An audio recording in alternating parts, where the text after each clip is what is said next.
Hello, friends, and welcome to the FACEIT League Season 4 Master Division Grand Finals Day. We have got 6 teams, 4 fantastic matches, and a lot of awesome plays ahead of us today. My name is Jeff. I am here with the Confucius of Collegiate, the one and only Kenobi, here to help me tell these awesome stories. Kenobi, I cannot wait to get into this. This is going to be an amazing day. I can't either. It's going to be so great. We have so much action-packed Overwatch for these teams to come, and I'm happy to be here with you, Bullskunk. I'm the Confucius of Collegiate. You're the Oracle of FACEIT League Masters, I think is what I'll say for you. So very excited to be here with one of the most knowledgeable people about all of these teams that we're going to have today, and we've got some bangers on the way, I hope. I'm crossing my fingers for everyone. Oh, same. We're gonna start off. We've got 2 sets of matches for each region. We're gonna be sending 4 teams on over into the OWCS quals and crowning 2 champions here for Season 4 Master Division. Taking a look at your schedule. Oh, I mean, 6 teams. All of these teams are top tier. We're looking at a lot of next up talent across the board. Oh, man. Then we're going to kick things off here with Quick Esports taking on TA, and this match is no exception. Winner of this one, of course, move on, as they're going to face Frosttails. So they're in that grand finals. And we've got some more stakes. It's not just the $7,500 prize money for first place here in Master Division. We've got some OWCS promotion relegation matches that these teams can qualify for as well. Yeah, so right off the bat, I mean, with this matchup between Quick Esports and between TA, you already have some high stakes trying to get into that promotion relegation tournament that's going to be coming up for OWCS. And Jeff, what I've really loved about what I've been seeing so far with my research into the FACEIT League Masters is kind of the mix of this like new wave of talent that's coming through, and then also combined with that, there are some still veterans that are hanging around the scene, still trying to make something happen, getting into OWCS. So it's that nice mix of, it feels a little bit like Contenders, a little bit where there is that path to pro. So I'm really excited to kind of see the new up and coming talent, but also some of those players that I'm very familiar with, see if they can get back up into that OWCS and the highest level of professional Overwatch. It has been a wonderful clash of experience. And here in 2025 in particular, we've introduced, now we have promotion relegation system. Our ecosystem has changed and evolved in such a wonderful place that it is. And it's really opened up some room. It's really opened up room for these young players coming up, for the next generation of Overwatch talent is starting to find its peak and is starting to become household names. And we're starting to pass the baton a little bit to some of these next up players. And we're highlighting a lot of them here today. But you got to have the mix. You got to have those veterans there to guide them along, to keep blood pressures cool and heads calm through these high stake matches. So yeah, a lot of these teams are going to provide a mix of both, and I'm really looking forward to particular highlighting some of these young new stars. Yeah, I think that you can kind of touch on something that's very interesting about like going through the bracket and stuff like that, and keeping heads, the pressure's on in a lot of these bracket scenarios, right? Especially like we're starting off right now when you have a battle to get into a relegation promotion tournament, right? Like there's a lot of pressure on these, and how many of these players, being so new as they are, how many of them have gone through these high pressure scenarios? You need those other players, those veterans to calm them down. It happens in like pretty much every sport, right? Where it's like you got to have the vets, so that 13th man on the bench eventually is going to be able to make some difference, having that person there. So I think that this is going to be something to look out for when we have these like new up and coming talent. It feels like with what I've seen so far with these teams, when the roster building happens, there is always that kind of like player that's been there for a while, done it for a pretty long time in this scene, in Overwatch in general, since the esports started, now coming up with the rest of those teammates. It's so difficult. You got to. There's so many nuances. There's so much there's so much fire under you in the match time moment that it's easy for that to get in your head. We've seen it time and time again with young players where the nerves will get the better if you don't have that steel component to level it all out. Let's take a look and kind of focus in on our 2 teams here for this first match. We're going to start things off in a lower bracket final. So, we got Quick taking on TA today. This is a rematch here from earlier in the season. As you look at the top of this bracket, you'll notice Quick taking an early 3-0 and sending TA down into the lower bracket super early here in this tournament. Yeah, I mean, I was talking with you a little bit earlier and like going through the regular season and like what's the tournament look like so far. TA was 14-1. They were 43-6 in terms of their maps, and them going out so early was a huge upset. And not only that, Bullskunk, but going down in a quick 3-0 fashion, then having to fight a grueling 5-map series against, in that lower bracket, then going 3-1 again in that lower bracket. Like this TA team has been through a lot, which was a team that I think when I was talking with you about it, they were expected to go to the grand finals from the upper side. Now they're in the lower side, and they've been through a grueling lower side already. So now it feels like they've warmed up and, you know, they want to get that grudge match against Quick, who, I mean, finessed them 3-0. Like, I think you were talking to me about it. It was a very quick 3-0 with a sub as well, which is against a Quick Esports team who we were talking about a little bit before, struggled coming into this tournament, and then creates one of the best matchups that they've had, that 3-0 against TA. They do lose to Frosttail Esports eventually, but now they are one win away from getting that relegation tournament, or promotion relegation tournament, going forward to face off against Frosttail. Again, they want their own salty run back through that lower bracket. Oh, TA are hungry for it. And by the way, a quick 3-0. I see what you did there. Rich rubs off on me a little bit. Hey, I'm flattered. Yeah, you gotta bring the dad jokes. You know, it's good. It's good. But like, I love that if you did the math on that, you're talking about TA goes 43-6 with dropping a series at 14-1. The math on that is they lost 3 maps in the other 14 matches they played here in the regular season. I mean, there's a reason we have these teams so highly rated, so favored, and that 3-0 from Quick was such an incredible upset. TA had beat them 3-0 prior in that regular season back in week 5, also a 3-0. Apparently, you know, if they're going to win on between these two teams, it's going to be dominant. I don't expect that here. I expect this one today to go the absolute distance. But if we take a look back at the upper bracket semifinals where Quick were able to get the win, it was more than just, there was such an awesome story there as well, because Quick are missing one of their main starters. They had Snowdrop, who was a hot young up-and-coming hit scan player. I mean, just super impressed. PNR, the coach of Quick, got the starting spot and had an outstanding season. Played in that 3-0 win against SR Peak Check that you're seeing here at the top of your Quick Esports playoff history here. And then suddenly their star hit scan player has a medical emergency just before the TA match, just before the most important match of Quick season. They lose their hit scan player, and they got to pull up Zydra from the bench, who's not even super comfortable on the Sojourn. I mean, Zydra showed up, and the rest is history. You could have fooled me, honestly, with what I've seen from Zydra so far. It felt like there was also a Cassidy pick that I think really caught TA off guard, that was really impactful in that series between them. But again, I think it's an incredible story for Quick that they lose kind of one of their star hit scan players, you know, to a medical emergency, and then they still like 3-0. Like, it was also a convincing 3-0. You know, we have that meme in Overwatch where it's like, hey, you know, the scoreline doesn't necessarily indicate how close the series was, yada yada yada, whatever. This one was it was a very clean 3-0, this one. So the scoreline does not fool you in this regard. So again, I'm very interested to see kind of what's going to be happening, because you're right, it's been 1-3-0, 1-3-0. Now in that lower bracket final that we have right here, this is where I feel like I at least I hope, for just like the general, you know, content for today, I hope that we have a much closer series between these two teams, because they're very familiar with each other now going through the bracket. This is where I think you have to kind of throw all of your cards on the table. And between them, I think it's going to be interesting kind of stylistically with what we're going to be seeing from two of these teams, because they seem both very set in their ways with how they want to play. And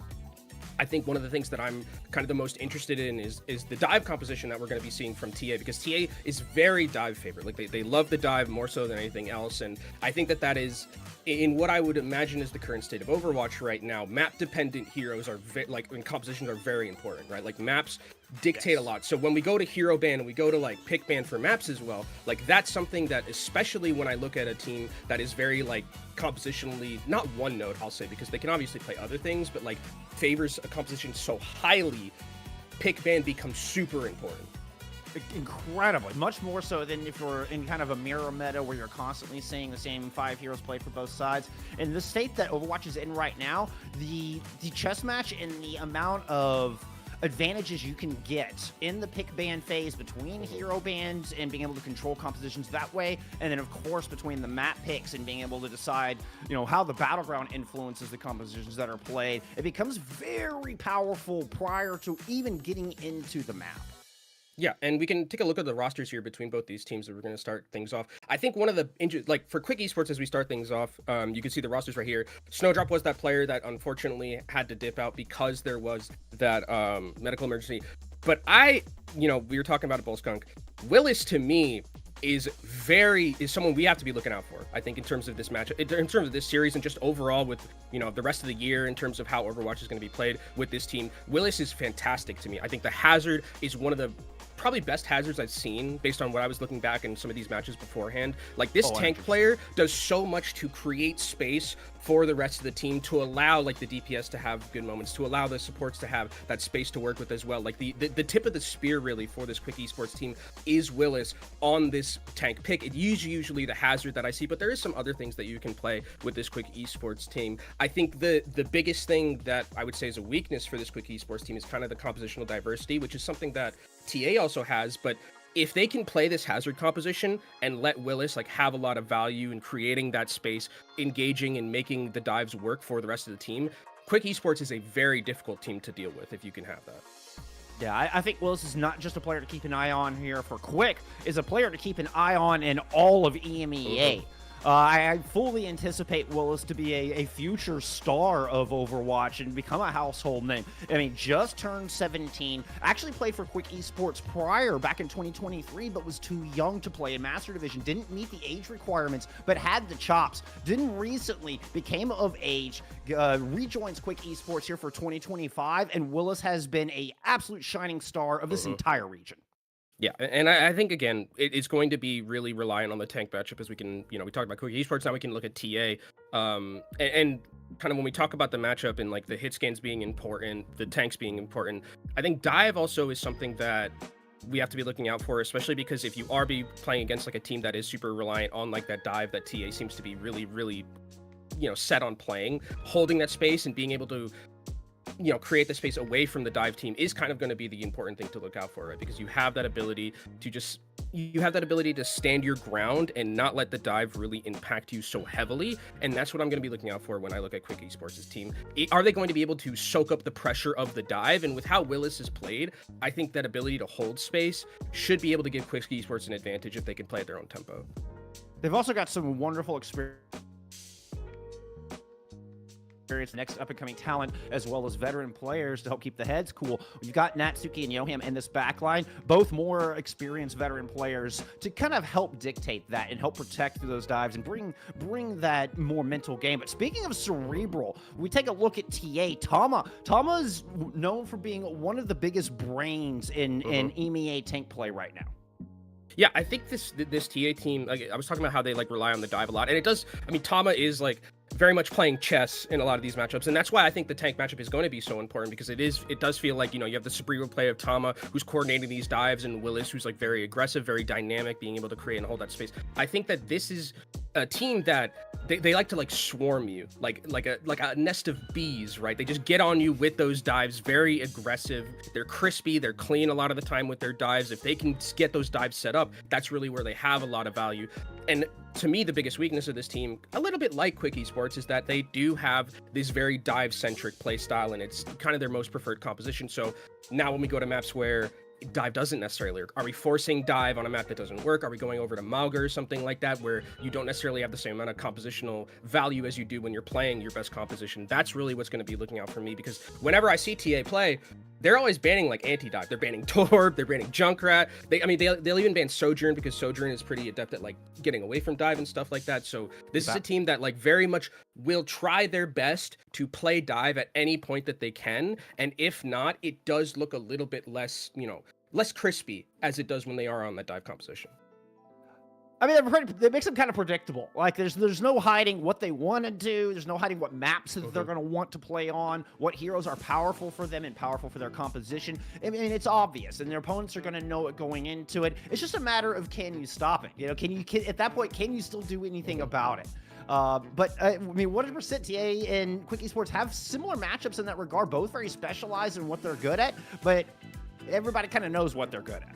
Yeah, I think one of the things also TA, when I was watching them in the lower bracket when they went to that 5-map series, was they struggle a little bit against the silly, where it's like if you're playing if you're playing Hammond, if you're playing Zarya, if you're playing these kind of things that aren't necessarily the most standard right now, they do kind of get a little bit off kilter in terms of like being able to set up that dive, right? Because when you're playing dive, you kind of want to go through your flow chart, right? You don't want anyone to mess you up, and then suddenly there's just a Hammond that just smacks you in the face and you can't do your dive anymore. So I think that's something that, especially when we're in the lower bracket and Quick Esports has this knowledge now, that is something to kind of look out for. Does Quick Esports pull an ace out of their sleeve that we haven't seen before from them that can take this dive off kilter? It's really going to be, I think, a chess match to who can break serve between these two compositions, because I expect them to kind of come out on what their standard is in terms of what they like to play the best, and then whichever team ends up winning, then it's about like, okay, how do we adapt in the mid set? How do we figure out a way to beat this composition, or do we have to just completely switch off of it? As we do have our first map, it is going to be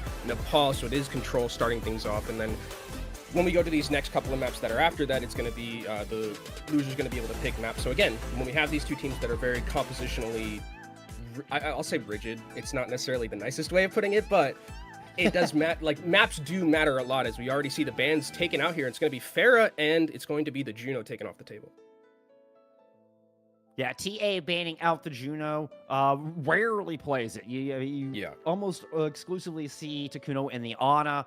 Takuno's got a super nasty Ana, one of the best in the region. So TA happy to ban out the newest support cast here for Overwatch. The FAR ban coming in from Quick is a little interesting. That one I'm not as confident on the reason behind this one, Kenobi.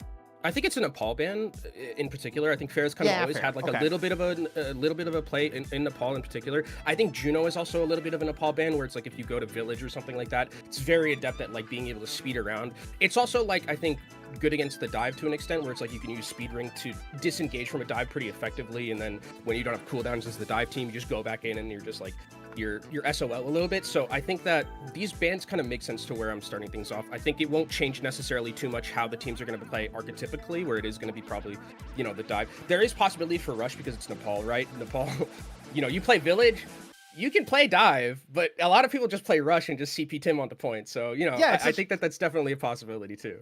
It's such a small point. I mean, you just huddle up, and then, I mean, somebody's got to come attack you. You know, the dive controls the high ground. It's like, you can control the high ground all you want. We've got control of the objective. So, you know I love high grounds. You know I love high grounds. So I know you love high ground. You've always got the high ground. Yeah, I think that that's going to be something, especially with this map in particular. When I look at Nepal, like, and you see the different types of submaps that we're going to be having, it is going to be a good litmus test, I think, for kind of what we're going to be seeing from these two teams in terms of if they're going to be forcing compositions, right? Because if we do go to Village and we're not seeing any brawl or anything like that, then it's like, okay, well, these two teams don't really want to diverge from what they're playing currently. So I think that it'll be a good indicator kind of what we're going to be seeing from these two teams. And again, that tank matchup between Tama, one of the most cerebral players like you talked about, and then Willis, who I think is going to be able to really be a nuisance on the team. I think that those two tanks are going to kind of be the focal points, and then that's really going to allow the rest of the teams behind them, you know, the hit scans are going to be very impactful as well, because we don't, especially because Farah's not here, there's no, you know, ability to play that hero. Now it's going to be mostly on like Sojourn. Tracer, I think, on the side lane going to be incredibly valuable as well. It does, when you take the FAR out of the equation, and your DPS can just kind of go back into the tried and true, kind of fall in. I mean, the Tracer Sojourn has continued to be the preferred DPS duo. At least that's kind of the benchmark. You know, we kind of gauge everything off the Tracer Sojourn, and do we adjust from that? Does a player tend to favor the Genji, or do we favor an Ashe off of that? But, you know, with the FAR band out, like you said, it's gonna be back into that tried and true. I don't expect too much difference. Dip does tend to favor the Genji a little bit. The Genji more, where Gucci slash Peekaboo, I think it's gonna be Peekaboo in game, tends to favor the Tracer. So, but other than that, we'll see. Yeah, I think they kind of operate a little bit similarly. I think Genji kind of plays a little bit more of like an old flex tank, kind of being able to create that space on the side lane, hold a little bit, instead of something like Tracer. Tracer's just kind of like a nuisance to like play and like deal with the backline a little bit in those regards. So that would be an interesting dynamic if we do see a Tracer versus Genji matchup. I think the other thing that we have to talk about is that the previous series that we saw between these two teams, it was a Cassidy that really made the difference. Coming, I believe it was from Zydra? Yes, sir. Yeah, Zydra was able to play the Cassidy and play it very effectively, right? So is that something that TA is going to be aware of, that's going to be a potential to deal with them, especially with how well Zydra piloted it in the past? But I think it probably is going to be more of the standard Sojourn and stuff until someone like aggressively forces them off of it into something else. I mean, we'll see. The Cassidy definitely caught TA off guard in that matchup. Zydra went on to have most damage 2 of the 3 maps in that 3-0, one of which was like a 20k just over the top performance, you know, in that 3-0 upper bracket qualifier, quarterfinal. I mean, in that 3-0 from Quick. And so, I mean, I don't know, maybe they just come right out of the gate with it. I mean, the way Zydra performed in that series, it wouldn't have surprised me to see a Cassidy ban right here out of the gate. That's the kind of impact Zydra had in that series. Yeah, I mean, especially if TA wants to play the dive, Cassidy's like, a very good ban against the dive. So I think that's definitely something that we have to keep an eye out for as we go into our next series after this. But we are going to finally get going on to Nepal. You can stop looking at our faces, and we're going to look at some great Overwatch right here between these two teams. Dip already asking for Widow Mirror. Don't think we're going to be seeing that one, Bull Skunk. Just throwing that out there. I mean, chat is not hidden. Yeah, chat is not hidden. William says yes. That's TA's coach. They don't know green square, green square, green square. I also like how it's the flex DPS player is the one who's offering for the Widow duel there. Looks like we are going to be starting out. So Tama is going to be on the Winston, so this kind of tells me at the start we're going to be seeing a little bit more of that dive center. I mean, it is, we're coming out of spawn. We're not ready just yet. If there's anything I know still after casting Overwatch, don't talk about the team comps until they come out just yet, but I think with these two teams, you can definitely take. And it's going to be Willis on the Divas, so kind of going to be counteracting that ability to hold that high ground against the Winston a little bit better than something like a Hazard. And it's a little bit more of a comfort pick, particularly with how proficient Tama is and how polished Tama is on the Winston. Not surprised to see Willis not opt into that mirror. Can kind of play around the Winston a little bit more. Right now, just the Zydra sitting here does come out on the Cassidy. Yeah, but it's a nice pick already from Peekaboo taking down Dip. That means that the Tracer can play a little bit more aggressive without the threat of dealing with another Tracer on the other side, and that's going to be a lot of space that's going to be taken here by TA, and that should be able to get them that point if they can coalesce back onto the team. Quick Esports doing a good job of soloing it out there. Yeah, Gucci able to steal out that first control. Natsuki tried to come contest, but Zydra with a pick on Takuno. This might just swing it the other way. The sustain now just gone. And TA just dips off of this point. No pun intended on that. We are going to get a last second contest as Peekaboo and Alba show back up here. Little duel on the point. Suzu has to be used. Zydra's able to find one of those stallers, and then Gucci's out, and we're going to get the flip. Yeah, and we're seeing the Cassidy already getting a lot of value. I mean, there's Zydra taking out Takuno very early. That means there's basically no healing left with just the Lucio, and that, TA tried to come back into that fight and just get as much percentage as they could. Only got it to 19%. Now you're taking up for Quick Esports, who have control. You have the Kitsune Rush available, so this dive is going to be very difficult for TA to pull off. They have to be very careful, because if you dive into this team with Kitsune Rush, you're not really going to get anything, as Zydra again finds another pick at the start, and it feels like we're seeing exactly what happened live in form of what happened in that upper bracket, where it was that 3-0, and Zydra on this Cassidy is taking names. Yeah, second verse, same as the first so far. I mean, small sample size were early in this first sub-map, but this is the story of Zydra on the high ground. Can they dislodge? Tama kind of tries to get some space there in that center area. He's going to get a nano boost engaged in here. Little peel back from Wills to help protect the high ground, and Tama just has nowhere to go. Can't risk moving forward. Finally decides to go try to attack in. Now there's that Kitsune Rush over the top. Not thrown onto the point, but actually up on the high ground. I think there's a little bit down low for some dual action. Zydra once again in the fade. Is going to find Lauren early. Dip keeping the stables clear, and Quick keeping control of this point. Yeah, and I know we knew a lot about the ability of, Cat or High Noon to be able to be a zoning ultimate, but there it really worked out well as the High Noon, or as the Soundbreaker comes through, and actually Tama commits Primal Rage to this, doesn't find a lot of value, and Quick Esports just feel like they're so in control right now of everything they want to do. TA don't really have a foot to stand on right now. If you look at how they've been trying to make these dives happen, they haven't had a clean one like we've seen previously with this game. Not be able to find any way to get to the high ground. Tama's going to try it over the right-hand side, and it's going to be an overclock out of War, and see if they can open it up. Still nothing on the board. Lauren comes up with Buckus off of that OC. Needed to get something, and Dip is going to move in. Finds the flank and the kill. The Pulse almost prevented Wells to get back in mech. Not quite. Dive in from Thomas. Sound barrier fading from TA, and it's the last ultimate they have here in a 99-19 fight. Thomas going to find Johan through this, but Zydra just cleans up. We're down to 3 players left. Kuchi with an opportunity, gets a D-back. But can't overcome Zydra and Dip. Still Thomas here, low stick. Gonna put Tama back in spawn. Is there anybody left? I feel like everybody's just watching a respawn timer right now. Yeah, there was no supports throughout all that fight, but that pick actually from the Tracer getting onto Tama with that pulse bomb actually is going to make a lot of difference. That means that there's going to be no way for Quick Esports to be able to hold this, and TA can be able to get back into this one. There is going to be a Kitsune Rush available from Yoham to come back into this, and TA have nothing to deal with it. The Nano needs to come out from Takuno soon. Oh, Gucci tried to stall out. Couldn't quite get there once again. Tama is back at this point. Oh! Rush won't even let him touch. Don't even get a chance at a fight.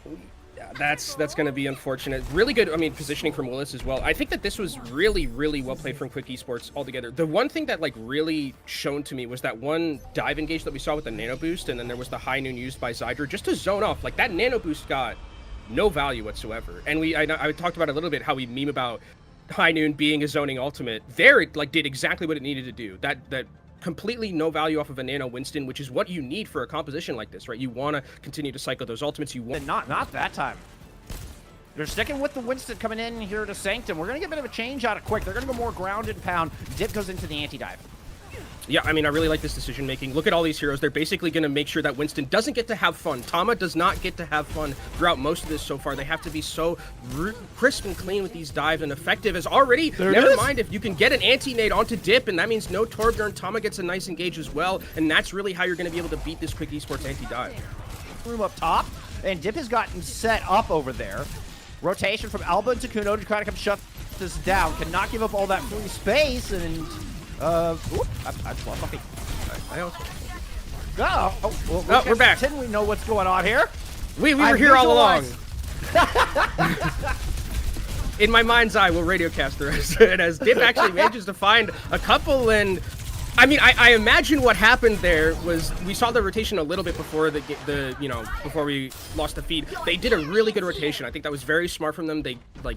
From Quick Esports, rather, they were able to slowly walk out, rotate effectively, and use that side room in the enclosed area so that the dive couldn't get a lot of value. In those enclosed areas, you're going to get a lot more with the Cassidy, with the Torbjorn, and then you can out-rotate the enemy team. And now this is where it becomes difficult for the TA team to get out of this little chokehold because you have so much spam potential with the Torbjorn. And where does the dive really end up going? Tama's going to pop the Primal Rage. By the way, TA did use that important nano boost throughout that last losing engagement as well. Willis is going to give a Pulse Bomb, but Alba's going to take down Dip. Tama's finds some value with the Primal. He's really gotten Quick contained in that mini room. Not allowed him to get out, but Zydra's still here and still collecting names. There's 3 players left for Quick. TA holding back. I believe there's 3 here for TA as well, but they just don't have the positioning to move on to this point. Willis is schmoovin' and grooving right now on this diva. I haven't yet seen a nade hit. I haven't seen a pulse bomb hit since Willis has switched over to this diva. It's working out so well for this team. And now you have the Kitsune Rush as well when TA tries to make this dive. And if they're going to be using the overclock, like how are you going to be able to get anything done? Oh, Lord's going to pop that OC immediately out of the back corner. Quick's just going to get right in their face. Who actually wins a duel over what should be their counter. And TA doing a good job of just kind of avoiding the Kitsune Rush for now. Now we'll try to respond with a rally, but they've lost Gucci on the approach. Self-destruct to help. Try to get Wills back in mech, but no shot. Tama's going to take him down. Much needed pick, and Takuno's going to stack another one on top of it. Just when TA looked like they're on the back foot, they managed to strike back. Potentially take this point. There's Tama with the kill. Yeah, they should get it. They're going to be able to get it. They do get it to 90%, so that it is going to be basically last fight territory for them once they win. They do have a sound barrier as well from Natsuki to be able to deal with this nano-boosted Winston that most likely is going to be coming in this next fight. But again, when you have Zydra on this Cassidy, using that high noon is going to be so effective to just zone off the Winston if they try to make this engagement. And then once that cooldown is gone, that's when you can use sound barrier to get a little bit aggressive and just overwhelm TA. Esports approaching bridge side. Looks like in full force. Nano boost. TA coming out early. There is the that I just as anticipated. Force Tama on the outside and now try to engage in the lack of cooldown. But the rotation from Tama doesn't make it. What an intercept from Willis. Willis makes the read and beats Tama to the mega to find the pick. And that's 1% away from the Primal Rage as well. So close from Tama, but will have it to come back and recontest here if they want to try to do so, and they have to. It's last fight territory.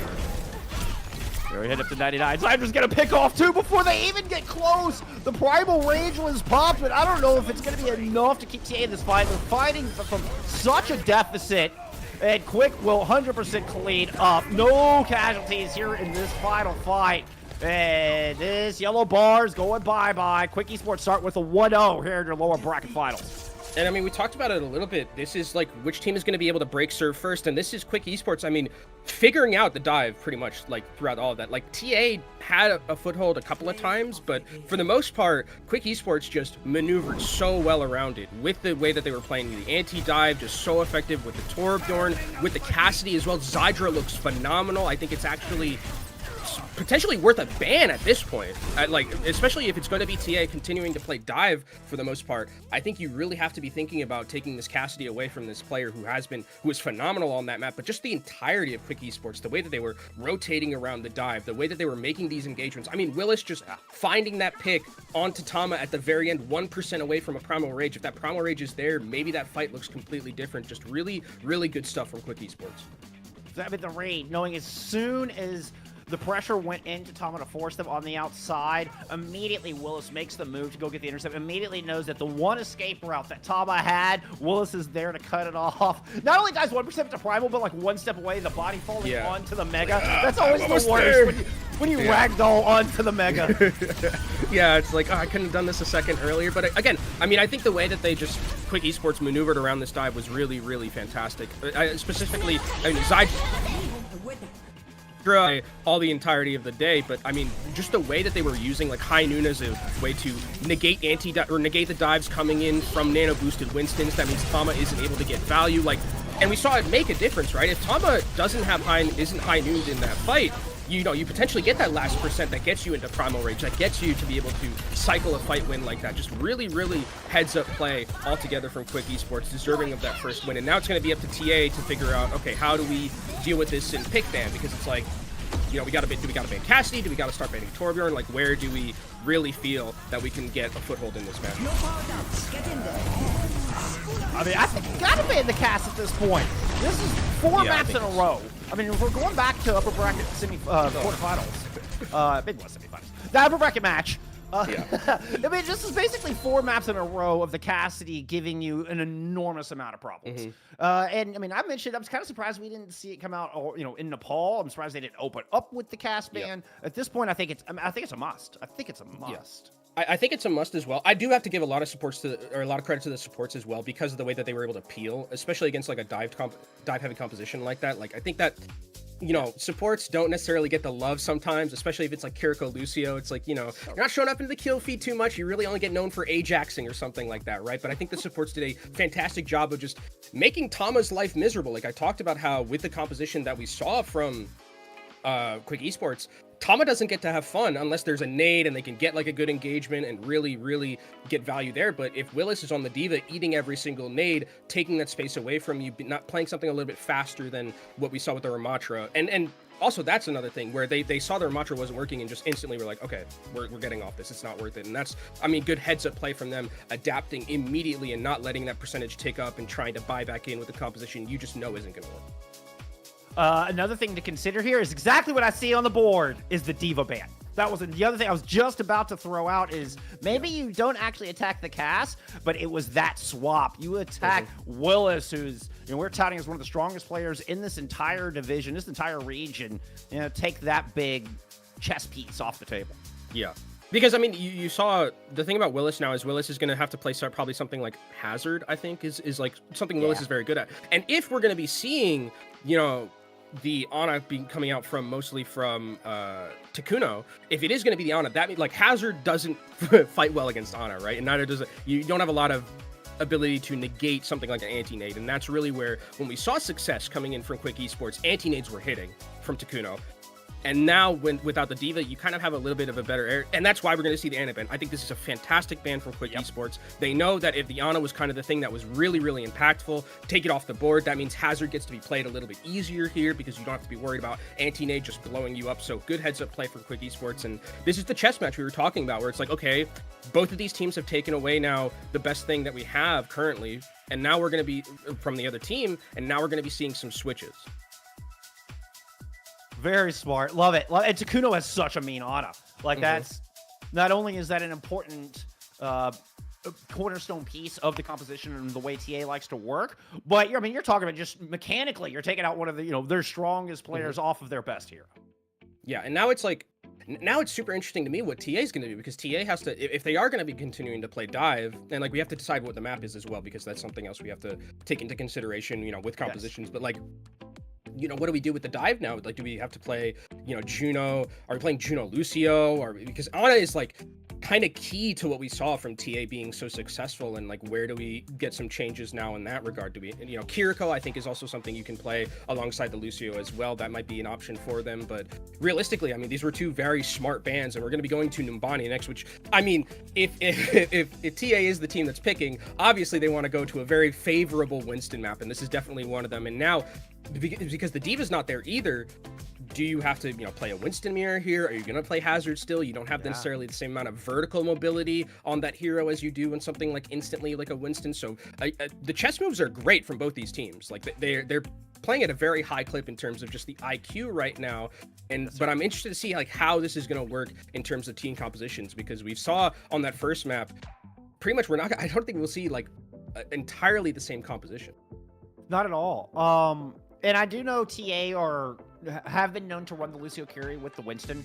Just because the Ana is banned out doesn't mean that they're going to change their entire game plan. We'll most likely just run the Lucio carry with the same front line that we saw back. If they're picking Numbani, they're playing Winston. Like there's no way you pick this map. You're just going to run Lucio carry with the Winston. Like that's just. I mean, and they're hoping that Quick Esports will match, right? I think that's what they're hoping. They're hoping that Willis will opt into the Winston mirror against Tama right here. Another important thing to note is they had the entire breadth of game types to choose from here. They can choose from whatever. They didn't have to choose hybrid. They can choose from whatever they wanted, and that's Numbani was the pick of the entire breadth of maps available here for TA. Yeah, I mean, it's a very good Winston map, and I think that, you know, kind of going into this one, is there going to be, I think Pharah is also something, because we did see it banned earlier, and this is, Numbani is a map where you can see the Pharah as well. I'm not necessarily so certain about that one. I think on the defensive end, you can kind of still pilot it if my knowledge of Overwatch is still up to date. I think it's still like viable in that regard. But I think that, again, this is probably going to be something where we don't see too much changes in terms of what we see from TA.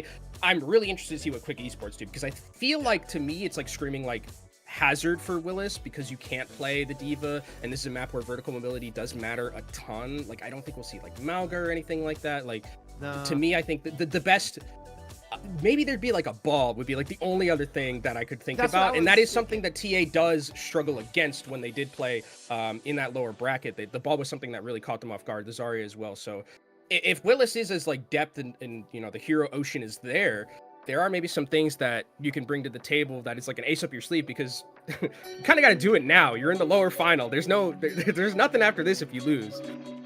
I don't feel like I've ever seen much Willis ball, right? It's not, as opposed to like Waspo, no. You know, Ostrix is a notorious ball player. Like, as a ball one trick, has videos of all the ball tech. Like, that was the opponent that gave, you know, TA a lot of trouble in that lower bracket, but it's such a unique style team. I don't expect to see that. I don't think I've ever seen a wrecking ball out of Willis. The Hazard is probably the best guess here, but it's all just speculation. But I mean, it is that. I would anticipate the Hazard comps. It is what I always say is, like, to play ball, you got to be a ball player. You know, you got to know how to play ball. There's no like in between. You're either a great ball or you don't play ball. Like, there's no in between unless you're Fate from Overwatch League and you learn it in like 2 months and you're just the best ball in the world, right? But we can't all be Fate. So if Willis like just has it as an ace up their sleeve, is possible. But like, again, it is very much a hero that requires a lot of nuance and a lot of understanding to pilot. So I think that definitely for me, Hazard is what comes to mind in terms of this map in particular. I think if you're TA, you're running Tama on Winston, you don't pick this map if you're not going to be playing Winston. And I think the Diva ban was also a very good choice because it was something Willis was so good at. It's also very good on this map to counteract Winston. So, and I mean, on top of that, I think we could also just see a straight up Winston mirror. I wouldn't put it past Willis to play that either. No, and Willis has definitely got a good monkey on him.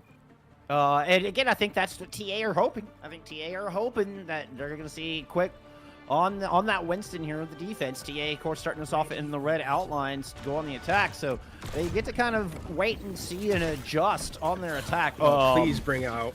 Oh, I know. I was hoping. Come on. Unfortunately, right, it's just not in a good spot, my friend. I know. That would have been that would have been so sick if they brought that out. But I think this is like good understanding from Quick Esports in terms of the DPS that they're bringing out the Cassidy and bringing out the Torbjorn. Again, very good at anti-dive. It feels like if they know that TA is going to be playing the Winston, these are probably the two, like one of the two best anti-Winston's heroes that you can bring to the table. Especially you're going to have Dip on that Torbjorn, being able to make it difficult for TA and the Tracer to move in those side angles. You can cover them very effectively, and for TA, it's going to have to be them being very, very careful with these dives when they make them, because if they move out of position once or twice, they can just get instantly blown up by the amount of anti-dive pressure that we see from TA. That is Gucci on the Tracer, by the way, for TA, using a streamer mode like a bad gamer. So, just keep that in mind. Yeah, this is Gucci on your screen right now. Push it. I love the positioning, though. That is a dangerous spot, and with Gucci that far entrenched under the backline, it's going to open up the space. Thomas is able to make it up to the high ground, and Willis has a tough decision to make. Ooh, Takuno with an opening kick on the backline. We are going to see that Kiri. Willis hunts him down. What's Takuno doing up there? Yeah, I think that Takuno TP'd actually over back to where the Tracer was and never managed to find their way out, but it looks like the Swarm is coming in, and Tama getting taken down incredibly low, needs the heals, but there isn't the Kiriko there, so ends up getting absolutely blown up, and that's going to be a fight loss for TA and Quick Esports with this anti-dive working so effectively right now, and that's tragic if you're Lauren right there. That is not something you want to see a POV of on broadcast. That's not going in the montage. Well, we'll show that one a few more times just because it's extremely embarrassing. Yeah, it'll be in the replays. I for sure Prod's gonna put that in the replays. I can guarantee it. Well, good news for TA. They're coming up perhaps on some ultimates here for this next fight. I'm really looking at that orbital ray more than anything to try to get him some space on this objective. Interesting, a very split approach. It's got like one player going in from each side. It's gonna be the Deadeye to try to zone out this force Quick Esports towards the coastal side. Where Thomas moving up to the high ground to try to move on the Zydra, but Alba's just by themselves up there. No cover, no peel, easy pickings there for Willis and Zydra. Yeah, this just feels like a surgeon that completely is dissecting their corpse right now, right? Because every time that TA's trying to make this like engagement, they're just being surgically dismantled by Quick Esports. It's so hard for TA to really get that foothold, and look at Quick Esports, 5 ultimates in their back pocket to deal with whatever TA is going to throw at them here. Whenever if you try and dive on, you got a Molten Core just to throw down, Downpour as well. Like, how do you even beat this? I certainly don't know what to say. Thomas is gonna be the cerebral here. We need something genius. We need a 200 IQ attack out of Tama and TA. Give me the Deadeye from Zydra. Launch shot coastal side. The Molten Core thrown in down on the back of point, and Dip gets 2. Takuno tries to swift step in to help Gucci out, and they both end up watching a respawn timer. Yeah, I mean, they're trying to do this thing where they're sending the Tracer and they're sending the Kiriko behind the team to be able to deal with, like, you know, and force some movement from Quick Esports. But Quick Esports is doing a great job of just having Dip play by himself and being able to just win a 1v2 like that as the Consumer Rush comes in from both teams. Partially blocked by the wall. That one doesn't look like it got blocked by the bubble as well. Orbital from Alba's on the high ground, and once again a very split. Now it's Willis trying to see if they can dissect, but Thomas beat him to the punch, doubling down. Duel in the back line, Susan to save it. Takuno gets the kill onto Zydra. That might be just what TA needed to push this over the line. Primal Rage out from Tama at the moment. The supports move up to the high ground and try to support what remains on this objective. Willis coming in to try to recontest, but there's just too much damage. Not going to get it. And TA will finally... They're going to try to get back on. We're going to get back into this thing. Warren's going to Deadeye to try to keep Willis off. Willis is low. Dancing around the bubble. Thomas should be able to bring him down. The heals are too good. The bubble was fantastic there. I mean, cut off completely all of the healing, and now Thomas being able to hold this positioning very effectively. Lauren takes on that Suki. That's a lot of healing lost. High noon from Zydra trying to buy back into this fight. Doesn't manage to find anything, and that's going to be it. Yeah, Gucci's able to find a pair. Expensive fight for both teams. I mean, and it took TA all of their time as well. They had to spend everything, including their entire time bank. Yeah, and I think now they're going to be going, Tama's going to be actually going over to, it's weird that they're going to be matching up directly onto this matchup with the, I mean, with the Hazard, it makes sense, a little bit more sense here because there's not that much high ground to play around on this particular part of the map, and it's a little bit easier to pilot around specifically the Cassidy and also the Torbjorn. You're not as vulnerable as you are on something like the Winston. So I like this change actually coming in from TA, going off of what their comfort is. I think they were trying to force Quick to take their mirror, and TA ends up taking Quick's mirror instead. See if Tama can pull the candle to Willis's Hazard. Good fight position for Takuno to provide some side damage. Multiple coming out from this defense. Just sort of right down Main Street. God, that they just painted the streets. That is all over the place. Fighting up TA. TA are able to regroup through score to now converge onto this Kitsune rush, and all guns pointed up Main Street. But unfortunately, Zyger is able to cut down Alba, and it's just Kiriko heals left for this attacking team as an orbital comes in from the defense. The counterpunch from Quick, trying to push forward. Good peel from TA. Oh, but Tama gets caught by the wall. What a jagged wall out of Willis to deny the heals, to deny the retreat, and another fight win from Quick. Good tempo as well from Quick, knowing that Alba is not in that team fight because Zyger took him down so early. That means that Yoham gets a free orbital ray to go in that re-engage and are able to tempo out a win. And now it's only 1 minute left for TA, and with where the card is about Wolfskunk, I mean, this is probably, they get one, maybe two more fights left at this, but Natsuki needs to find a way to get to this rally, but it's Lauren that actually ends up going down to a high noon from Zydra. Showdown, okay, Corral going in Zydra's favor. Been our cast champion past 3 times these teams have met. So just a small regroup, and this is going to take this down to a potential last fight here, Kenobi. There's also, that's Natsuki with that high noon. Natsuki's able to get this rally, so they're going to be able to deal with this orbital ray coming in from Alba. But on the corner, Tama has moved into the Mega. It's going to be the downpour. You can try to counteract. What a downpour! Alba just gets shut down immediately. The rally almost seems superfluous at this point. Icing on the cake of another flawless fight win for Quick. Yeah, Willis played that so fantastically well. A downpour completely cuts out Alba. I mean, really just well played. Sneaks up on him, and now it's just TA with just, I mean, they have the Kitsune Rush available to them. That's going to be great, but you have a Molten Core that's going to be able to do a lot in terms of just negating TA's advancement here. The Deadeye from Lauren here to start things off. The Molten Core thrown right in front of the point. Thomas going to slow this down. Looking to try to turn the corner and get this Kitsune Rush all the way down the street towards the back of the cap would be ideal.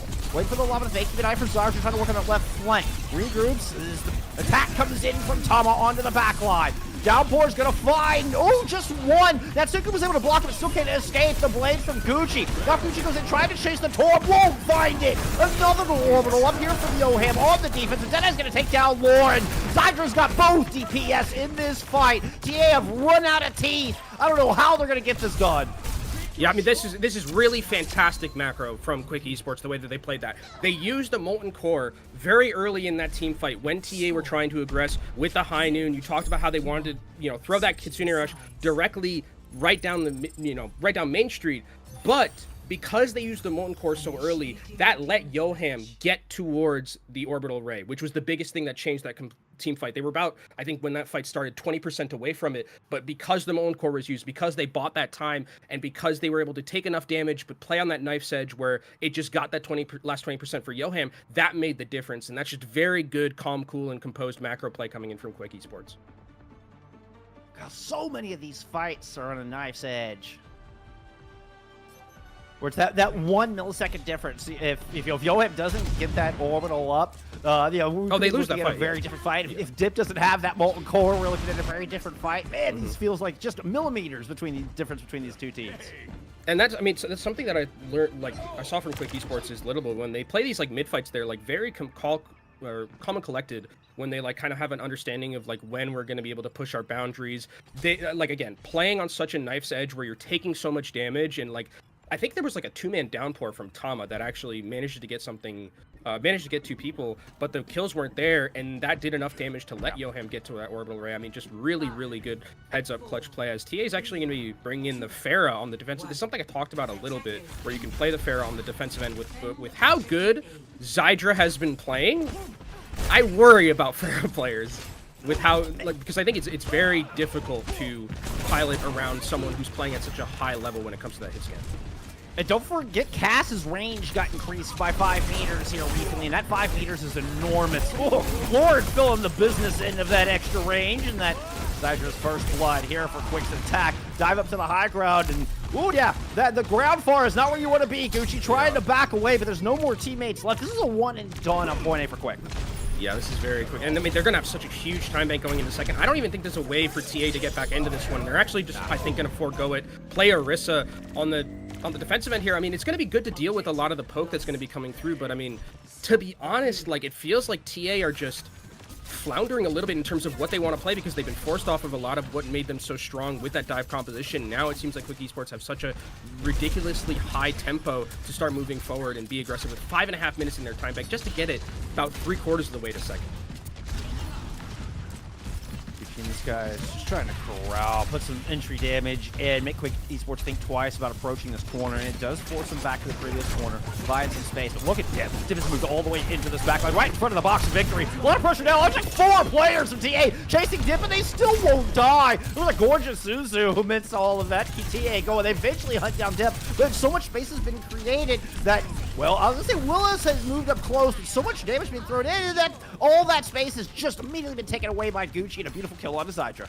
Yeah, but they're going to have to string together a lot of these fights because there's still 5 minutes left in their time back. And if you lose one fight here, I mean, there's no respawn advantage for you whatsoever. You have to win every single fight crisp and clean in the neutral beforehand. They do have some key ultimates coming up for themselves, but again, they have to do a lot of work.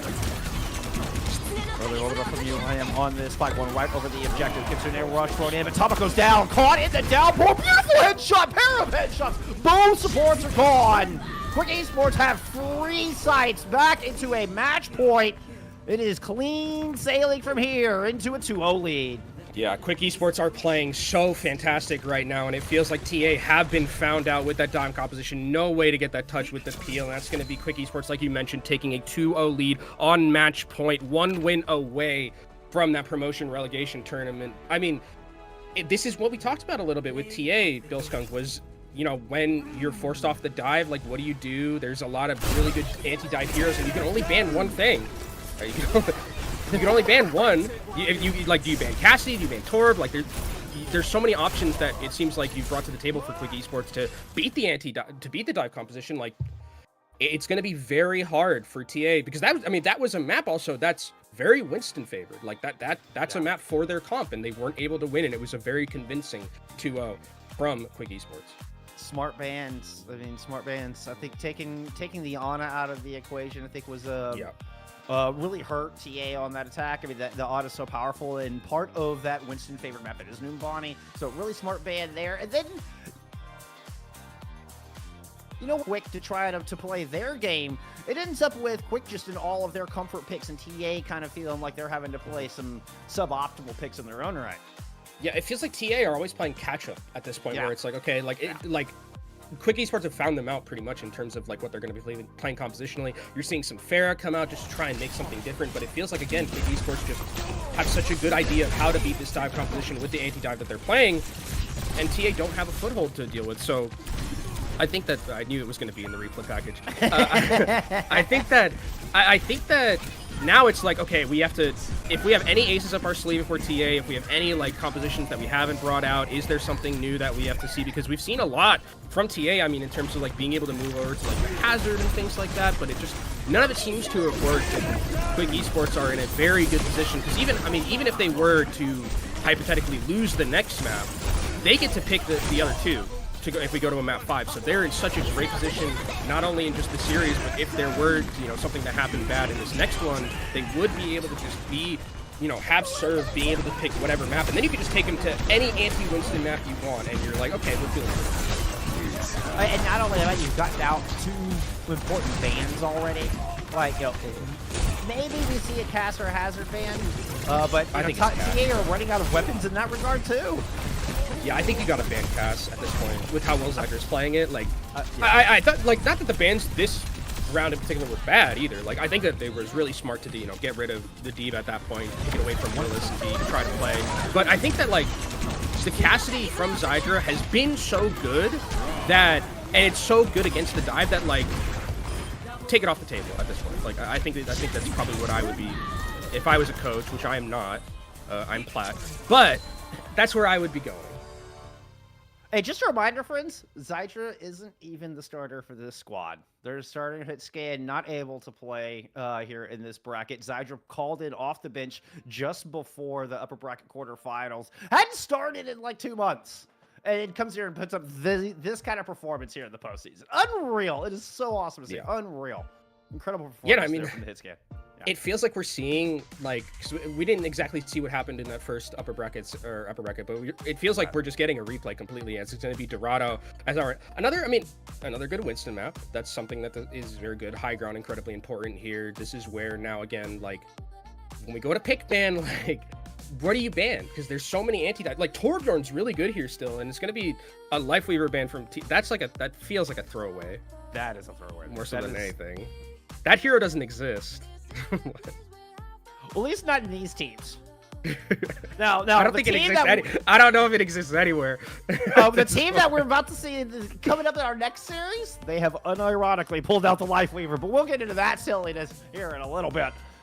This is just got to be a protect onto the Honor, right? That's the only thing that makes. I mean, but they've already banned the Honor. They can't ban the Honor. This doesn't make any sense. Yeah, I think it's a throwaway ban, which is weird because I feel like you have the option to like ban Tor, ban Cast. Like there are good bans that you. I mean, you could. I think you could. No, you can't ban Winston. Yeah, I mean, it's a throwaway. I'm trying to rationalize it in my mind, and all signs, like I'm looking at an 8-ball, and it says all signs point to this being a throwaway ban, unless there's like some hidden tech that they knew about in like Scrimbucks that we don't. No, I'm just as baffled as you are on this one. I got nothing. I mean, I hope it's not just TA losing mental fortitude, you know? Yeah.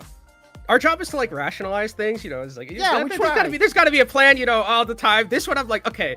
And then it's Winston ban makes a lot of sense though. I mean, by Quick Esports, like just take it off the table completely. Now you're like forcing them into you're forcing them to Hazard. You're forcing them into Diva potentially as well. It's like the best thing that TA could play. Like good ban from Quick Esports.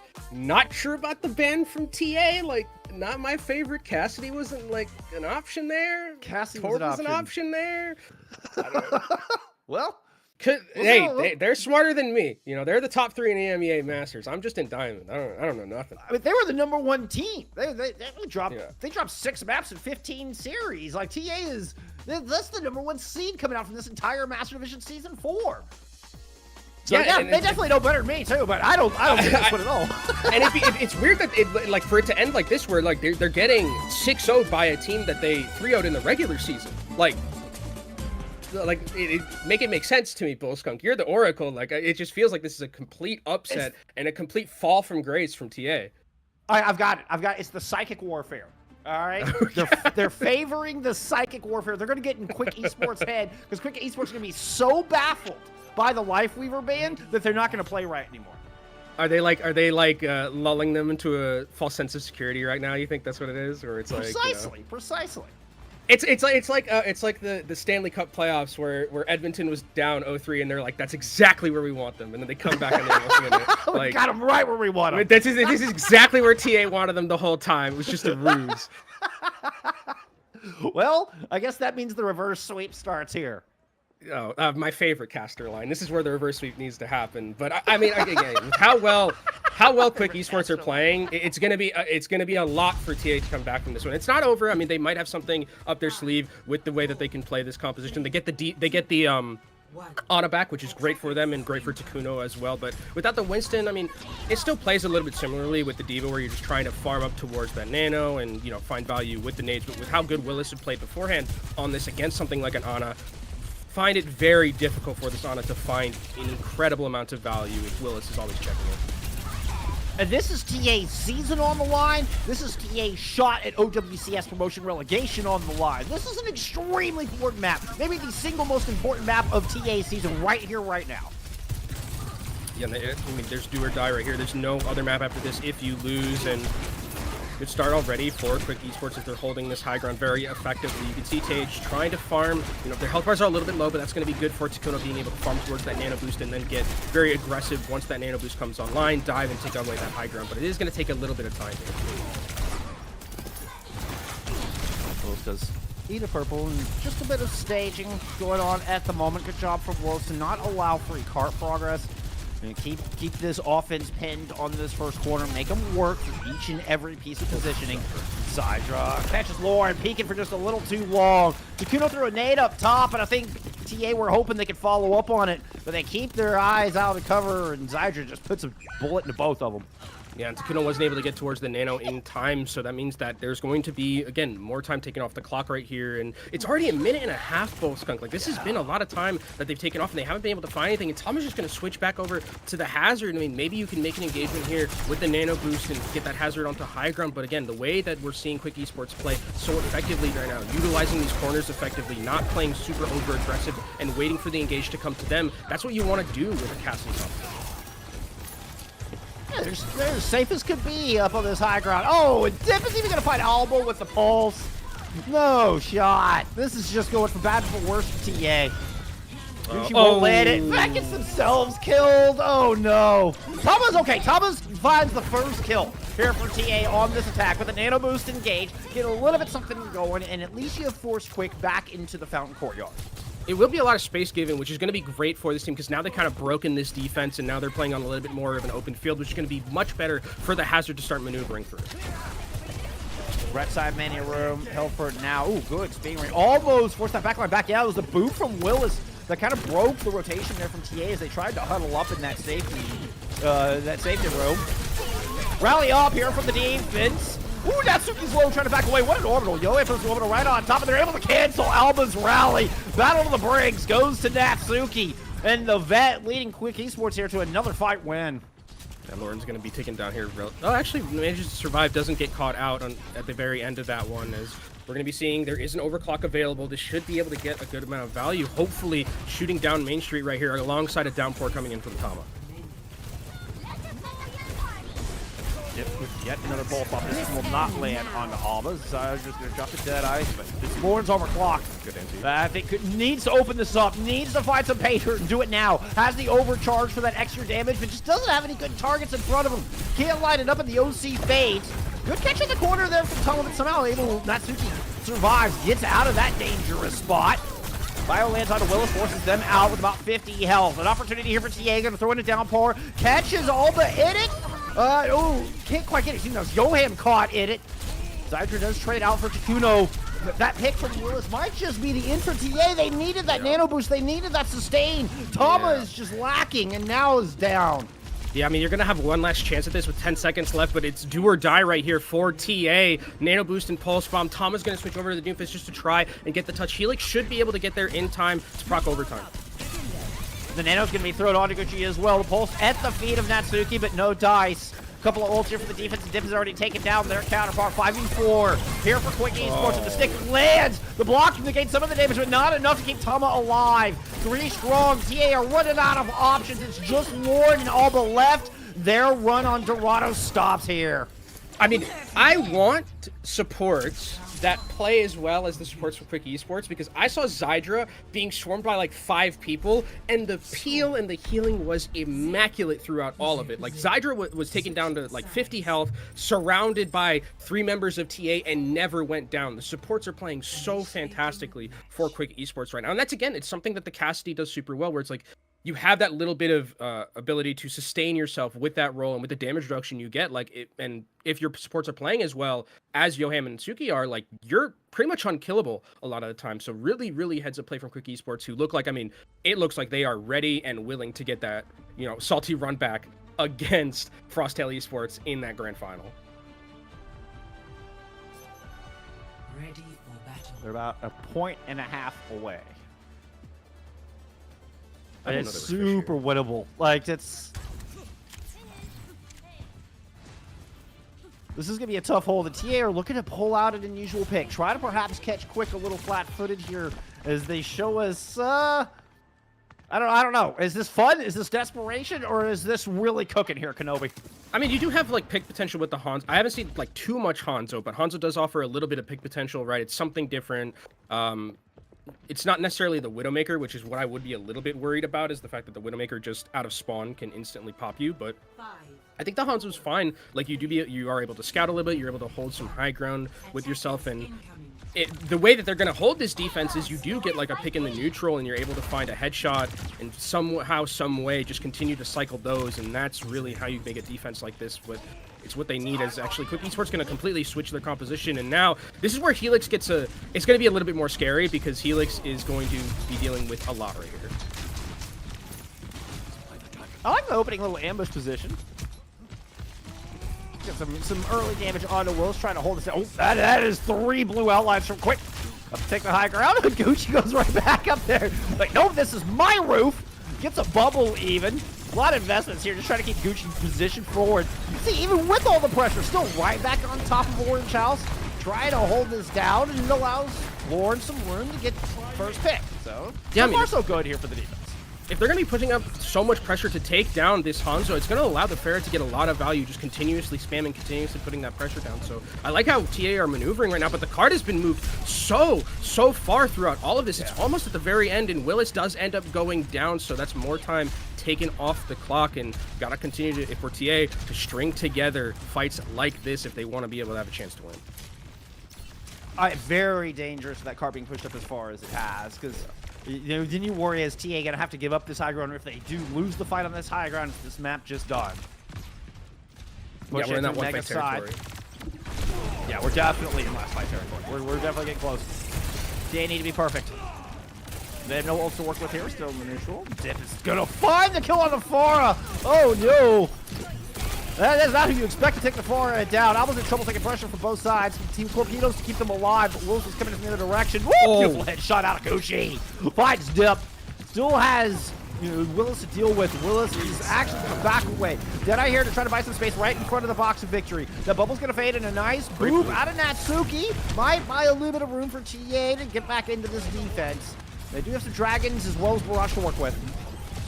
Oh, Zydra goes down, though. I mean, this is a great pick. The way that Quick Esports are kind of making this fall apart a little. The stick is there. Helix goes down. Oh, no, and Void goes down as well. They lose both DPS at the wrong time. Double support ult thrown into this. Toma needs to kill everything with this grab. Abel's able to find a kill onto Natsuki, and the orbital fading from Quick. Yoham at 1 health. Staying alive with a literal hair in that health bar when Dip is going to fight Takuno on the other side. Willis finds the support. The grab is in. There's just not enough damage to follow up on it. Dragons come in and try to combo, but it's a day late and a dollar short. Seems to be the name of the story here for TA as the card is pushed in. Quick will complete their 3-0. Will move on to the grand finals in a spot in OWCS promotion relegation.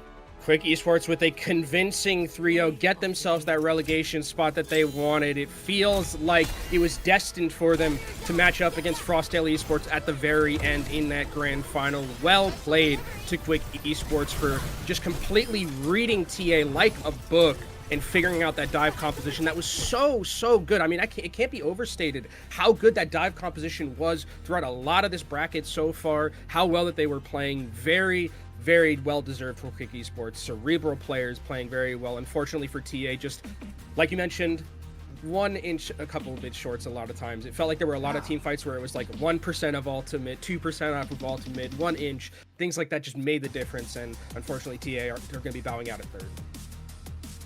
Yeah, I mean, hey, third place is not too shabby, but TA are disappointed with that one. It's the #1 seed, and had such a spectacular regular season performance.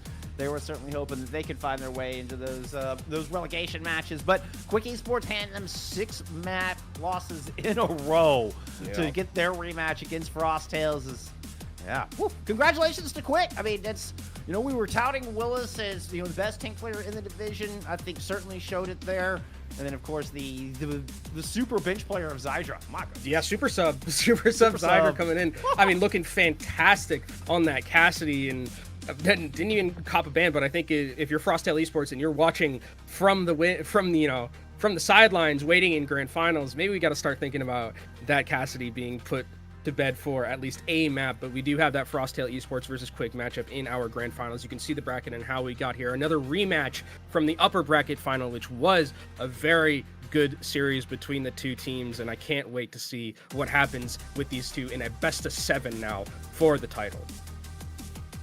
Oh yeah, we got a lot of maps to work. We got a lot of chances to adjust. And Frosttails, they're gonna give you some things to adjust to. This is a fun team. I can't wait to get to tell you about it. Before we get to talking about our grand final, we're gonna take a look at some highlights here. We still gotta relish in this amazing 3-0 we saw from Quick.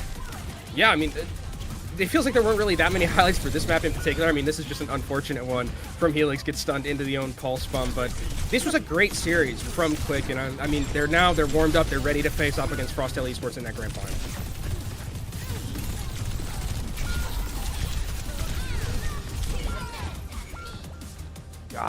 Woo! Zydra pick. Zydra going over to a Sombra here. It happened so fast. It almost didn't even register. Yeah, I mean, I think the Sombra in all regards was just a stall pick at the very end, trying to get back onto the card best you can. And I think that overall, what I've been seeing from Quick Esports, the way that they're able to play, the way that Willis has been able to maneuver around a lot of different picks, like I'm very, very impressed with how this team has been moving. The supports as well. I talked about them a little bit at the very end, but for most of the series, they've been absolutely perfect. And it was that support line that is the experience. That is, of course, the cornerstone, the backbeat of any composition, particularly here with Quick, able to always enhance, always enable Willis, always makes Willis just looks like a champion at all times here throughout this series. And before we do go on to the rest of the series, Bullskunk, we need to take a little bit, decompress, get some snacks, get some Capri Sun orange slices. I don't know in EMEA what they get, because I think that's a very NA thing more so than I don't know. There's like some British version of like Capri Sun or something. But we're going to go ahead and get those. Don't go anywhere. We'll be right back after this break.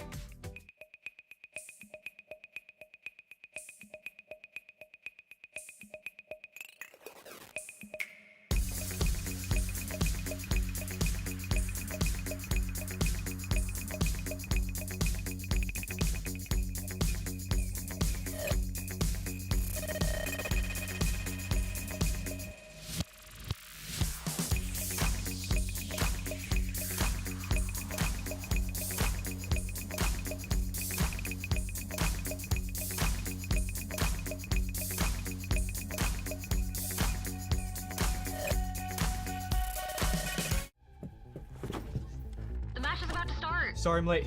Let's do this. Widow's up top. I'm on point, dude. Genji, you want Nino? Okay, guys, lock in. It's overtime. Let's stagger, let's stagger. On me! Yeah, I'm dead. Down. My ult's ready. Xander. Dead. Pushing, I'm pushing. No, pull back! Hold car, we're down. That was so bad. Yeah, we suck. Yep. Let's try something new.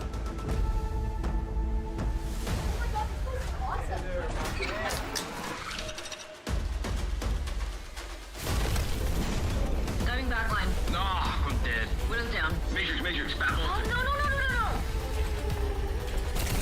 I got pulse bomb. Back's on cart. Come on, back's on cart. Oh, going in. Stop the cart. Stop the cart. Oh my god! Ah! Go to world! Do you see that? Ah! Making their OWCS World Finals debut, please welcome to the stage, Team Phoenix! Are you ready? Yeah. I'm ready.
Start your climb to OWCS by joining FACEIT League.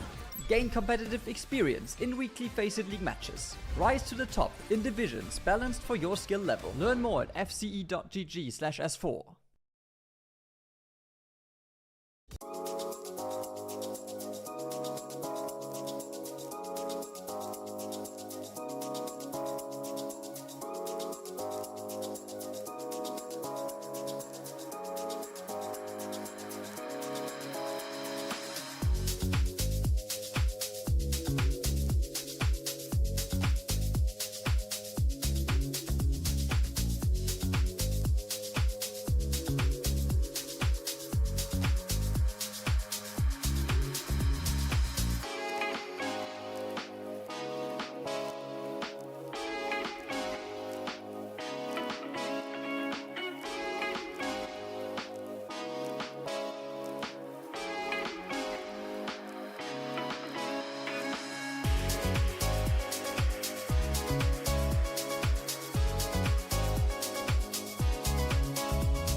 Season 4 FACEIT League Master Division Playoff Day continues. We have already had one fantastic matchup, and we've sent Quick Esports into the Grand Finals, where they have Frosttails awaiting them for the championship.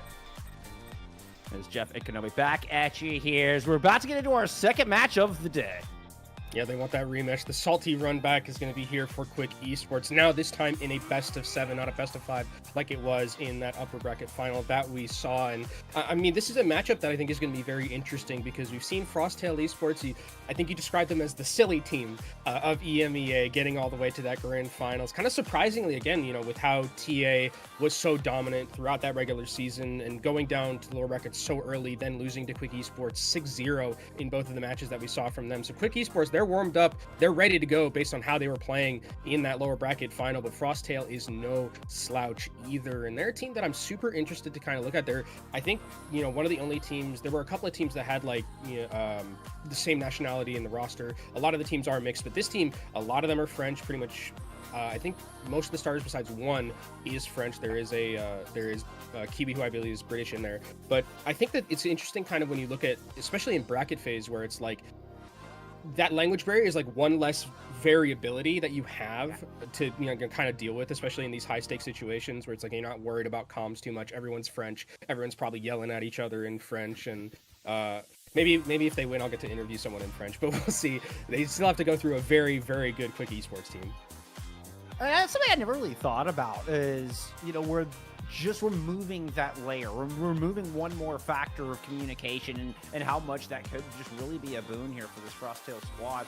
And, you know, we talked about just how, you know, TA's prowess in the regular season only dropped 6 maps in the regular season. Well, Frosttail were responsible for 3 of those. Quick Esports were a top team coming through regular season. Frosttail's able to beat them as well. In fact, Frosttail's, despite coming through, you know, not, you know, as your number 2 seed, they beat everybody around them. They beat all the top 10 teams here in Master Division. The caveat, well, they had 2 losses. Their 2 losses were to the 10th and 12th seed. Yeah, maybe a bit make too it make silly. sense. Make it make maybe sense. A bit too, maybe a bit too silly from them, and that's really what we're gonna have to be looking out for if they continue to be silly in this grand final. But we can take a look at the rosters actually for both of these teams, starting off with Frosttail Esports and the way that they play. And I mean, again, we talked about how, you know, this team in particular, they do some things that are a little bit different to like the other teams that we've seen, not as standard. But one of the things I think for this team in particular that they're so very good at is their mid-fight. Their mid-fight is exceptional. There were a lot of times, specifically against Quick Esports, where they had these team fights where it's a 2v4, it's a 3v4, and then bam, they come out with some clutch DPS plays, or a support play that like really completely shifts the tone, and it feels like there's never a deficit when you're facing this team, right? You only win fights against Frosttail Esports when they're all back in spawn. It's the only time that a fight is completely over for them. The one weakness that I've kind of seen from them, though, for Frosttail Esports is when we talk about how silly they are, they do have a tendency to lose fights very early, right? There's some, you know, yes, maybe a tank misstep.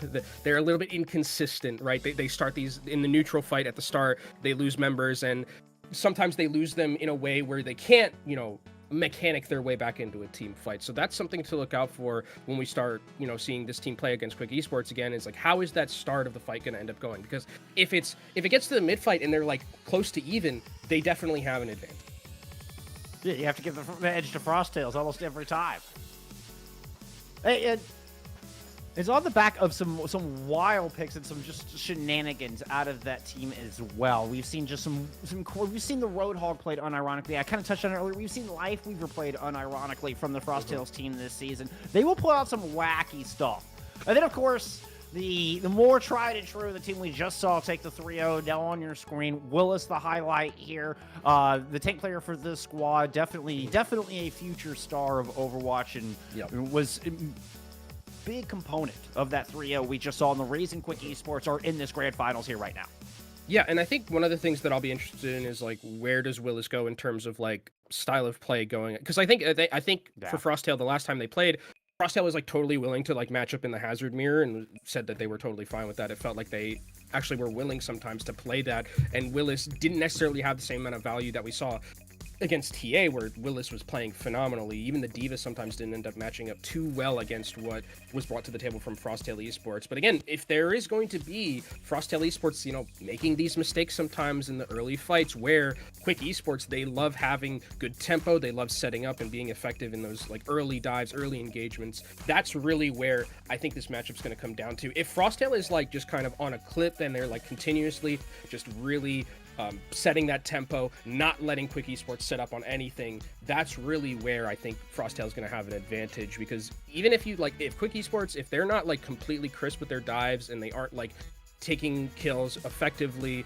quickly, that's really where in these like very chaotic mid-fight situations where Frosttail has an advantage. Well, I mean, basically, if Quick are able to succeed in those fast opening picks, you're talking about that's kind of where Frosttails feel vulnerable. So, I mean, it sounds like, I mean, if the initial dive works, then Quick should have the advantage in the engagement. If Frosttail's able to survive that opening 10 to 20 seconds, then Frosttails are more likely going to swing that fight back. It's kind of what I'm hearing.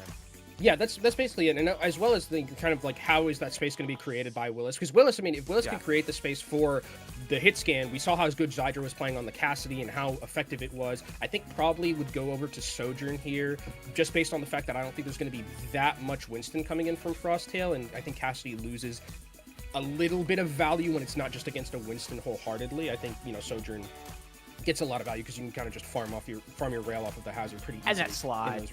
And the slide is just very good. So I think that's probably what I'd see Zydra move over to. To be fair, though, with how good Zydra was playing Cassidy, maybe give it a go. I mean, you're in the grand finals. Why not at this point? I also want to highlight the take care from Frosttail's Crocs. You know, is talking about those hazards, Crocs was one of the first one to start playing hazard really well. And one thing I had heard about Crocs is this is kind of part of its strengths, is that Crocs is really, really good at figuring out new heroes. And as such has, you know, really make a big splash from hazard in the get-go, and this could turn into a really cool hazard matchup because, well, we know Willis is darn good at the hero too. So there's something to keep in mind as we move forward into this. I'm really looking forward to kind of watching how the tanks face up here.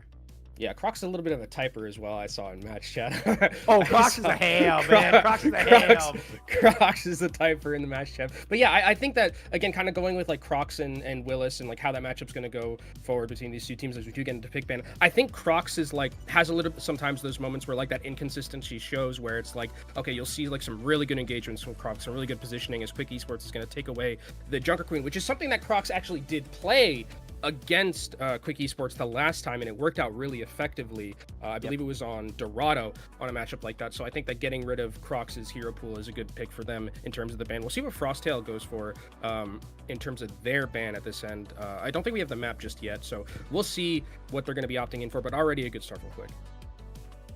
Oh, okay. So FTE got to ban out the Torbjorn here right out of the gate. So targeting dip, you know, we saw a lot of that Torb in this previous match. You know, we saw Torb played in 2 of the 3 matches, so eliminate some of the anti-flanker capability. Everyone from map to come in, though. Oh, go ahead. I think it's also really good against the Tracer. That's like the other thing that I think it does really good against, because we saw, I mean, exactly. Dip was like 2v1ing people, or 1v2ing people like the Kiriko and the Tracer with like Torbjorn, and if that's something that we're going to be seeing, which we do see, I mean, a lot from Frosttail Esports, we see like that, we see Pack on the Tracer, we see also Kiwi on the Kiriko, like we see it a lot. So I think it's definitely a good idea to kind of just like take that away altogether and not have to, because like playing Tracer into Torbjorn, I bet there's people like who are watching who have like done that and they're like, it's the most miserable thing ever. Yeah, I don't want to do it, so let's just like get rid of it. Let Pack have a lot of value on the Tracer, being able to match up 1v1 against Dip on the Tracer on the other side. There's also a lot of synergy in player history between Pack and Gogo. So when you get a lot of your main support going with your flex DPS these days, be it, you know, the Lucio going with the Genji or the Kiriko swift stepping in to join a Tracer on a flank to try to provide that extra help in controlling the flank kills. We're seeing a lot of 3-2 splits in the fast-paced style of this meta. You know, we're starting to see the hazards in the dive comp. So keep an eye out for that, and keep it out for Gogo and Pack to now be able to work those flanks completely unimpeded, since there's, you know, you're not going to get the dip torp. Yeah, and that, I mean, that makes kind of the side angle fights or the side lane fights really a lot more impactful, especially if it, you know, whoever wins that TVT, or, you know, if the Kiriko is going to be there to help, if there's a Genji as well, like kind of how that matchup ends up going, because if you win that matchup by yourself, you know, you're able to just like get so much space for the rest of the team. First map randomly chosen. So Nepal is a random pick. It will be loser pick from there on out, not just in map type, but game type as well. So you have the full breadth of map pool to choose from each map. We saw Nepal in our last map, and despite being a little bit more ground-paced, ground style map, we saw a lot more dive between our first two teams. I wonder if that's going to continue here as we get into this Frosttails Grand Finals. Take it on quick.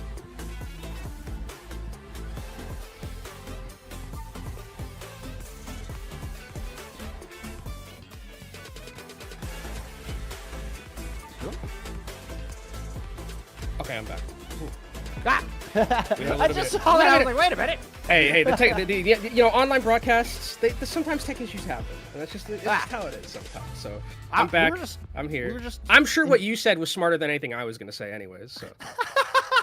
Yes, yeah, we'll go with that. Totally. I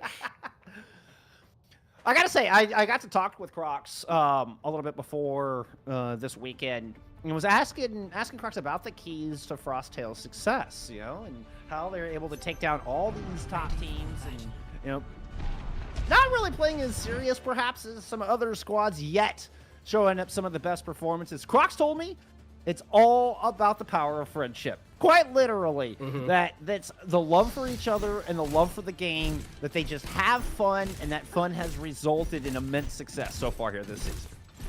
Very French is what I'm hearing from that. But, I'm very, very excited to kind of see how this team's going to end up playing. I mean, it is kind of I think that while they do play a lot of silly stuff, they do tend to go back towards a lot of the standard which we're seeing right now. Actually, Pac is going to be on the Genji a little bit different, and Zydra going to be sticking onto that Cassidy, so not opting in for that Sojourn. Because I mean, hey, if it ain't broke, you 3-0'd quick, you 3-0'd TA before this, don't fix it. You're going to be able to get some value still off of this Cassidy. Yeah, I mean, at least wait until Frosttails find an answer. Keo in a deep flank. He's already pushed all the way across to find an angle into the back line. But Quick is looking to the same. Kind of a little bit of a do-si-do rotations. Quick are trying to take Elephant right now with Will's position right up into the choke. Crocs moves into contest, throws a wall, trying to block some healing, but takes too much damage and is forced out. Keo still trying to play on this off angle and pressure down Wills. Jumps up and tries to do a dip as well, but a free cap comes through. Oh, Frosttails, you don't let him cap that early. That was a gift. Yeah, but really good rotations. I mean, coming out from Quick Esports, rotating around these aggressive dives that we saw coming in from Frosttail Esports, who wanted to take that space away and hold those angles, but they weren't able to do so with Crocs, and now Quick Esports have all of this positioning to work with Zydra. And actually, Keo is on a monster flank right now. Zydra gets taken out before the high noon. Yeah, Keo was hiding from the previous fight, never disengaged, and Quick Esports did not make the read whatsoever. Beautiful play. Natsuki does strike back though, so both teams are missing a DPS here. Oh, that was Gogo in a lot of trouble trying to duel Natsuki on the coastline. Meanwhile, it's a 2v1 against Crocs, and Quick Esports are coming up with both of those wins. Yohim almost saved Natsuki there at the end. Still a fight win for Quick. And I mean, this is really good for Quick because they're at 44%, and it feels like we've had like one team fight realistically. Like there wasn't really that crisp, clean play that we've seen coming in from Frosttail Esports, and this is something that we talked about where it's like the start of these fights sometimes don't end up working well for Frosttail, and they lose and they start to snowball themselves into a loss, and you're feeling very good if you're Quick Esports holding this angle. Especially with Zydra with the Deadeye. Able to just buy more time, gonna come out immediately. Oop, got trying to get back. We'll force out that recall, and meanwhile, Keo is opening things up here for Frosttails. You lose Crocs though, and Consideration comes in tankless. Frosttails are trying to get this done with just the squishies and going into an orbit away from Quick. They managed to find Willis, miraculously enough. Through double support without their tank, Frosttails are able to wrestle down the Ramatra. Still Natsuki rallying for assist. Player advantage for Quick Esports with 85% on the board. Back trying to hold it down, but all the cooldowns have been forced out. Crocs returns to get a kill into Natsuki, though. That's just what Frosttails needed. Yeah, you've got a downpour as well, so if you want to try and re-engage from this one from Quick Esports, you have to go through a lot. They're just going to try and get as much percentage as possible, get it towards that 99%. Frosttails looking to flip. Hey, Quick Esports getting close enough. Here comes that downpour you were talking about. Willis able to block it with the shield, drop the Annihilation. Susan to get ready, but Crocs is still very low, and Natsuki comes in with a flank kill with the alt fire. Kiwi gets the revenge. Both teams now absent of support. 4v3 for Quick Esports on the objective. Pack trying to even the odds, but can't land the pulse. There's the flip. Crosstails now pressured to have to move on to this objective. They're going to have to do it without a Lucio. Pack makes it onto the point. Just Zydra gets 3. That's going to be that. First map's going over to Quick. Yeah, and this is what I was talking about. I mean, I felt like it was Sojourn that was going to be something that Zydra pulls out, because it's what we saw actually Quick Esports do the last time they played Frosttail Esports. But again, if Zydra's playing this good on Cassidy, there's no need to change. Like, that 3K at the very end, kind of indicative of how much value the Cassidy was getting. I think Zydra had, like, high noon after that first, like, one engagement that we saw because of the value that it was getting and the amount of pressure that's being put down. And that's a weird position, it feels like, for Frosttail Esports to be in, because even in the mid-fights, they're not getting the footholds that they usually have. And this is a really, really good start for Quick Esports. It feels, I mean, I don't know. I'm almost getting the feeling that Quick isn't giving them that early engage. You were talking about how Quick wants to usually engage fast, but because they're playing this grounded pound, more brawly style, they're playing a lot more patient. Yeah, the rotations are effective as well. They're not letting Frosttail Esports really get into the teeth of the team and, you know, let the Genji get value on the dives, let the Sojourn get that space. They're really, really hunkering down, and Crocs is being put down a lot of pressure. I mean, look at how much pressure is being put down on the Crocs by this Pharah. Already has to retreat and uses every single one of their cooldowns to get out. It gives up the entirety of the map to make that happen. The entire Frosttails are now fairly contained. Does look like Pack and Gogo were able to sneak up the right side with so many low health bars. And Zydra will find the first blood here on Sanctum. Frosttails, if they back her against the wall, there could be more to follow. I think they were fortunate Quick Esports didn't press this issue. Yeah, I mean, the way that they're using the vortexes as well from Willis, just putting them down to make sure Crocs isn't able to jump out, and just the Pharah continuously putting down that pressure, just really making it difficult for Crocs to take that space and make these engagements. Love how far back Quick Esports back on play and staying out of the violent leap range from Crocs, giving them minimal options. They have to attack the very sustainable Ramatris, the only choice being given to Crocs at the moment. Pack on that angle, that is an important play. Could open this up, and it's going to be a forward push. Frosttails trying to converge onto the bridge with this Consumer Rush. Great wall. Denied a little bit of from healing from Willis, but they had the block, they had the sustain. Still 5 strong. Frosttails disengaged, but they give up control of the objective. Yeah, but they have to use a lot of cooldowns to win that fight, and now it's going to be Quick Esports going back in, trying to take control of this point for themselves, as Zydra has a lot of good sightlines right now directly onto this point, but Dip ends up going down to Keo. Great rotation. Keo still playing on that right side. Crocs moves in to find Natsu. This is all the way back towards Quick Spawn. The jump over. Zydra rolls, almost ends up in the pit, ends up in Spawn either way. Hey, Zydra got their one, though, so got their one off of the Lucio, and Dip is a... I don't think this is, this is just going to be to kind of hold and see if there's going to be any Frosttail player who's getting a little bit too over-aggressive before going back over to that Genji. Now, though, it's still going to be, I mean, a good engagement from Quick Esports. The biggest thing they do have to worry about when this orbital ray is going to be coming through is going to be that downpour coming in from Crooks, because it stops the engagement very effectively, and with this enclosed area, it's going to be even more deadly. Goes to the left-hand side. I think Dip is just trying to keep that left flank clear so they can push out towards the right, where the Deadeye from Zydra is looking to lock down a couple of skulls. Can't quite find Keo across the bridge. Knows that OC is looming. Downpour thrown in from the backside. Doesn't catch anything. Rally up from Natsuki, trying to push on. Pack just disengaging all the way to the point, using every cooldown they had to get there, and still Dip is able to follow, pursue for the kill. The rally will escort Quick into a retake onto this objective. They even have some more ultimates to close it out in case Frosttails wants to come back in. That was 2 ultimates used by Frosttail and got no value whatsoever. The Overclock got nothing, and the Downpour got nothing either, so that means that you're going to be able to keep Quick Esports your very key ultimates, like this Annihilation and like the Orbital Ray. Good news for Frosttails is they are returning with double support ults. They have got to get value out of them. Maybe they can be the first all lives and get in position to throw this finish in a good spot. A little bit laterally across the back. There's that Annihilation. Mikio with an important opening pick. Jumps down in. Oh no! Gets denied in the duel against Zydra. Leaving Zydra all alone on bridge. Orbital Ray thrown over the point here from Quick. It seems like they've got all the tools to take this point back. Rotation from Frosttails and Quick are not putting a lot of point pressure down, allowing the percentage to build up. And honestly, they've kind of gotten contained here. Pack is now able to pull off the blade. Doesn't get anything. He's got to get out of there. Yeah, Pac was trying to get those picks, because if he got those picks, it was going to tick up to percentage with 90%. Now, a sound barrier engagement goes in, and it's just going to be too overwhelming for Quick Esports to deal with, and that should be a map win for Frosttail unless something disastrous happens for them. And with Quick Esports having no resources, ain't no way they're going to be able to hold that one, and Frosttail Esports take us to a village. What a turnaround. Score. God, this Frosttails team is so fun to watch. I mean, it felt like they were just so contained the dynamic. whole time, and they fight their way out, Kenobi. They're so dynamic. I mean, that was really just off the back of, like I said, like there are those times where it's like Keo has this very like inconsistent nature where like Keo will like have moments like on the first map where you're a little bit invisible, and then on that map you just get like the pick on the Genji that like wins you a team fight, right? So aggressively like that. It's really, really fun to watch how like this team can just like turn that switch immediately, and that's what we saw on that previous sub map. And now going into Village, I wonder if we see any kind of difference in terms of what we'll see with the DPS or with the tanks as well, because this is much more of a brawly style map, but it doesn't look like either of these teams want to change too much. Could favor the Willis from Ultra, particularly if they just want to anchor on the objective. They're sticking with the far, very powerful here on Village. Not a whole lot of room, but doesn't feel like they're going to have good enough targets with it. Goes back over to that. Yep. Neither Genji control the flanks, I'm guessing. Yeah, I think also that the problem was that the speed was enough for Frosttail Esports to get into position, and that means that there was going to be the Sojourn who just had all those angles to make the Pharah difficult to maneuver through and get through those chokeholds and without being, threatened of getting hit with a rail shot. Quick, we're just too slow on the draws, basically what I'm hearing. Pretty much. Still a 0-0 on this point. Ooh, and look how aggressive Quicker just went back towards their own spawn, but they managed to catch the aggression and strike back. They get 3-1 trade on that. Willis is going to win out tank war, and first cap actually goes over to Quick.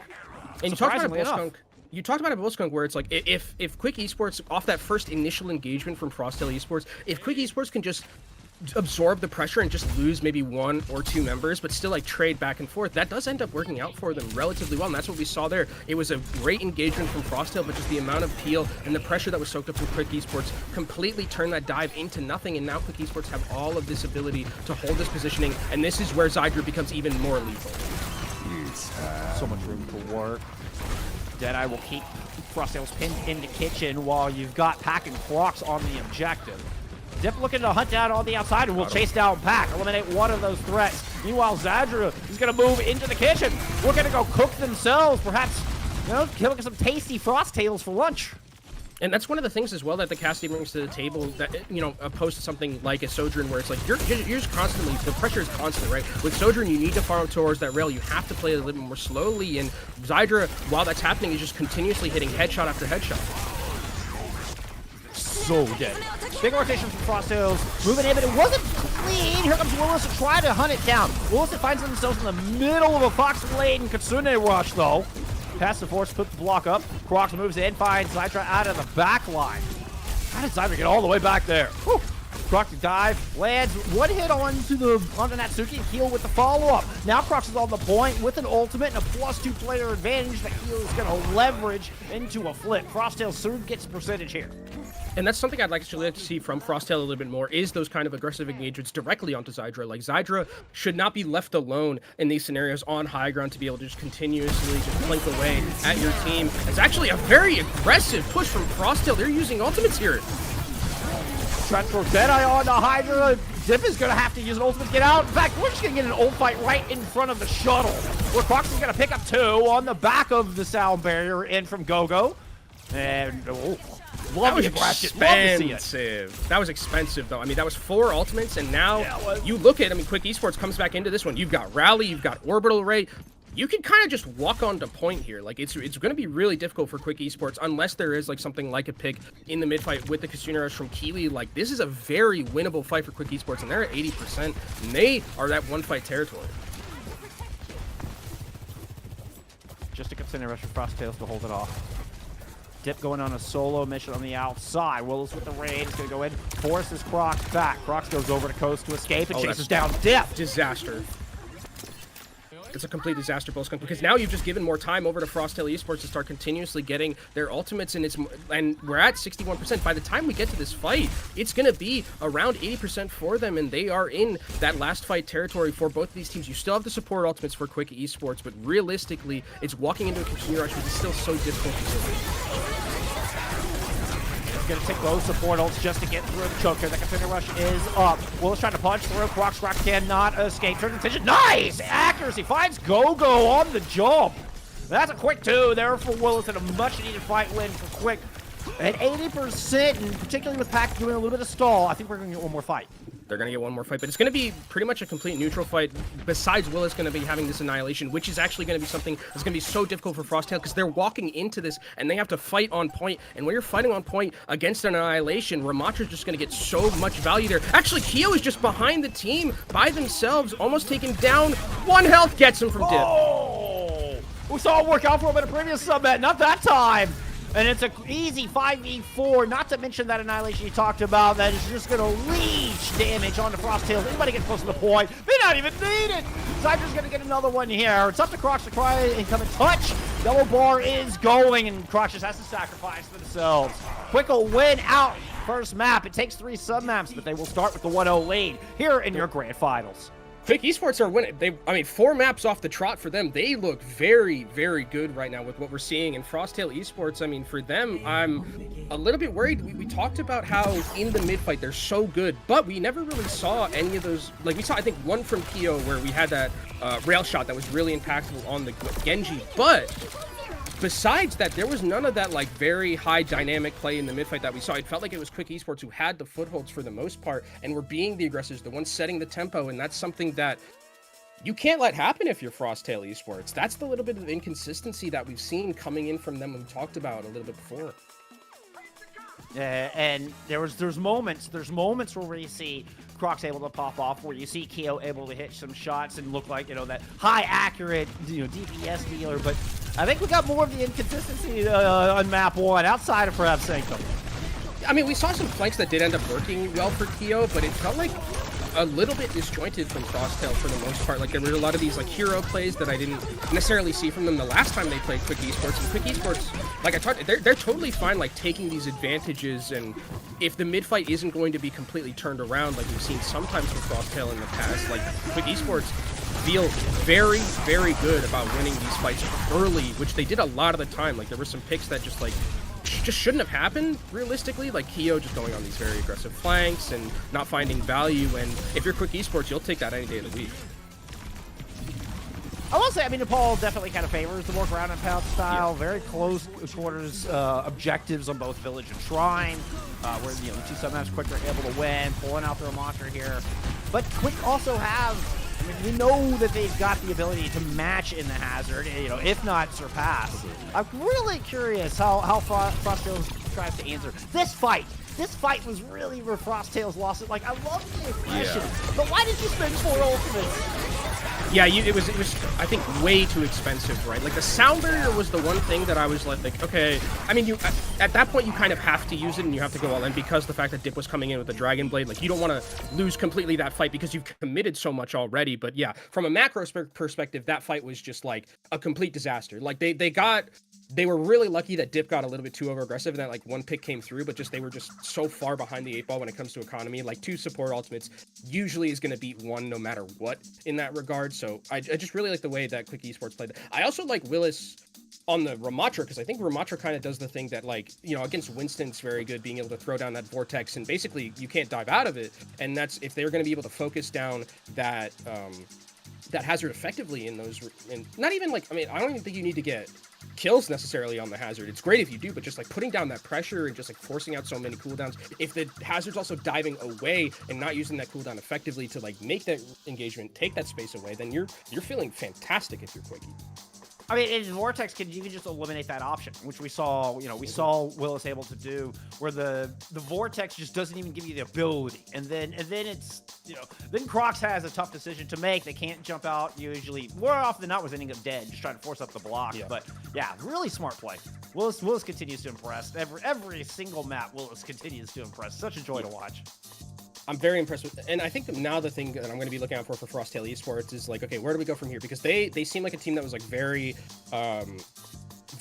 effective playing the hazard. There is that Junker Queen that we do have to talk about because it did get banned on that map in particular, and I think that is something that Crooks is very good at and can make it a little bit easier to maneuver around. It's not something that just gets kind of obliterated by Ramatra. It actually, I think, performs probably pretty well into Ramatra, all things considered. You can be a little bit more aggressive. You aren't just like, at the virtue of getting vortexed and then you're just like, oh, I can't play the game, I can't move or anything like that. So I think as we go to Servasa, which is going to be our next map, that is, with how enclosed it is, I think Junker Queen does rise in priority still a little. Oh, I think that is a beautiful shot. I think it's exactly the game plan here from Frosttail. So that makes perfect sense. You know, grab the flashpoint map, go into the JQ, try to create a little bit of a different look. That is something Frosttails does very well. I mean, they do play a fairly wide variety of things. So I think that's a brilliant expectation. Now, I believe Willis will be able to. I don't know if they'll match it. I mean, they could. I think Willis does have the ability to match the JQ, but I think more often than not, if we do see the Junker Queen come out here, it's gonna be quick going more into the dive look and just trying to avoid it. There's going to be a Juno ban that comes through. I think one of the interesting things, though, as well, is that we saw from Quick Esports, there were a couple of times where it's like they soaked up that pressure really well against like that high tempo play and high aggression that we saw coming in from Frosttail Esports there in that regard. And I think getting rid of the Juno is also great because Speed Ring, very good against Junker Queen. Like if Junker Queen's going to aggress, you just use the Speed Ring, you get out of there. Hanzo's going to be the other ban at the very end of this. That's interesting to me because I haven't seen too much Hanzo from Frosttail Esports. It was mostly that Sojourn. So maybe maybe these teams know something we don't. It is Grand Finals. Got to throw everything to the wind. But I think Juno, great ban from Frosttail Esports. If they are going to be going for the Junker Queen in particular, you know, Speed Ring, if you see the Junker Queen shout at you, you're like, Speed Ring, we're out. We're peacing. Get out of. We don't want to be in the I call Junker Queen comps like T-Rex comps where they have like tiny little arms and you don't want to get caught. Because if you get caught by the tiny T-Rex arms, you're gonna get eaten. But if you can get away from them with Juno, it's really effective. So I think it's a great ban from Frosttail. I will say I've been seeing a lot with the Junker Queen what I've been calling the Mach 5 comp, where they run Lucio Juno with it. And so you get speed, you get Lucio, Juno, and Junker Queen all provide speed to the rest of the team. That has been actually pretty popular backline to run with the JQ, particularly on Flashpoint and Push. So that edge of the equation is still interesting, but I think Frosttails tend to go into the Lucio Curie for that anyway.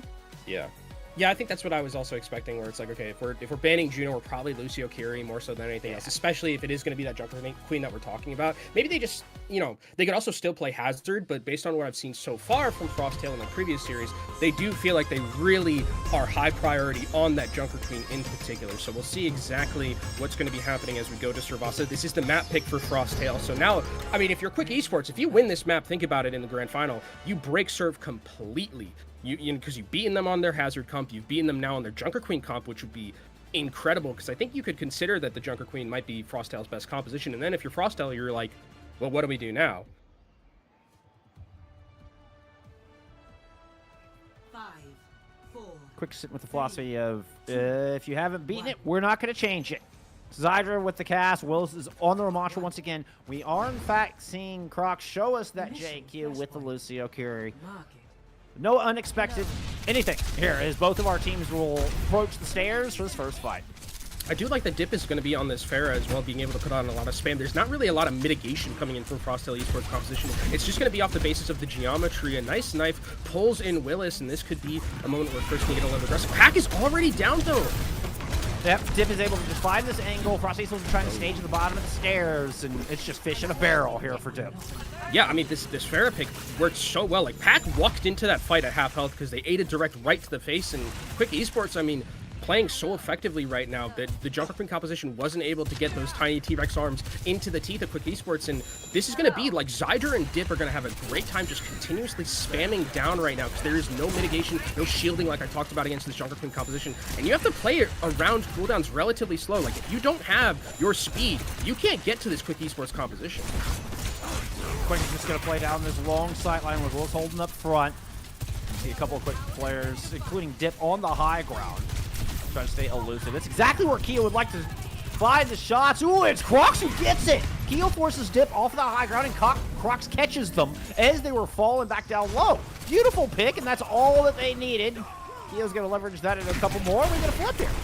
Yeah, that's one of the things you're going to have to be seeing is Keo really start to farm on this Sojourn with the amount of space that's going to be given. There's some mitigation with shields from Willis, but if you can find those headshots like we saw, and then the rest of the team can follow up on it, that's really where you're going to see Frosttail Esports get some values. Dip's actually going to forego the Pharah completely, offer the Genji to get a little bit more survivability. I think that's a good decision, especially on this part of the map in particular, where it's a little bit more enclosed. Now you can play the Genji, you're not at threat of just getting railed exactly and then just getting taken out by the rest of the team. Gonna have to try here to start things off. Infinity Rush is it for Frosttails. On the low ground, mind you, back towards that choke. So not on the objective as one might expect. Keo under a lot of pressure. I mean, just got run down. That was 3 quick esports players that just blitzkrieged Keo out of the corner, who had an OC in the pocket, by the way. Yoham with a interesting kind of self-serving Kitsune Rush there in the back of this 4v4. Dip and Yoham are going to tilt the balance. Give the point back over to Quick. He's at that 90% though, so this is going to be the last fight for both of these teams with how quick it's going to be ticking up for. And it is going to be a support ultimate advantage just a little bit right now. You can see Natsuki 80% towards that sound barrier. Gogo should have it in this next fight, so that's going to be a little bit of an advantage in terms of time. Natsuki needs to find a way to get to this sound barrier in time, or else FACEIT Esports is just going to overwhelm Quick Esports with their ultimate economy here. Go first. Oh, that's oh, you just... No, Willis just vanished in the blink of an eye. Wait, Zyger Gogo, that means there's no sound barrier. Yeah, the sound barrier's off the table. I was just thinking the same thing. This is going to give Natsuki and Quick Esports a chance to get back in this thing despite not having a tank, but they can't get back onto the point. Natsuki gets cut down just before they make it back. It was such a close. I mean, that sound barrier was not going to be there. And actually, if anything, Bullskunk, it's going to benefit Frosttail that they didn't have to use that sound barrier in that team fight, because now they're going to have it to match the one that Natsuki's coming out. So maybe a little bit of an advantage with that kill ending up happening. But FACEIT Esports going to be having 4 ultimates in this next fight. It's going to be a lot of particle effects here that we're going to be seeing from both these teams. But they're going to be fighting into the teeth of an annihilation, and that's where it gets a little bit spooky for Frosttail if they want to make a super aggressive engagement. Yep, the fortunate for Frosttails. A little serendipity. Get us in the up to the high ground. Gonna go Zyger with a Deadeye once again, trying to control some space that Willis is immediately gonna move in and solidify. This is gonna give a free first cap over to Quick Esports, but expect a quick retaliation. Keo with the overclock trying to start that off. Natsuki still holding on to this sound barrier. The annihilation has been thrown in from Willis. Quick is trying to get in the face and just put a chokehold down right in this small area. Willis gets cut down though. Overextends. The sound barrier perfect from Gogo. Well timed, well placed. The Yoham low on the outside, and Frosttails return. That mid-fight prowess showing its ugly head. Yeah, now there is going to be a Kitsune Rush available for FACEIT Esports to kind of match what Quick Esports going to bring to the table. I think Natsuki is just holding on to this sound barrier just to match against something like a Dragon Blade or match against the Junker Queen Rampage, because if you don't have any defensive ultimates to deal with Rampage, with how enclosed these fights have been with the composition that we're seeing from Quick Esports, it is going to do a lot in terms of taking you down. But Crocs get taken down super low. Is able to get out of there, trying to go to chase. Gogo Dip is there with the leg to converge. Woo! Rampage now comes in, hits 4! The sound barrier from Natsuki is there, exactly as anticipated, but now do you have anything to fit off Pack's blade? Pat's cut through Natsuki, chasing Willis around the fountain, just slash after slash into the back of the Ramatra. Fantastic ultimate rotation as well from FACEIT Esports, using that Rampage early, and with only 4 members of Quick Esports available, forcing out that sound barrier, and then immediately Pack follows up, cleans the fight with a great Dragon Blade. And that's going to be FACEIT Esports taking a second point, and they're looking very clean right now. It's no wonder they picked this map, and no wonder they're picking the Junker Queen. And if Natsuki is strictly going to hold sound barrier for Rampage, then Frosttails know how to play around that. I mean, I feel like Gogo made that read and beat early because of it. I mean, it gives Frosttails, I think, a huge advantage, just knowing exactly when Natsuki's going to pull the trigger. Here comes a shout, trying to chase Quick Esports onto this point, looking for Precious first control, with Keo fighting Yoham. It looks like this is in hands of Frosttails. They're able, well, I said that. As I said, they're going to avoid the Deadeye. Crux steps out in front of the Deadeye. I mean, they're trying their best. Susu's actually used. It's very good to keep Yoham alive for a little bit, but is it going to be enough? Kiwi is just absolutely popping off right now on this Kiriko. Willis will be taken down. No supports left for Quick Esports. Actually, Willis still standing, but Gogo's still here to give that healing over to the rest of the team. I don't know if Quick can win this. Never mind. Quick are turning it. Gogo goes down before sound barrier is available. Yeah, the reinforcements showed up just at the nick of time. Still, Frosttails are looking to get first cap, but Quick Esports are coming in full force, and they're going to have, they're coming up on an overclock to work with. They're just going to flip this control right back. Frosttails have got to cause a moment and set up for this re-engage. Yeah, but they know they have an advantage with support ultimates. Here comes also the overclock just to create that space. Keo looking on the flank, almost takes on Zyger, finally gets it. 2 shots, Zydra's down. Now turning back onto the point, a low Willis just buying time, but the inevitable kills come through, and Frosttails with a flawless fight here. Yeah, I really like that decision making as well. Using that overclock just to kind of create that space for the team. Just gets one pick, and that means you can keep your support ultimates in this next fight. And we've seen how good Frosttail have been at rotating them effectively, and actually some aggressive positioning here. I think they're going to try and catch Quick Esports off guard as they make this rotation. Very easy rotation. But Pack a bit isolated, was trying to get to the rest of that blade. Did he have the Annihilation come in and try to fend off this Kitsune rush as fight kind of taking place in market, now starting to migrate back over to the objective. It's Frosttails who back away after losing Keo. Yeah, they had to trade. I mean, Frosttail had to use the Kitsune rush, and they used it really early, so now it's going to be a re-engage from Quick. And Johan's Kitsune rush is directly over the objective. This is going to get a free flip forward for them. Hoping to get some exit picks, trying to chase down Crocs here on the outside. Gotta be careful. Crocs does have this range page. I think it's just trying to bait in. Stunned out! Stunned! No way! Now the blade for Dip to capitalize on this. Pack, go, everybody invested, and Quick still comes up with the win. Zydra coming in super clutch with the stun. That Rampage got absolutely nothing. It's going to be flipped back over for Quick Esports, who don't get... I mean, if that Rampage hits, that means it was going to be a completely different fight, because that means Crocs is still in there. You're able to potentially rotate your ultimates more effectively with the Dragon Blade after that, but no, Suri, says Zydra, who has a high noon to create that time and space for the team to zone off this point and cap it. Got hit by the knife. Oh, gets hit by the railgun. No Deadeye into this fight. 4v5 for Quick. Block up, Nemesis Form in use, and Willa still just cannot stay alive through it. Frosttails is going to take this at 93%. Quick Esports with no options. They have to fight this 3v5. Natsuki just flails into death. Frosttails are going to close this one out. You can see why they picked Saravasa. Yeah, see why they picked Saravasa, and see why Crocs is on that Junker Queen and why it was banned in that first map. I mean, that was literally, that fight, the knife onto the Cassidy.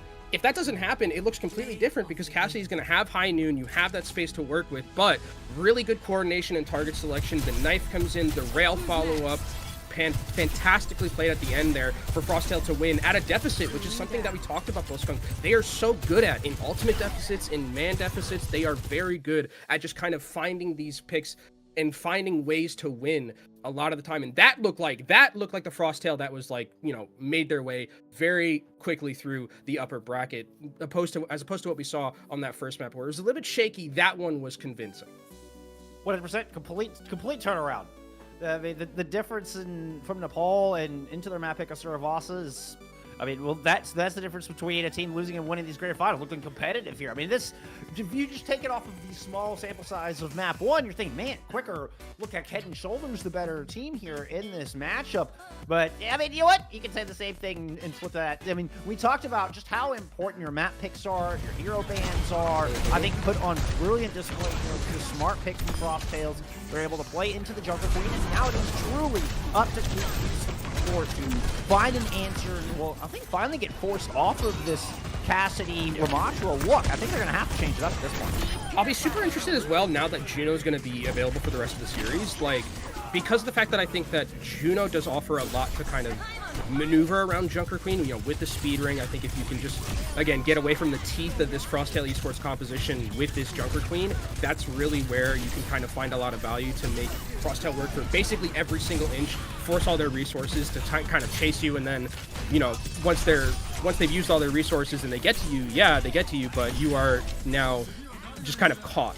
You're stuck on an island. So I think that that's going to be something I'm going to be looking out for, as well as the map, because Junker Queen's not going to work everywhere, right? Like, there are maps that are just going to be so much more favored for, like, high ground mobility. Hazard comes into play, Winston comes into play. I think that this was a perfect map for Junker Queen, and I think we'll probably see Frosttail Esports, if they do lose another map, pick another map that's, like, very favored to Junker Queen. And this is where things are going to start to get interesting, particularly being a best of 7. Because, you know, we might anticipate that Quick Esports are going to play more high ground traffic. You know, go to Nambani, Dorado. Oh, that stun was so gorgeous. Yeah. That was frame perfect. That was insane. But then, you know, I saw that too. And then might expect the push map to come out. You know, might see the control map to come out and play a little bit more of where the Junker Queen can be strong, and this really might just end up in a battle of picks and bans is where this series is decided. And it looks like we do have Route 66 as our next map. So this is a map where it's like, okay, Junker Queen can work. I think on third in particular, like gets a good amount. You can pilot it through first. It is difficult though, because you know, if you're on big girls, you kind of just can hold that high ground, and it's like walking into no man's land in World War I, right? You got to get through a lot of shots to be able to get to that other trench. So I think that this is a good map pick for Quick Esports to kind of negate what, if it is the Junker Queen that was so impactful, which it looked like it. I mean, Crooks looks fantastic on it. So I think that this is a great map pick for them. Bring in probably that ability to play more of the hazard, more to what their style is, and not having to play against the Junker Queen, I think is probably the bigger thing that I would be thinking if they're picking this map. And you gotta remember, I mean, Junker Queen has the lowest health pool of any of the tanks. I'm fairly confident. It's either, I think Junker Queen is 25 below Zarya, if memory serves. So that poke damage coming in is so... the percentage on a Junker Queen is, you know, you take a couple shots out of a railgun, suddenly you're at half health, right? Whereas opposed to a Ramacha, you take a couple shots from a railgun and you're still, you know, 2/3, 3/4 of your health bar. You can also just cross your arms and you're too angry to die, right? Like exactly, yeah, they're just unkillable. So it's, I mean, just that extra little bit of poke damage that you can get onto a Junker Queen is so immense. I mean, it means if you get there with no resources, like you were talking about, even with cooldowns, same, you know, applies to your health bar as well. You have no cooldowns, you have no health bar by the time you actually close the gap. Suddenly, your teeth have been very much dulled, even if you do have them in your little TA Rex arms. Yeah, that's why I'd be surprised if we saw it. I mean, I think it's not, you know, it's April Fool's patch because we have the googly eyes, but you can't jump as Junker Queen anymore. So it's not the April Fool's game mode here in the Grand Finals, thank God. But I think for the most part, this would be probably where I would expect... I would expect probably the hazard more so than anything else. The Winston definitely a possibility, I think, as well. But I think the Junker Queen kind of on Route 66 just goes more to the wayside, and then it becomes really like reliant on like creating that space for the DPS. Keo, I think, had a much better round in Servasa this particular, and then like compared to what we saw on our first map where Keo was a little bit more silent. Is it on a ban for Quick Esports to start things off? So this tells me like they're trying to pigeon the Winston maybe a little bit. I mean, or that they're going to play Hazard, and it's actually Frosttail Esports going to ban Winston themselves. So I'm really thinking this is like we're like Diva Hazard pilled here, like for sure. Yep. This is Lucio Curie, and then either Diva or Hazard. Probably each. Wouldn't surprise me to see Willis pick up the Diva and Crocs go into the Hazard. Yeah, I think that's definitely, especially for Route 66. Now it's like if it is Route 66, I like long range hit scans start to become a real possibility. So I think like Widowmaker starts to become possible, Ashby starts to become possible, and those are like really key picks that I think will make the difference if we do see that. I think Cassidy still can, still fine, especially with how good it's been being played so far. I think Cassidy still can come to the table a lot of the time. I think it just doesn't offer the same amount of like one-shot potential that you see. Offensive pressure that you see from like Sojourn, where it's like if you're hitting your shots on Cassidy as like forehead as it sounds, right, where it's like the hero is very good, right, but you have a little bit more of that like potential to just like turn fights instantly with Sojourn, which we've seen. One of the best benefits of Frosttail Esports is that when they can like turn fights really quickly on a dime, or just like win a fight very easily at the start with like a pick from Keo on the Sojourn. I feel like the Cassidy is a little bit more counterplay kind of a pick, where it's not so much the aggression, but it's like you set up on a high ground, what we've seen from Zydra, and you protect an area. So you're denying flankers from coming in, or you're denying an aggressive push from a tank, from a dive style tank. It's not so much of controlling angles as much. I mean, obviously you can still do that with the Cassidy, but compared to a Sojourn or even an Ashe, I don't feel like as much of aggressive controlling angles. And this is, you mentioned Keo before, and I really like that you brought up Keo's consistency, because I think this is the spot. Keo has a mean Ashe that is one of their best heroes, and this is the spot for Keo to really step up and have that great performance. No flakiness, no patchiness. Like, Keo needs to step up and just hit shot after shot here, and I think Frosttails have a really good chance of going up in this series.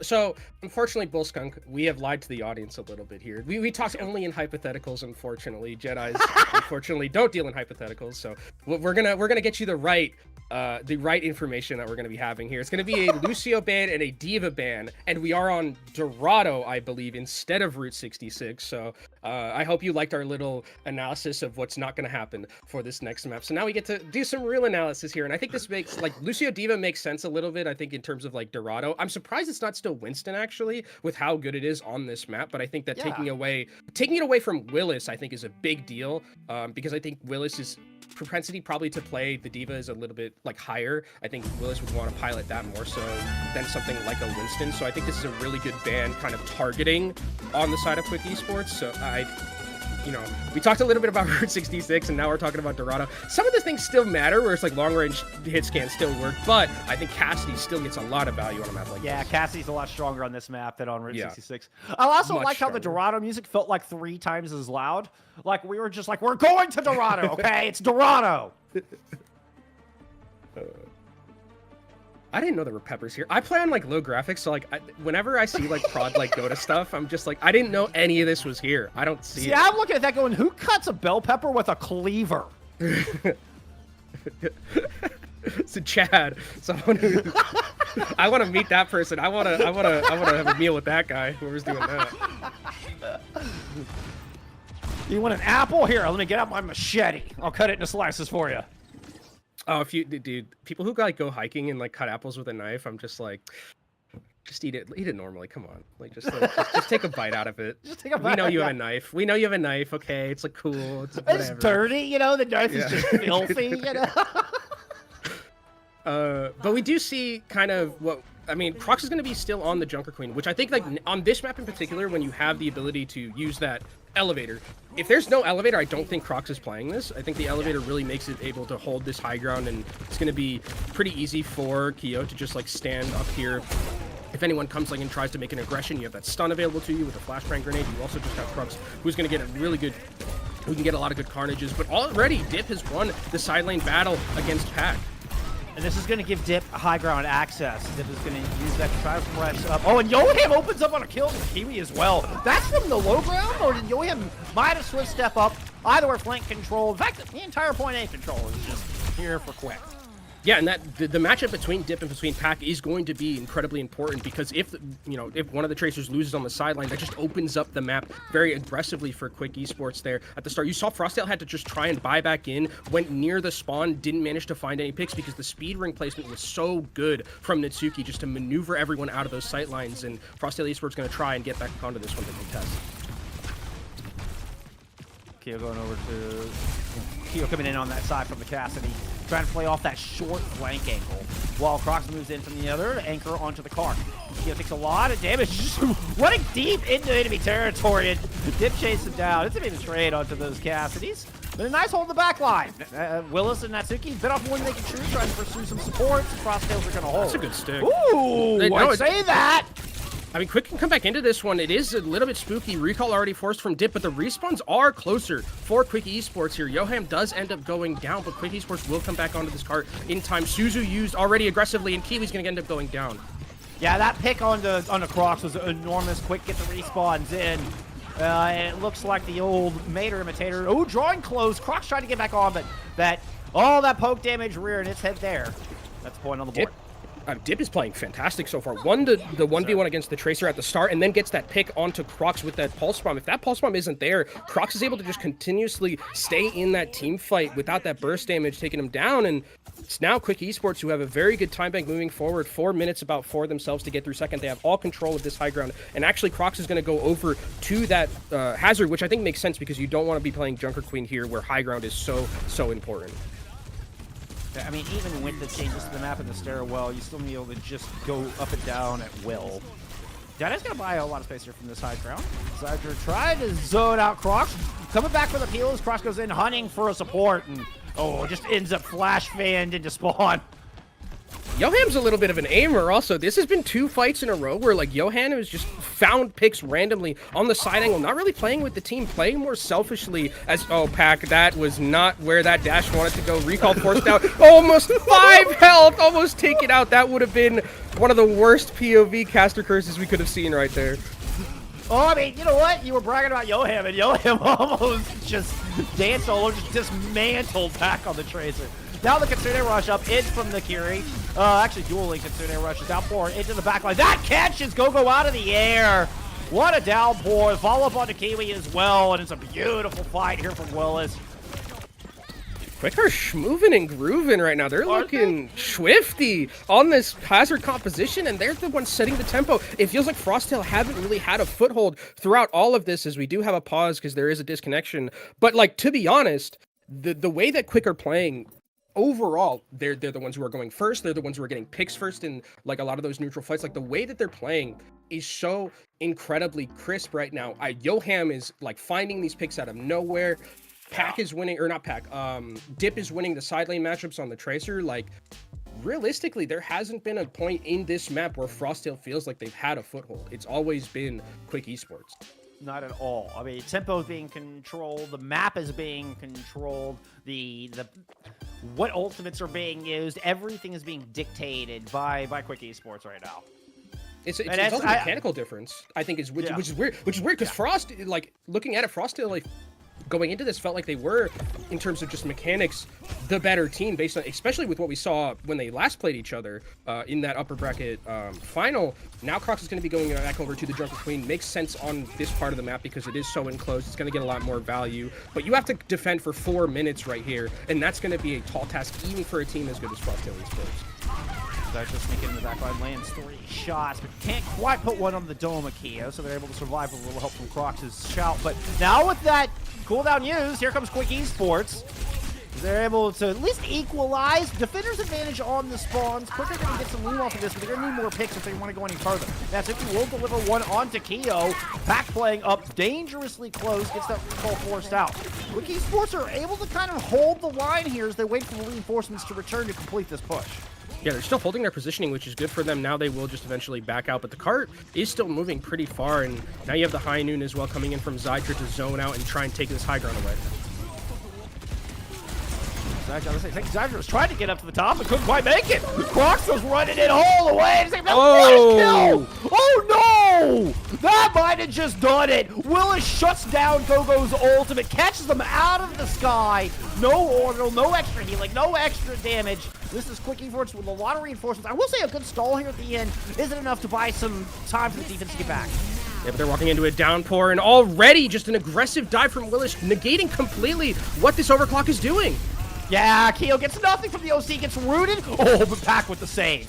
Despite being rooted, Pack and Keo come up with a kill and might have just bought a lifeline from this Frosttail's defense. Yeah, that felt like one where Willis was like, I'm the hero, I can do it, I have this really good downpour, but just did not respect the amount of burst damage potential coming in from the overclock at the very end, gets taken out very early in that team fight, and this defense, I mean, it was like a 4.5 minute time bank moving forward for Frosttail Esports, now dwindled down to only 2.5 minins as Willis is taking a minute poke, but that means Yoham should be able to get towards the score. Just Deadeye. Could have been an easy stick. Neither are going to land on much. Kitsune Rush does come out. Actually looked like Willis's Jagged Wall might have blocked a little bit of that. Oh, no, it did make it all the way through. The return rush just goes down the stairwell. I'm not there. That's exactly where Quick would have liked it. So neither team getting max value out of their Kitsune rushes. We're kind of back in the neutral. Whoa, Rampage gets stuck on the cart. Still you get Natsuki with that somehow. Well, Willis is never going to respond. Now the pressure is on. Low health bars, no supports. It's just DPS left standing here for Frosttail. Blade out as an exclamation point. Ooh, might have been too soon. Yeah, I think Dip was actually looking for the reset there, but Willis took it away before the slash could come through, so you weren't able to get that, secure that pick. Pack does end up going down, but that's bought enough time for the rest of Frosttail Esports to try and respawn and stall this cart. Quick Esports still have plenty of reinforcements here, but they have no more ultimates left. In fact, this is going to be a very dry fight here in front of the Frosttail spot. Continues early. Keo trying to push into the hallway. Goes face to face with Yoham. We'll win it out. Yoham has been so lights out good. Gets put in their place by Keo. Yeah, if Pac doesn't make that play there on the Tracer going into the backline, stalling the cart, this fight looks completely different. Also, if Dip was able to get that reset and hold that blade for a little bit longer, that might have been a difference maker. And now 60 seconds left. That's all that's left for Quick Esports here. Respawns are so much closer for Frosttail Esports. They have the ultimate advantage as well. It's really only a downpour from Willis, and going into an orbital ray, I don't even think that's going to be enough. And then at the back end of that, an overclock really just turns the fight completely. Bit of a 2-3 split. And you see Dip and Yoham pushing up towards Mega side with Willis trying to provide some oversight. Take some poke damage and force to drop back down. Gogo's going to go ahead and throw in the orbital early. Giving chance for Quick to just disengage, kind of hide in some cover. Perhaps use a couple of cooldowns. Now, what are you gonna have to counterpunch with? Give me the overclock in. Willis throws down the downpour. That's gonna catch at least one in it, but Keo's able to fit him off. Oh no! Willis still jumps through the overclock to find a kill on the Kiwi. Give the player advantage over to Quick. We're down to less than 10 seconds on the clock. Dip into the hallway. He's going to find a kill on the Gogo. Dash picks up Keo as well. Nasty play here out of Dip. Beautiful three-piece in the waning seconds of Quick's attack. Might just deliver the point. The blade here. You're going to give me the ace? Oh, you're going to chase it down. Willis will get Kiwi. Still have Pac trying to run away. Dip won't get the ace, but will get the point on the board. Dip with a nasty deflect onto Keo right there. Return to sender on that rail shot. And I mean, for FACEIT Esports, I like the idea of like going super aggressive with that orbital ray and like just creating that space, but they needed to find a pick there. Like that was all that was needed for them right there. They wanted to find a pick. I think their thought process was we either find the pick or we're going to wait until the re-engagement from Quick Esports and then we're going to use overclock and then they're going to kind of be walking into our arms. But a fantastically placed downpour, just sectioned off the team fight completely. Overclock got no value, and then Willis got that pick onto the Kiriko. There was no Suzu, no ability to keep the Juno alive, and then it was just a reset after reset for the Genji. Really, really clutched up from Quick Esports at the very end there, which is something that we think that's like what Frosttail was known for. Now it's Quick Esports who are doing it to them. They did take all of their time back, so there's a hope there for the Frosttails fans out there is at least Frosttails were able to gobble up the 4.5-minute time bank coming in, but you got to cap it out now. Yep. I mean, there is a win condition set, right? And Dorado, to be fair, is like it's a hard map to cap. I mean, especially when you go onto third. I mean, that was like a 4-minute time bank that got dwindled down to nothing. So it's very difficult some of these times. But we will see, I think. One of the things I'm very interested in is like when we're going to see Croc switch off, because like I think on first it like works, especially with elevator, like you should be able to get this high ground totally fine, but like beyond that, like where are we going to be seeing the Junker Queen maneuvering? Because on second it's going to be very hard to pilot. Slow and steady, just play it off Loco right now. We've had a little bit of trips up to the high ground, but Willis is doing a good job of controlling the red roof at the moment. Zydra, the real one you got to watch out for. You see the duel between the Cowboys. As long as Zydra's up on that high ground, Frosttails cannot step out into the street. Yeah, and I think this is good for Quick Esports, especially if you get a pick onto the Kiriko. That means it's a lot of healing lost, and you're just trying to get as much time as possible. And for FACEIT Esports composition, they have to play it really slow because they don't have an engage button to just get in. They have to do these long rotations, try and find that high ground through the other side, and that just leaves a lot of time for Zydra and for Dip to spam and potentially find a pick. Frosttails have used one cooldown rotation to get a couple players up top, but here comes the attack down low.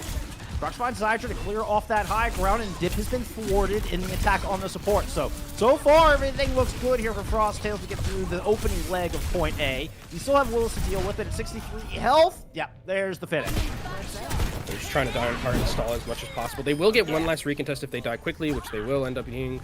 And this is gonna, I mean, this is like a good start for Quick Esports here, being able to hold that long. 1 minute and 30 seconds taken off the clock. But now that we're out of this high ground potential and we're more on like even ground, this is where the Junker Queen's gonna start getting a lot of value, and those knives and those carnages in this enclosed area can really set the tempo of a lot of these fights. Deadeye. Gonna go ahead and pop that immediately. Try to hold this. Can they get on the left side? Knows Dip is gonna sneak it. Dip dashes in. Look at this. Oh, yeah! Shows us that impeccable accuracy. Taking Keo down, and Croc's never stood a chance. Yoham on this Kiriko has been phenomenal so far, farming up this Kitsunerish a little bit earlier than Kiwi. Kiwi did die, so that's a little bit unfair of a comparison, but that pick onto the high noon, the dash also from Dip getting onto point before it even passed that line, past the capture. This is where I'm really worried for FACEIT Esports, because they have to work so hard to get through a lot of these chokes now, and there's so much spam potential that Quick Esports have, and there's only 1 minute and 40 seconds left that you have, and you're having to use speed ring to like get through. Now you're gonna have to use shout. Like, you have to rotate these cooldowns effectively, and you have to take a lot of time to get back onto this card. You gotta wait for those cooldowns to come back before you can engage.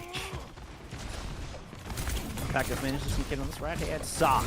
Red by Dip. He's going to have to give up on this flank for now. Comes back in the mid, but the Continuous has been invested as well as the Rampage. Rampage is going to find two. Dip with the blade. No health. Pack is able to land one. Crocs lighten up the feed.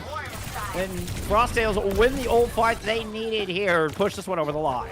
Yeah, now, unfortunately, the Kitsune was not there to deal with this Rampage coming in from Crocs. It was able to take down Zydra, who died very early in that fight. Really well played from Frosttail Esports, knowing that they had to wait for their cooldowns effectively. They rotated really well, didn't let Zydra get into an area where you could just continuously spam into the team. Really like what I saw from them. And Crocs is actually going to be sticking over onto this Junker Queen because they do have control of the high ground for now. It's really going to be about them trying to keep it here, but that's a nice engagement from Willis.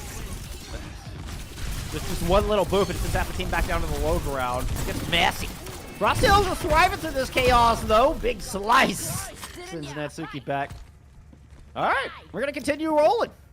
Yeah, and Kyo's starting to actually, like, warm up a little bit. I'm really impressed with what I'm seeing so far. It feels like it's been Zydra so far on the Cassidy, but now Kyo getting a lot of value, and it does work out really well against the Hazard as well, because when these engages come through, you can hinder. It's very effective that way. And now you're gonna have to fight on cart against this team of the Junker Queen, and that's gonna be super difficult right now at some point.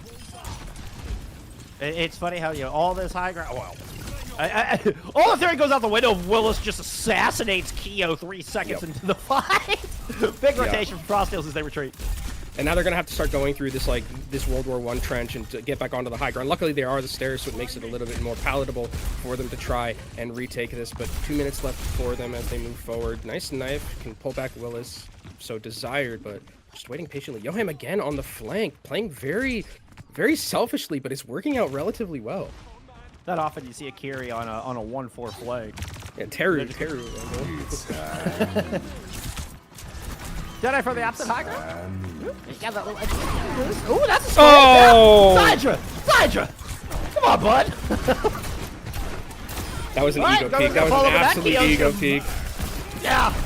I'm at a loss for words with that one. I did not expect Zydra or Cassidy Master just to stick a head on and go, hey, what's going on over there?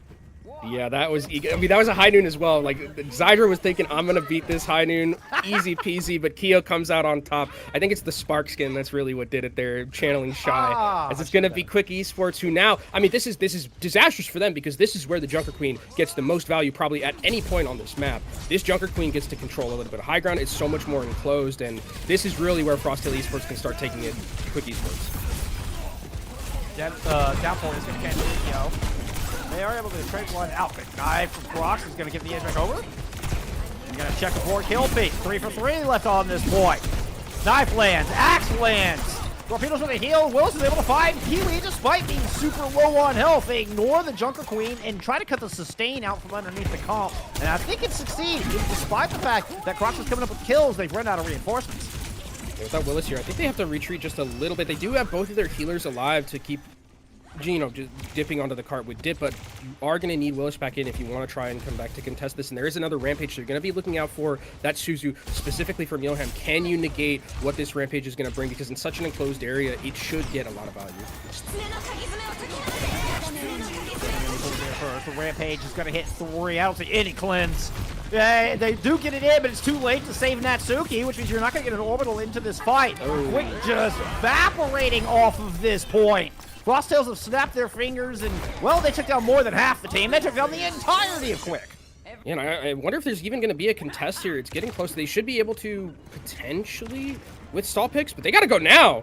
Yeah, it's going to be fast. Tracer? It's gonna be close.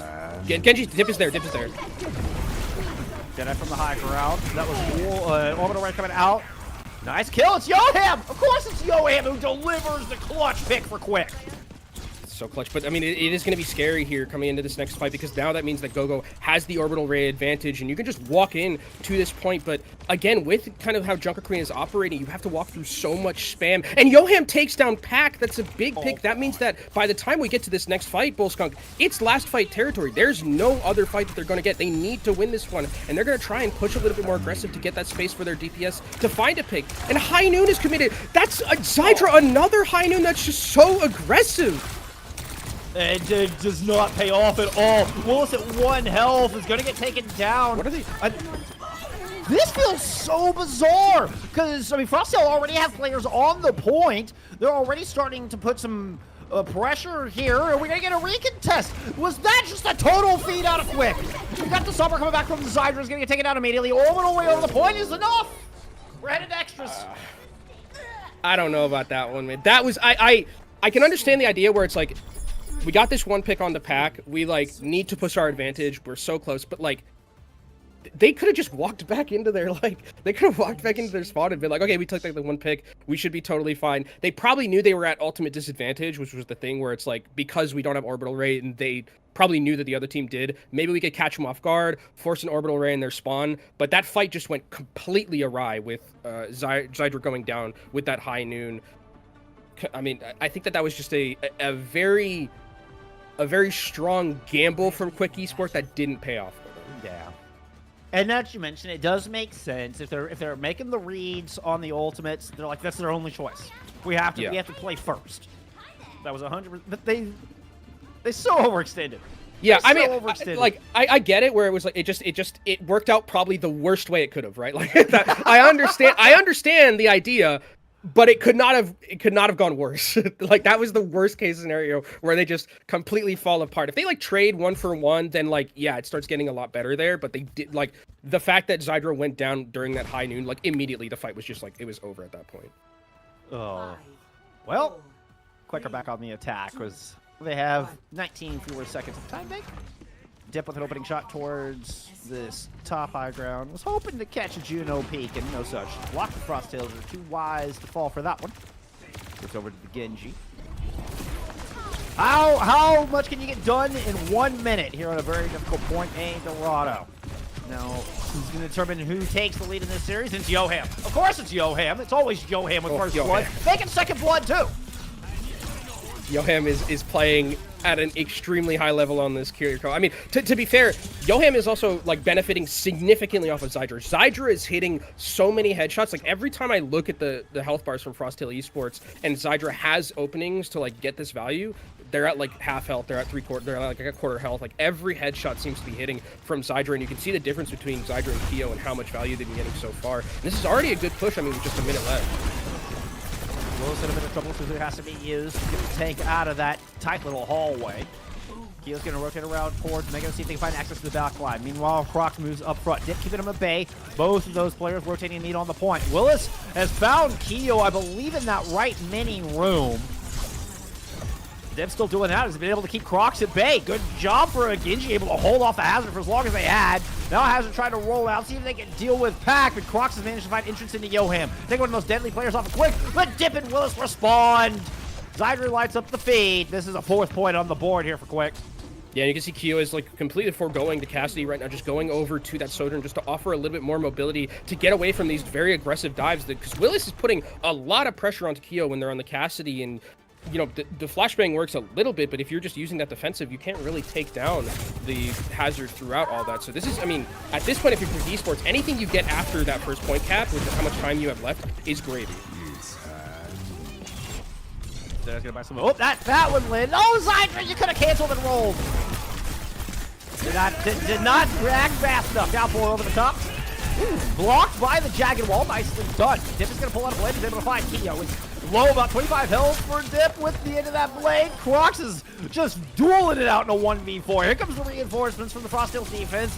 Pack taking out some of the sustain with that kill on Takiri. Willis very low, hiding off the outside. Orbital Ray on the point. Willis wasn't anywhere close. It's going to go down. Considering a rush from the defense and a player advantage from Frosttails. Should give him the edge here. Zydra low after flipping over to Tracer, trying to get back onto this point. Natsuki is down. You only have close to a Kitsune Rush. Yeah. Go ahead and throw it out. Willis returning, but this feels like insurmountable odds here for Quick to deal with. Yeah, I mean, Pac cuts up super well during this team fight, specifically being able to take... I mean, actually, the picture being traded, there is a respawn advantage here. The deflect... Oh my god, Dip! Oh Dip actually slices and dices. They're going to win this team fight. Dip just won a 2v5. Pac is able to take them down at 1 health, but the reinforcements are in for Quick. That was literally a 2v5. That's insane. I mean, again, the respawns are so much closer here for Quick Esports. They're going to be able to get back into this one. Down 4 available for Crocs, but... what a play from Dip. unbelievable. Like you say, this is all just bonus meterage here for Quick Esports. Now they've got all 5 back on the table, and I say that Dip is in a bit of trouble trying to regroup the rest of the team. There's that downpour in from Crocs and pulls out, netting a pair of kills here for Frosttails. I don't think there's any coming back from this one, but man, Dip was able to buy some very important meterage to get around that first corner. That could be the difference maker here on Dorado.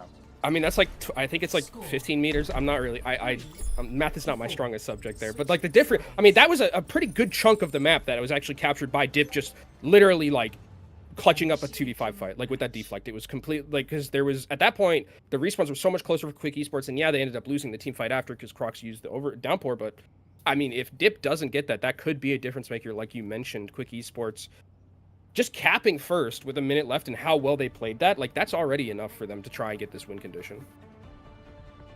And that corner, that first corner of point B, can be so difficult. Like, that's such a pivotal spot. So to be able to get fully around that corner, I think, is a huge deal. Even if it doesn't look like much, you know, in the meterage up top, you know, with that box of victory sitting where it is versus, you know, being at a 90-degree angle at the base of the stairs, that feels like a monstrous difference. You also got to be perfect as well, because that's like the other, like, with a minute and 19 seconds, you don't have any room for, you know, losing team. You like one maybe, like you have room to maybe lose like one team fight if it's very quick and like very early in like a fight like this. But like beyond that, if you're FACEIT Esports, you've got to play perfectly from here on out to try and get to that win condition in the box of victory. As I wonder what Crocs is going to be playing here, because I think the Junker Queen is viable, but it is going to be the hazard against. They're opting into the mirror, and I think if you're Quick Esports, you're totally fine playing a mirror like this, not against the Junker Queen. I think it's interesting they're rolling out with the Juno on, running out with a double flex support look, so no carry. You know, provide any flank control or, you know, a little bit more high ground back and forth. Yeah, with a good opener there. Needs to get hot if Frosttails want to take the 2-1. Already about 30 seconds have been eaten off the minute, 20 on the clock. Yoham going up and boom, loses the duel with Kiwi. That's not what you wanted if you're a Quick fan. That's also not something we've seen. We've usually seen Yoham win those. Zydros manages to find 2 on the back end, but it's not going to matter. It's just going to be all the positioning available for FACEIT Esports, and they're going to start breaking this defense down. Now it's going to be Quick Esports getting back and getting one last recontest here. Not a lot of ultimates to talk about in terms of what we have. Pack is really like farming this pulse bomb relatively quickly. Should be able to get it in this next fight, actually. But it's just going to be coming down to the neutral fight between both of these teams as we get to this defensive end. It's like a full approach from the left side. No, as I said that, it is actually a split. Dip coming in on the left-hand side, trying to full of flank. It's in very deep. It looks like another 2v5. Yoham's going to go ahead and quick step out. Zydro and Willis collapsing from the other side. Quick just absolutely pounded Frosttails into the dirt. That was collapsing from all angles. Everybody finding the picks. A flawless final fight from Quick Esports to claim Dorado in the 2-1 lead. Great target selection, and Dip, I mean, deserves so much credit, I think, for this Genji play throughout what we've seen so far. Just perfectly played, controlling those side ankles very effectively. I mean, Pack is no slouch on the Tracer, but Dip on the Genji just really, really effective in controlling those side angles and making it difficult for FACEIT Esports to ever get control. And it felt like they were always like, even in that last fight, they were just pincered into that side room, and that felt like it was just an amalgamation of the entire map, where it was just them continuously trying to get out of these trenches that were being set up very effectively by Quick Esports. And Dip, I mean, that one play, the clutch that we saw, it didn't end up mattering too much in like just the end of everything, but it still kind of showed how impactful the Genji was throughout that entirety of the series. It was still impressive to watch. Yeah, I mean, if anything, you're sending a message. You know, you're sending a message to Frosttails that anybody on this team can be dangerous. And Quick Esports have the advantage in all aspects. Do we call those orbital jaxes? Like, what do we call it? Is it Yeah, orbital jacks? Yeah. Okay. Yeah. Beam jacks, I suppose. Yeah. Beam jacks is good. I like that one too. But yeah, I don't see those too often. But there was one. I think the other thing that was so interesting about this is that, like, the Junker Queen obviously like had a hard time like being piloted on a map like this because it's so like, you know, favored towards, you know, high ground and vertical mobility, and like it managed to get some value some of the time. But now I'm like, when I'm thinking about FACEIT Esports going into these other maps, they are probably going to be thinking more like maps that are very, you know, low ground, very horizontal in terms of what we're going to be seeing, because I think that they don't want to be opting into this hazard matchup. I think it's something Quick Esports are like totally fine opting into because it feels like their comfort for the most part. What did we learn? Well, we're going to take a little break before we get into map 4. Frosttails will have the pick when we come back. We'll give them a minute to figure it out. We'll see how they respond. Quick Esports up 2-1. Don't go anywhere. Your Master Division Grand Finals will return in just a few minutes.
The match is about to start. Sorry I'm late.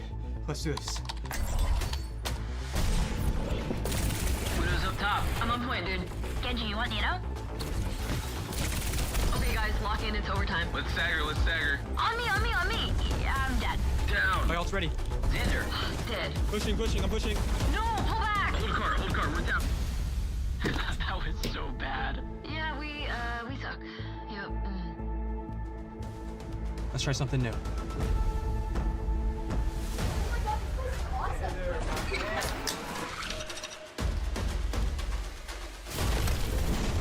Diving backline. No, I'm dead. Widow's down. Matrix, battle. Oh, no. I got pulse bomb. Back on cart. Come on, back on cart. Oh, going in. Stop the cart. Stop the cart. Oh my God! Ah! Go to world! Do you see that? Ah! Making their OWCS World Finals debut, please welcome to the stage, Team Phoenix! Are you ready? Yeah. I'm ready.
Dorado went to extras. It was as close as it could be, but Quick come out with the dub. Now sit with the 2-1 lead, particularly with an exceptional performance there from Dip on map 3. But it brings us to a Frost Tales map pick. They've got the chance to turn the tide here. Yeah, Dip and Yoham as well, I think, had a really good performance on the Kiriko, playing like a solo Kiriko on the off angles, getting a lot of picks with finding value. And I think that this will be interesting kind of where we go in terms of map. I was talking about it where it's like, if we are going to be playing as Quickies, not as Quickies, or as Frosttail, like being so kind of honed in on playing the Junker Queen as like what's our bread and butter, then it's going to be somewhere low ground favored, and Esperanza is definitely that. Definitely a very good Junker Queen map where, you know, there is some high ground control and like the over archways and stuff like that, but mostly it's like played on flat ground, which is what you want to be if you're on Junker Queen. So making a good understanding of the map pick so far for this. I wonder if we see like anything in terms of like a Junker Queen ban or like a Lucio ban, but we already saw that in the last map. So now they're just taking out the other areas, you know, taking away the Sojourn with the Junker Queen comp makes sense as well with how good Keo is on it. Sometimes that's going to force Keo to play more of the Cassidy. And then if you're in a Cassidy matchup, you're like, again, you're feeling very good if you are Frost or if you're Quick Esports in that regard.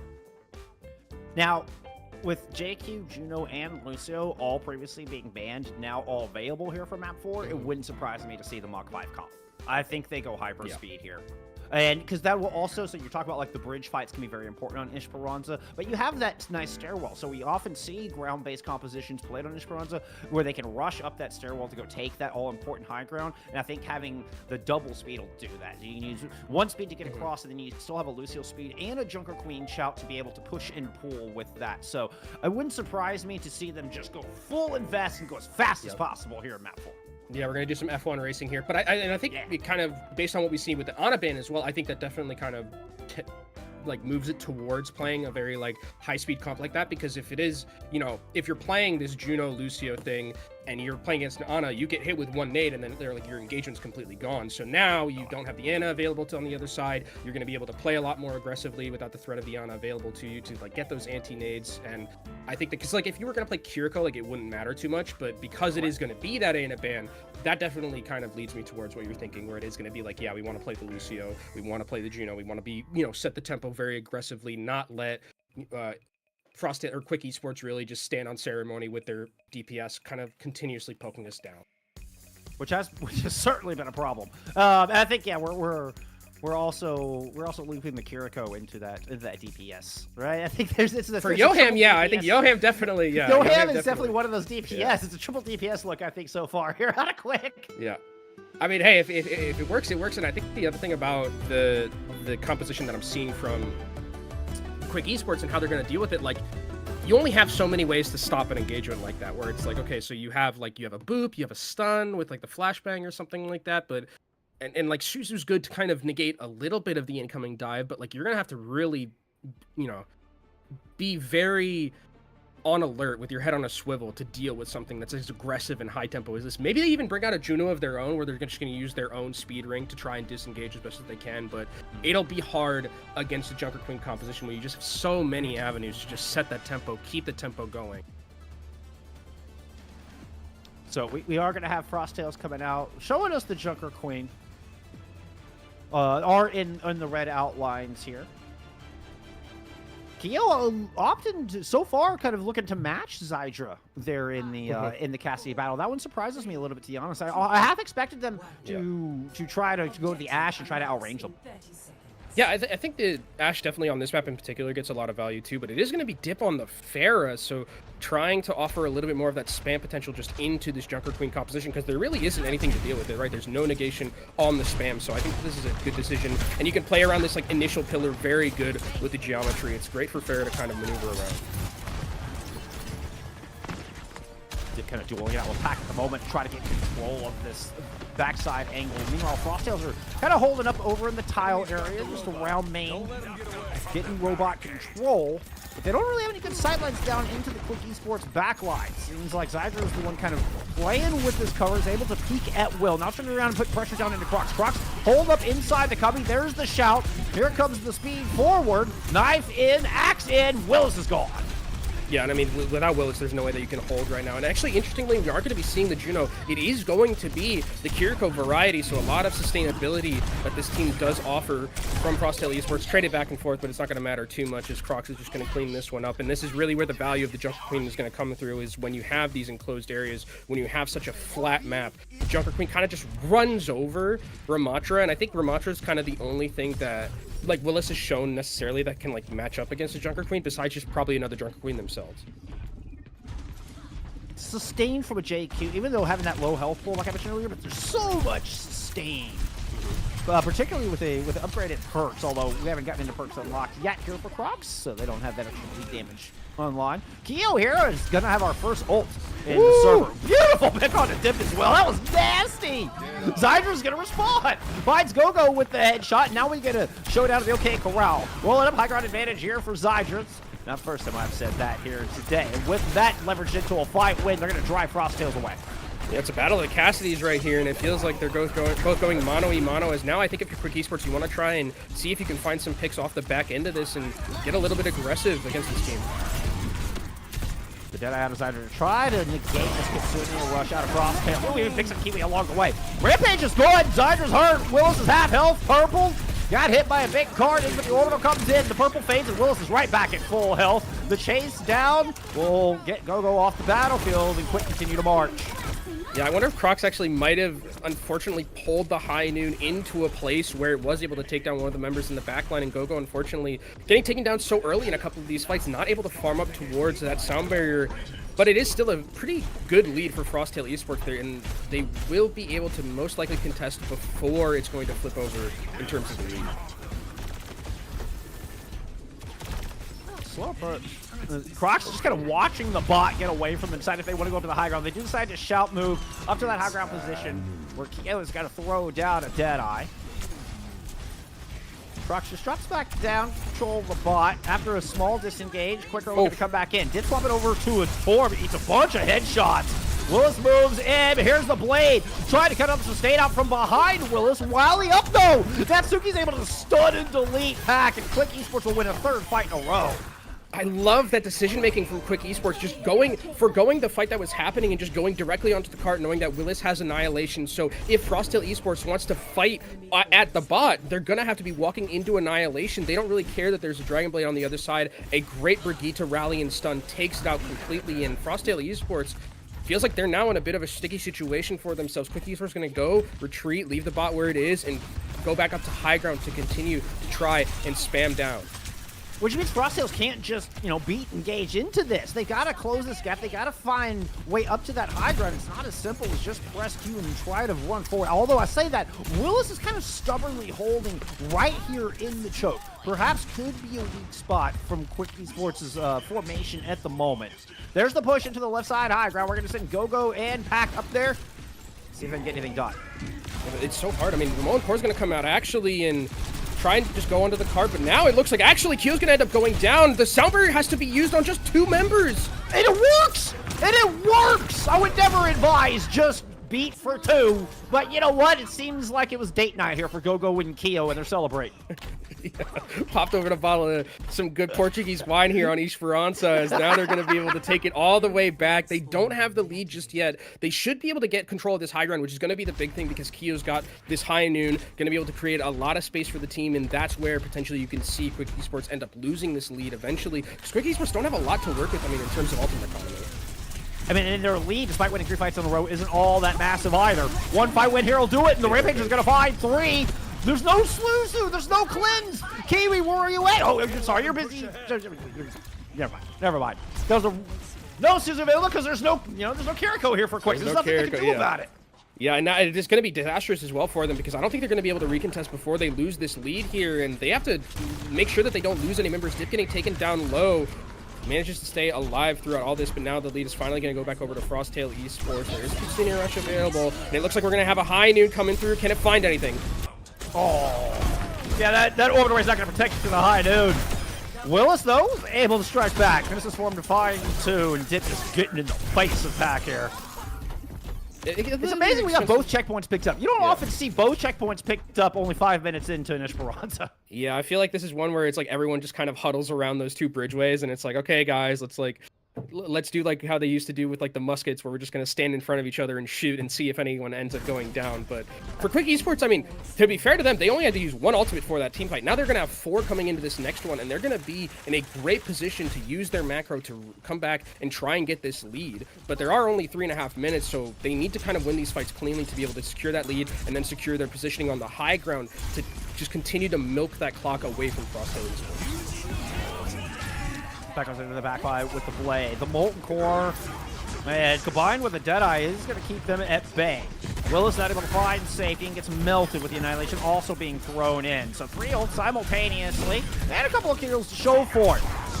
It's a 3-1 trade favoring Quick Esports, and this should be enough to get him the lead. Yeah, they should be able to get the lead here, especially with... I mean, I think it was a good idea from Frosthill Esports because they knew that they were at an ultimate deficit, so they had to kind of throw a Dragon Blade out to see if you could find something. They get the Molten Core out. The big thing is that they didn't... Natsuki was really patient keeping this rally, because now you're going to have it for this next fight and have that sustainability, because Frosthill Esports don't have support ultimates yet, and GoGo isn't necessarily quite that close. They are going to be dueling a little bit right here on this low ground, so that might be a chance for GoGo to find a way to get to the sound barrier in time. This is a dangerous rotation. Quick Esports tried to just back away to get high ground. They don't make it up to high ground, but everyone's able to make it into cover for this Deadeye. The rally from Natsuki, it was just fading throughout that entire Deadeye, so you do kind of waste that. Pack tries to dive into a 1v5. That was ill-advised. Just gets shut down. Another enormous rampage, though, and still nothing to deal with this. It's going to pick up 2 kills immediately, and this fight is getting messy. A bloodbath with GoGo finding a good pick on a Natsuki. The fadeaway shot to take the break out and put Frosttails back in control. Yeah, Frosttails have control here. 2 minutes left for them as the bot's going to start moving forward back over. I think that there is going to, with the spawns that they have, though, for Quick Esports, they will get time to go control back on that high ground. And that's going to be great for them, especially with Dip having that Torbjorn and having that turret being able to basically make it really difficult for any types of flanks to come through with that Torbjorn holding that positioning. I think they're going to have to rotate back high ground. Frosttails move to catch them. Oh, what is there? Several things going on here. Quick Esports split in 2. Kiwi was trying to hold the bot. The rest of Frosttails meets to encounter the back flank from Quick. Quick are able to regroup, and we're going to get a 5v5 here right down Main Street. Deadeye coming out from Zydra's going to find GoGo, and got the AJ! There was a sound barrier that GoGo tried to invest mid-high noon. No such luck. It's intermission now up. That's not getting anything either. Things have turned disastrous here for Frosttails. Willis with a big 3-piece. That Ajax is going to come back to haunt Frosttail Esports. It might be the difference between them actually just going down 3-1 here. Very expensive fight for Quick Esports, though, so there is a potential with the momentum that Frosttails have to be able to continuously move forward if they do win this next fight, but they have no support ultimates to work with, which is going to be disastrous for them because they're going to have to fight on cart here, and if you're Dip, you can just throw Molten Core down onto this cart, and Frosttail won't be able to move. Same plan from Quick on this point. They're just going to hold through the choke, daring Frosttails to get close. Dip comes up, I mean, except for Dip. Dip goes on this magical flank. Everybody's trying to actually circle through, and we're just going to get a flip of the map here. Speedering Molten Core to get Quick Esports behind Frosttails. Got to be careful. Willis is able to maintain bot control, so Frosttails can't just run away with it. Zydra and Dip both come up with kills onto the opposing DPS. DPS are down, and now it's just cleaning up right now. And I wonder, I mean, they're trying to stall here as best as they can, but they need to just die and get back to respawn at this point because there's only 21 seconds. They will get one last recontest, most likely, with Pack having this Dragon Blade in the back pocket, and Kiwi can teleport and use that Suzu, but it's last fight territory for them. And even if the Blade comes through, you've got Natsuki who's holding that rally, stun, insta-killed if this Genji is focused down correctly. And it wouldn't be the first time that Natsuki had shut down a Pack Blade here today. Pack playing with a little roof slide off the top. Jumping in, trying to help deal with the double DPS in the back line. Different touches overwhelmed. Pack never got a chance. The rally can be used just to clean off the point. Don't have to worry about the blade now. We're in OT. Player advantage for Quick Esports. They're going to take Crocs out of the fight. Orbital Ray on the point. This is just going to be the dagger, the nail in the coffin, the championship point here for Quick Esports. And Quick Esports have finally broken serve. That was one of the best Junker Queen maps. That was the Junker Queen play from Frosttail Esports, and Quick Esports completely read it, played so well. Willis's Ramatra has been phenomenal. The way that it's operating, I love that the way that they are kind of using it as like almost like an anti-dive where it's like whenever you see like these very aggressive pushes out from the Junker Queen, Willis is just like, hey, guess what? I'm gonna walk behind your team. I'm gonna throw my Vortex down. I'm throwing down my Annihilation. You don't get to play. You just end up dying. And even if we're trading like 1-for-1, 2v2, if we have the lead in terms of the bot and in terms of the macro, we're totally fine with that. Like, I'm really impressed with what I'm seeing from Willis, who going in, like in the previous series, we saw a lot of them opting in for the hazard mirror, but now this Ramatra seems like it's like the key to beating this Junker Queen composition. Once again, Twitch aren't able to answer. Even with, I mean, just these stones on this Quick Esports squad to be like, oh, we see you're running a Junker Queen. Nah, we don't need the carry. Yeah. I think as well, the other thing that's really good about the Juno that I really like is the utilization of speedring from Yoham. Like, Yoham seems like a very mechanically gifted player and like didn't get to show up as much in terms of like the kill feed as the Kiriko did. But again, the speedring, being able to maneuver around, like even using it as an engage tool, like we're seeing here, where they're using that speedring to send Willis into the backline so that he can use Annihilation and make it difficult for the supports to move. Because if it's Lucio Kiriko, yeah, you have TP, yeah, you have Suzu and things like that, but if you're using those for an engagement, it's not going to favor you with how many cooldowns you're going to be saving for Quick Esports. So I'm really liking the way that they're maneuvering around a lot of these fights. And now with, I mean, your two best Junker Queen picks are off the table heading into map 5. Things do adjust a little bit from regular season. But I'm curious as to now what Frostales do. Quick seems to have had an answer for every one of their strategies coming into this. And this seemed like their best shot to tie this up. I'm concerned for Frostales, and I don't know how you respond to this one. I don't know. So I think the good thing is that they're going to get Sojourn back, which is going to be one of the big things, because I think in terms of like the matchup between Kyo so far and between Zydra, at least on Casti, it's like it feels like it's super Zydra favored. And that makes sense because of how well Zydra played it in our previous series and this one as well. But I think that like getting the Sojourn back is going to help, because I think Kyo feels a little bit more comfortable, and that hero also offers you a little bit of mobility to get away from something like Ramatra if it's diving at you aggressively. Because a lot of the times when we're seeing the Ramatra go in, you know, Kyo's just ending up dying to the Ramatra and the Annihilation and things like that. So bringing in Sojourn, getting a little bit of that mobility. To be fair, though, I think Quick Esports with the ban phase has been fantastic so far with what they've been picking and banning. I really have liked what I've seen from them. But for Frostale Esports, I mean, this was a team that the 3-1 that they beat them last time in the upper bracket, it was rather convincing, Bullskunk. Like, they really took it to Quick Esports, and this feels like Quick Esports is a completely different team compared to where they were earlier in the bracket. I love you mentioned how smart the pick ban phases have been. I mean, big shout out to PNR, who is a Quick's head coach, and it's awesome to be able to actually see the impact of coaching in this modern day in Overwatch. You know, where we've introduced hero bans, we've introduced kind of where you can choose your own game type, and all that has created such an awesome strategy going into this. And Quickers seem to be masters of it. Big shout out to their coaching staff. Yeah, I've been asking for pick ban for like years. Like I wanted it for so long, and now that I get to see it, I get to like wax poetically about it. Like I'm so happy that we have pick ban, because it adds like another layer of strategy where it's like this was a map where, you know, even thinking about like, do they want to run the mock speed comp, we got a ban Anna, things like that. So I think that like when we go to our next map, which we do have, I think it's going to be Blizzard World, it looks like, as our next, again, another map where actually this one's interesting because first is like very flat, second's like, no, I think Junker Queen's still good here. Now that I'm thinking about it, you can still kind of like maneuver pretty well with like Junker Queen, but it feels like what I'm looking at for Frostale Esports is like, you've been figured out on that last map. That was Esperanza, probably one of the best Junker Queen maps we have. Now you're going to Blizzard World, which isn't as like strong of a map that is kind of compared to Junker Queen, or compared to Esperanza rather, as Frostale Esports going to take the Brigitte off the table. Which I think makes sense with how good that Natsuki played that with the stuns and stuff. Genji doesn't really get to have fun when Rally is on the table, so taking that one out could help a little bit. The downside of this, though, is Blizzard World is a map that also heavily favors dive compositions. You can play a D.Va here very effectively. And so I feel like you're giving Quick a couple of different options to find an answer here that could be problematic. Great ban. Frostales are running out of options. So this is a great ban, though. I think this is a fantastic, because of how long Blizzard World is, right? When you could look kind of like you have to go through, like, first you have to go through that long gauntlet, second you have to go through that long gauntlet.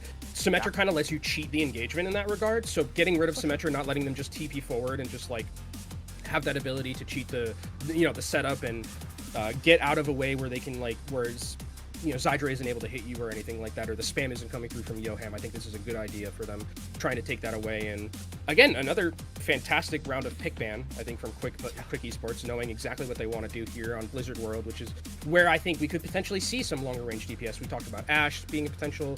I wouldn't expect Widowmaker necessarily. I mean, if there was a map, it could be this one. Ana gets a lot of value here as well, being able to have that long range potential with the anti-nades. If it is going to be Hazard, that's going to be played here from either of these teams. So I think that these are, again, really good pick ban.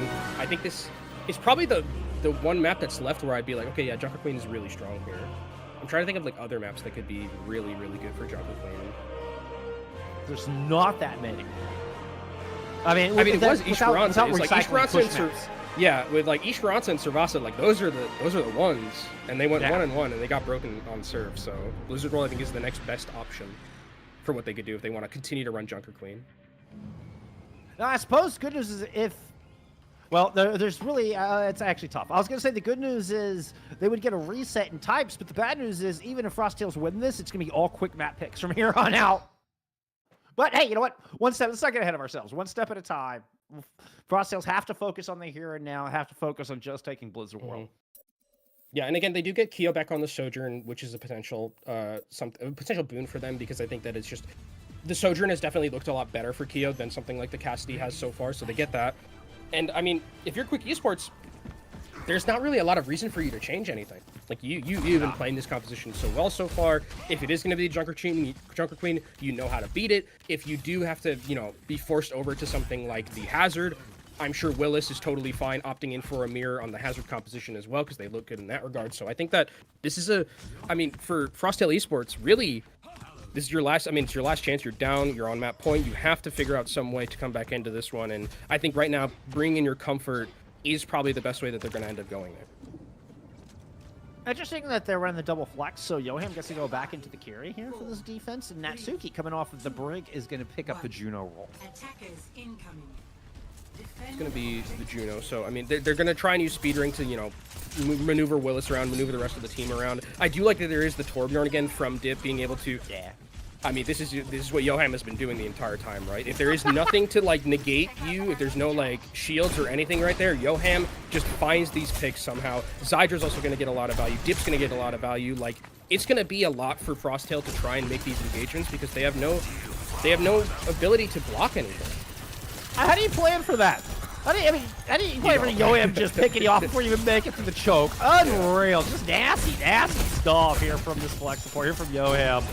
But I will say, Frosttails have gotten the first leg of their journey done. They have somewhat forced Quick Esports back into the stable. Willis is trying to stretch out, see if they can deny some room inside of the Mega, but Frosttails are starting to kind of get themselves entrenched. Crocs now within striking distance of this high ground, of this backline. Will force Yoham and Natsuki to rotate. Zydra back there to protect him. Here comes Dip and try to take it back.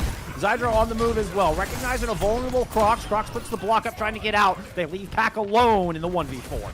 And really good rotations from Quick Esports. They're maneuvering around so well, not letting Frosttail Esports get onto them here. Even though they're giving up some space, they're just playing effectively around the cooldowns that they have, as also the ones from Frosttail Esports, knowing that if there's a jump and that, if Crocs is in too deep, we have a potential to take him out, and that forced him out. Dip going to be pumping down this area. Has the turret up as well, so this is just, again, a lot of spam, but it's given a lot of healing over to Keely, who's got this Katsuna rush. Yeah, very fast Katsuna rush there. Deadeye blocked by the wall and the Suzu, so got a couple of cooldowns out. That push almost put Zydra into the drink. They're able to keep feet on dry ground. Kiwi's able to find that kill on Yoham. There you go. Much needed one there for the ego of Kiwi. Unfortunately, they're going to get taken down. Crocs with the revenge. And the +1 here to Frosttails. It's just Zydra and Natsuki left for the defense. Yeah, they don't have supports, but that's a really good dive coming in from Frosttail Esports. The wall from Crocs to start things off, like forcing out so many cooldowns to keep Zydra alive from Quick Esports, really completely turn that fight on its head. And that's really what they're going to have to do. They're going to have to find, if Quick Esports makes these like small overstep, that's really where we're going to see some value. And Pack on the Hanzo, that one-shot potential, also something that Frosttail Esports is going to have to be relying on against all the spam that Quick Esports have. He's playing aggressively over the top. Okay, here comes Willis just sauntering down the stairs with a Kitsune Rush coming up Main Street. Frosttails do a great job of disengaging from this, though. They're able to get out from one of the most important ultimates without losing any casualties. Now they're going to have an overclock and some dragons to come back in with. Johan Swift steps past the wall. Dip going in for some heals. Just going to lava up that flank side. We're going to turn to main. There's a little bit of a welcome mat for the entirety of Frosttails as they're going to hang back for a moment. Yeah, just waiting patiently, and I mean, just creating time. And now, actually, Crocs is going to be the one to go into the Ramatra matchup, not wanting to play against as Hazard against Ramatra, which we've seen be so difficult to maneuver against. Is actually, oh my god, look at how aggressive Dip is being. Honestly, probably they didn't pick up that kill. The Dragons are going to be thrown right over the objective. Willis gaining health through the Dragons. My goodness. Orbital, yep, happened to be a pretty good hit. Consider Rush coming out. There's going to be the Annihilation with Willis, still trying to stubbornly just hold this choke. Frosttails would rather not invest any more ults into this. And as our Ramatra's just in a little bit of a staring contest at the moment, one that Zydra is going to win. Still player advantage, now exacerbated by pack skill onto Zydra, and even with Dip coming up with one, Frosttails should be able to get this cart rolling. And I really like the decision-making of putting Pack here onto this Hanzo, just offering a little bit more of that long-range potential, because realistically, Quick Esports don't have anything to contest a Hanzo at long range, and now you're seeing the chess match continue where they're going to be bringing in Willis back onto the Hazard, putting Dip on that Genji to try and make it a little bit more difficult for Pack to kind of just stand on ceremony, on the high ground, and just try and hit some arrows. And Pack, in turn, is going to see that and go back over to the Tracer. Good chess match so far between both these teams in the Rocket Pursuit. That from Zydra with a speed ring, perhaps trying to catch somebody sleeping. There it is! It was Keo who was not ready for that. Will was able to fight K-Way as well. Really quick, nice re-engage from Quick. And now I wonder if we're going to see Crocs like switch back over to the Hazard now that it's been a Hazard matchup for Willis right here. I think you're going to probably see Crocs use Annihilation and then make the decision to try and swap, especially because you have a Lucio sound barrier, so you can be very aggressive right here with this Ramatra composition. And Quick Esports don't have anything to do with it just yet. Johan potentially could find a way to continue rush in time to match. They're not too far away, only about 5%. Frosttails are going to beat up top at a 4v5. They've left Pack down low for cart pressure. Kitsune Rush thrown in through Main Street down from Quick Esports. They're going to turn all their guns in Crocs. Crocs doesn't even get a chance to pop that Annihilation. The rest of the team is just going to try to back away. Yeah, now you don't have a sound barrier to cover the Annihilation, which is going to be a little bit tricky. I think that Crocs is still going to stay on it because you just want to get onto the cart and just, you know, make the fight a little bit difficult for Quick Esports to maneuver with, but you are sacking a lot of your time bank continuing to stay on this Ramatra. I mean, there's only a minute left here. By the time we get to the cart, there's no sense of a respawn advantage for them. It's going to just be off of this overclock and off of this Annihilation to try and win, and by the time we get to this team fight, there is a chance that Nsuka could find Orbital Ray, and then those two ultimates don't get any value. Not to mention that this time continues to go down. Frosttails may not get another chance at this step. If they wait too long, this could be their last opportunity. Keo's going to go ahead and pop the OC early.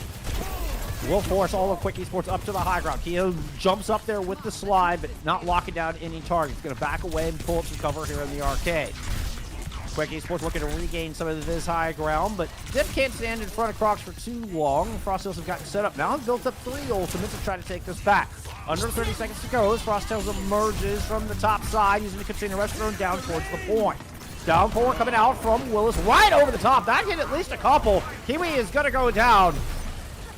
Orbital right now available from this defense. 12 seconds remain. Frosttails still have one ultimate to work with. They've invested the pulse and not been able to find anything. Dip comes in with the blade. He's going to go dash past one. Once Keo. Keo's able to slide out 5. Turn around, put a slash into Crocs. He's going to pop an Annihilation. But low, Dip is going to find that final blow. Orbital right over to the point. So good for this defense. Extra healing, extra damage. Dip with all the kills in the world. Quick Esports are going to make a stop. No ace for Dip, but I mean, Dip is slicing and dicing. And again, the decision-making from Quick, so, like, instant. I love what I'm seeing from them where they're just like, okay, we don't want to go with the matchup. Let's just bring Hazard. Let's try and force Pack off of that Hanzo. They do exactly that. And then it feels like Frosttail Esports is just continuously playing into whatever Quick Esports wants to do. And yeah, you're like saving Annihilation if you're Crocs in that regard, holding it until like a team fight, but it gets no value whatsoever. And the Ramatra's like not really having a great time moving forward and engaging and taking that space that's something that like a Hazard would do. So again, I think this is Quick Esports just really having a good understanding and being way more proactive in terms of their ability to swap and in terms of their ability to change their composition on them. They are controlling this map. They are 100% controlling the flow of this map and controlling each battle, each engagement. And yeah, I would have liked. I think Willis swapping earlier would have been. I think you just let go of the Annihilation at that point. Annihilation is an ultimate where it feels like you kind of have to have the defense on the back foot already for it to find value. You're trying to force them out. You're trying to provide that extra layer of damage and threat to where the defense can't hang on when they're already on the back foot. But trying to force a defense off balance is so tough with the Annihilation. Quick was just able to pour all their guns, and Crocs died immediately. Yeah, it does feel really bad to like give up Annihilation in that regard. So I can understand where like Crocs is coming from, but like in a perfect world, I think that like with 2 minutes left, you probably would have had time to get like a downpour or something like that and make it a little bit easier to make those engagements, as we're going to see Dip not finding anything with the Widowmaker shot. Usually those don't end up working out. They're smarter than that. But we go back over to that Torbjorn. Again, the spam potential against this Hazard just so impactful, and Dip has been playing really good in terms of just like putting down that pressure, because Dip is sometimes like 1v2ing people, and even though you won't secure picks sometimes, you're just putting down so much pressure and creating so much space by yourself that it's really difficult for Frosttail to ever set themselves up effectively like they'd want to. And not to mention creating a mismatch. Quick have been very good at creating these mismatches in the middle of a 5v5 where they kind of force a 3v2 off from the side. And look at what they're doing here is they've managed to kind of corral Keo and Crocs to the front of Stables. Quick are just going to continue the rotation. Quick actually pounce onto the remaining players that are sitting in the back looking for Keo, looking for the squishies. But Natsuki gets too close to the sun. Keo's going to melt them down. And Frosttails do a good job kind of spreading out and pointing all their guns in the same direction. So they spider web out and wait for Quick to come into the middle and then pour all their guns down onto the attacking Quick. Yeah, I mean, they're still trying to hold this positioning, but it's going to be very difficult, especially if you get booped into the drink like that. Zydra will trade one back, but it's not going to matter too much. I mean, really patient play coming in from Frosttail Esports. They were like all half health, it looked like, when I was looking at their health bars during that team fight, and just were able to survive and keep themselves out of that pressure. And now you see Willis actually going over to the Hazard, forgoing that Ramatra and trying to be able to have that potential to just create that space for Zydra, who has a high noon, to just zone out Frosttail Esports when they try and come back into this team fight.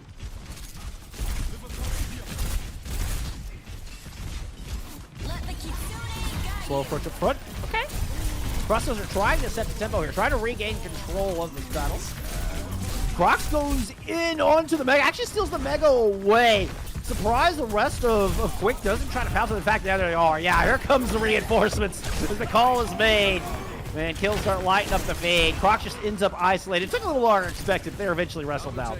Yeah, unfortunately, the TP and Suju just a fraction too late to save Crocs there, and the High Noon really did a lot in terms of just zoning off members. Again, the way that we're seeing Quick's play, just the high tempo, being aggressive, every time I feel like I'm looking at Frosttail Esports, and when we see Crocs in particular with the usage of cooldowns, it's always defensive. Walls are defensive, dashes are defensive, like always trying to get away from Quick Esports, and I don't think that's where you want to be if you're playing Hazard.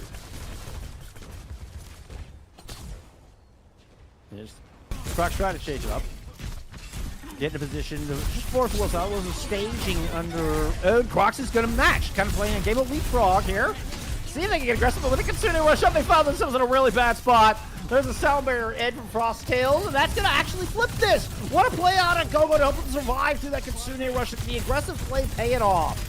Yeah, they need to secure these kills, and they are going to be able to do so. Now they can hold and start taking away a lot of the time that's on the clock for Quick Esports. Quick Esports do have very key support ultimates in their back pocket. Specifically, you're going to have this Orbital Ray, which is going to be great for just moving them forward here. But if you're Quick Esports, or if you're Frosttail Esports, you don't want to get too aggressive. You don't want to just lose a fight in the neutral. You want to force ultimates for Quick Esports to get through here. Downpour from Crocs. And there's Pack able to follow up. One core coming in from the attacking Quick. He's going to melt through one. The rest of Frosttails, they were just kind of backing around this corner. I don't think without Crocs, though, I don't think that they can hold this position. They're going to have to get out of here. Actually, okay, that is a big pick, though. Johan does end up going down, so that's a lot of healing that's lost, and that might get enough time for Crocs to get back in here, but it actually means that they will have to give up that positioning because of the respawn advantages. So it looked like it was a good fight to start things off with, but unfortunately, the most important member ended up going down. Whipping back in, Crocs is... Ooh, it's going down again. It's actually Gogo who gets picked on that. Crocs manages to get out. It's using the cooldowns just to stay alive through this. Anybody who comes onto the point is dead. And that box of victory, and that is the championship box for Quick Esports, is a mere meters away from them right now. Right at 10 meters separates them from the championship. It's got to be a hero play from Kyo here. Overclock comes through, but this match by the high noon. Zydra's zoning everybody out. There's the overclock fade, and Keo trying to peek, but it's so dangerous. Peeking into Zydra, Dip lands it. Nobody on the cart. Quick will claim the championships. They stand alone on top of the mountain. Are your grand final champions. Quick Esports going 7-1 today in maps, and when they won, it looked convincing throughout. They 3-0'd that lower bracket final, 4-1 here in the grand finals, getting their revenge against Frosttail Esports, who pretty handedly beat them, Wolfskunk, in that upper bracket final. Now in the grand finals, when it matters most, it's Quick Esports who come out on top. Both these teams will be heading to that promotion relegation battle, but it's Quick Esports who are going to go as the number 1. And what a story. You're talking about a team that lost 2 of their 3 matches at the end of the regular season. Looked like they were kind of falling off of it. I was starting to worry. I think fans were starting to worry that Quick was not going to be the top-tier team that we had seen from them all season long, that they were predicted to be going into this season 4. And then what a turnaround, and particularly with their star starting hit scan player finding themselves in the hospital, unable to play. It seemed like disaster had fallen upon Quick, yet they did deep and they turn lemons into lemonade. In fact, it's championship drink right here. Yeah, and I mean, lemonade is the best Gatorade flavor anyways, but I think that realistically, when I'm looking at this, like, Zydra deserves a ton of credit, I think, for like being able to, you know, if Snowdrop is on this roster, Snowdrop is kind of like the star hit scan, and then we talked about it, how Zydra hadn't played for like 2 months, comes in, looks like one of the best hit scans. Like, I mean, the Cassidy was phenomenal in this series and the previous series as well. Never copped a ban, but I felt like at some points maybe it should have deserved one. Like, Zydra's Cassidy was fantastic every single time we saw it, and a very well-deserved win for Quick Esports, who take it 4-1. Again, the way that they played around their macro too was so fantastic. You talked about how Frosttail Esports loves playing like in the mid-fight, but they never got into a mid-fight. It was always Quick Esports setting that tempo, being the, like, even in that last fight where it's like, okay, yeah, we have overclock, I'm just gonna high noon. What are you gonna do? Yeah. You can't beat me with high noon. I end up going down. You're all zoned. Like, just a great understanding. The way that they were able to switch also in like the mid team, or like being able to go from like Ramatra composition to the hazard composition, just forcing Frosttail Esports to play Quick Esports game. And I think that's kind of the difference maker. Quick set the pace. They are your champions, and the hot up and coming team. I mean, these next ups, it's such a joy to watch them grow. I can't wait. I can't wait to see them move on. I can't wait to see them in the promotion relegation matches and what the future holds for this championship Quick squad. As they showed us so much depth, so much awesomeness. I mean, be it from the back line, be it from the subs coming in, the super sub coming in, or the star Willis themselves there in the tank role. Yeah. It was an incredible performance and a lot of fun to watch. I think we're actually gonna get an interview in here, as we're gonna get to talk to Dip, talk to Flex DPS player here from Quick. I don't know if we're quite set up for that, but you know what? Something to look forward to, friends. I can't wait to talk to Dip. I think Dip was like a very interesting person, because I want to ask him like what the Torb was, because it felt like I think when they played like previously, I saw like no Torb, and I felt like that was something that when they played like in the first series against Frosttail Esports in that upper bracket, we didn't see like a ton of it. We saw like mostly just like, you know, Genji more so than anything, but maybe they found something like in their matchup against TA, who was like a super like dive heavy team, and Torb is like very good into that, but like maybe they just found something where it's like, hey, Torb's pretty good, like just in general, you know, once you get that perk as well, the spider turret, just throwing it on the wall, like maybe it does get some value, and it felt like it did, because a lot of the time when Dip was like on those flanks just like 1v2ing people, again, you're not showing up in kill feed necessarily, but you're just creating so much space, and then you get Zydra who's able to pop off, you get Willis who's able to pop off, like, I mean, you get Yoham who's able to pop off, who was just like on Kiriko just throwing kunai at people's heads like Teru. Like, I mean, it was really, really fantastic play from Quick Esports. And, you know, we talked about a lot of these players kind of like being up and coming. And I think this is a great win for a lot of these up and coming players who like get that championship under their belt. Now they get to go into the promotion relegation battle with a little bit more momentum on their side. Oh, it's so fun to watch. So fun to watch. The next generation. I mean, it's the new era of Overwatch, and it's been a joy to watch it grow, to watch the next generation players come up, really find their own. I mean, again, Will is just turning 17 this year, just eligible to play in these games, that all due to age requirements. And I mean, it has been grinded for years. Now has that drive. Now has the ability, and now has the path set to move into OWCS for the first time. I mean, it's so exciting, so cool, so cool.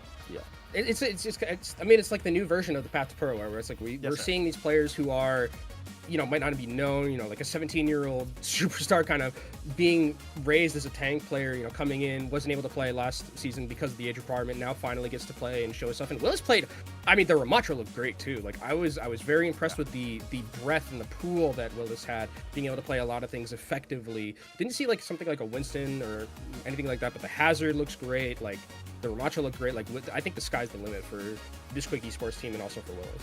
Hey, you know what? You got to save some surprises for those promotion relegation matches. You know, you can't show your entire hand here, I suppose. Hey, it looks like we are ready. We're gonna get dip in here and have a little chat with our champion. Talk to our Flex DPS player. Dip, hello. Dip, can you hear me? Hello. Hello. Thank you so much for joining us. Congratulations on winning the championship. My goodness. Thank you so much. So, so talk to me a little bit about, you know, this matchup, because, you know, you had to play 2 games today. You beat TA pretty convincingly. I'm really interested what are your thoughts on Torb, because it felt like Torb was something that you were playing particularly for TA because they like the dive a lot. They pretty much play only that, but you kept it going into this series against Frostel Esports. Tell me a little bit about what your thoughts are on Torb.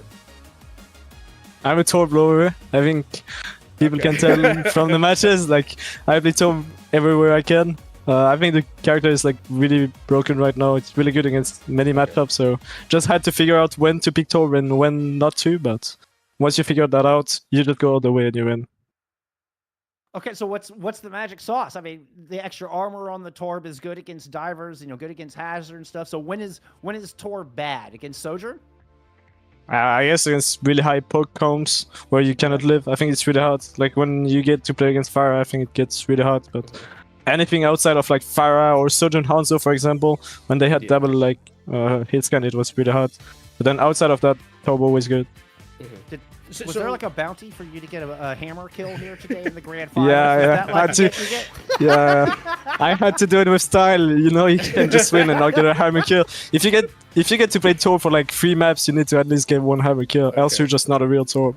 Okay, listen up, Torb mains in the chat. You gotta do that. But you know, kind of walking through against like Frostel Esports in general, you played them in the upper bracket final. It was, you know, not as close, I think, as like the 3-1 and then you like play here. This seemed like it was very convincing. What were your thoughts going into the series as a team, you know, to play? Obviously you wanted your revenge after being taken down to the lower bracket, but it felt like you were super prepared with like the Ramatra comps, and it felt like you really knew how to beat that Junker Queen comp that Frostel Esports was really adept at.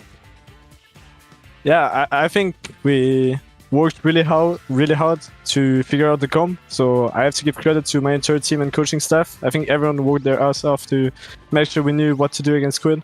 So we did have a hard time on Suravasa, just like last time, but this is just ban issues, I guess. We just figured that out later, just play Torb or Farah, and we made it work. And we were also in a very good dynamic, I think, since we beat TA 3-0 right before.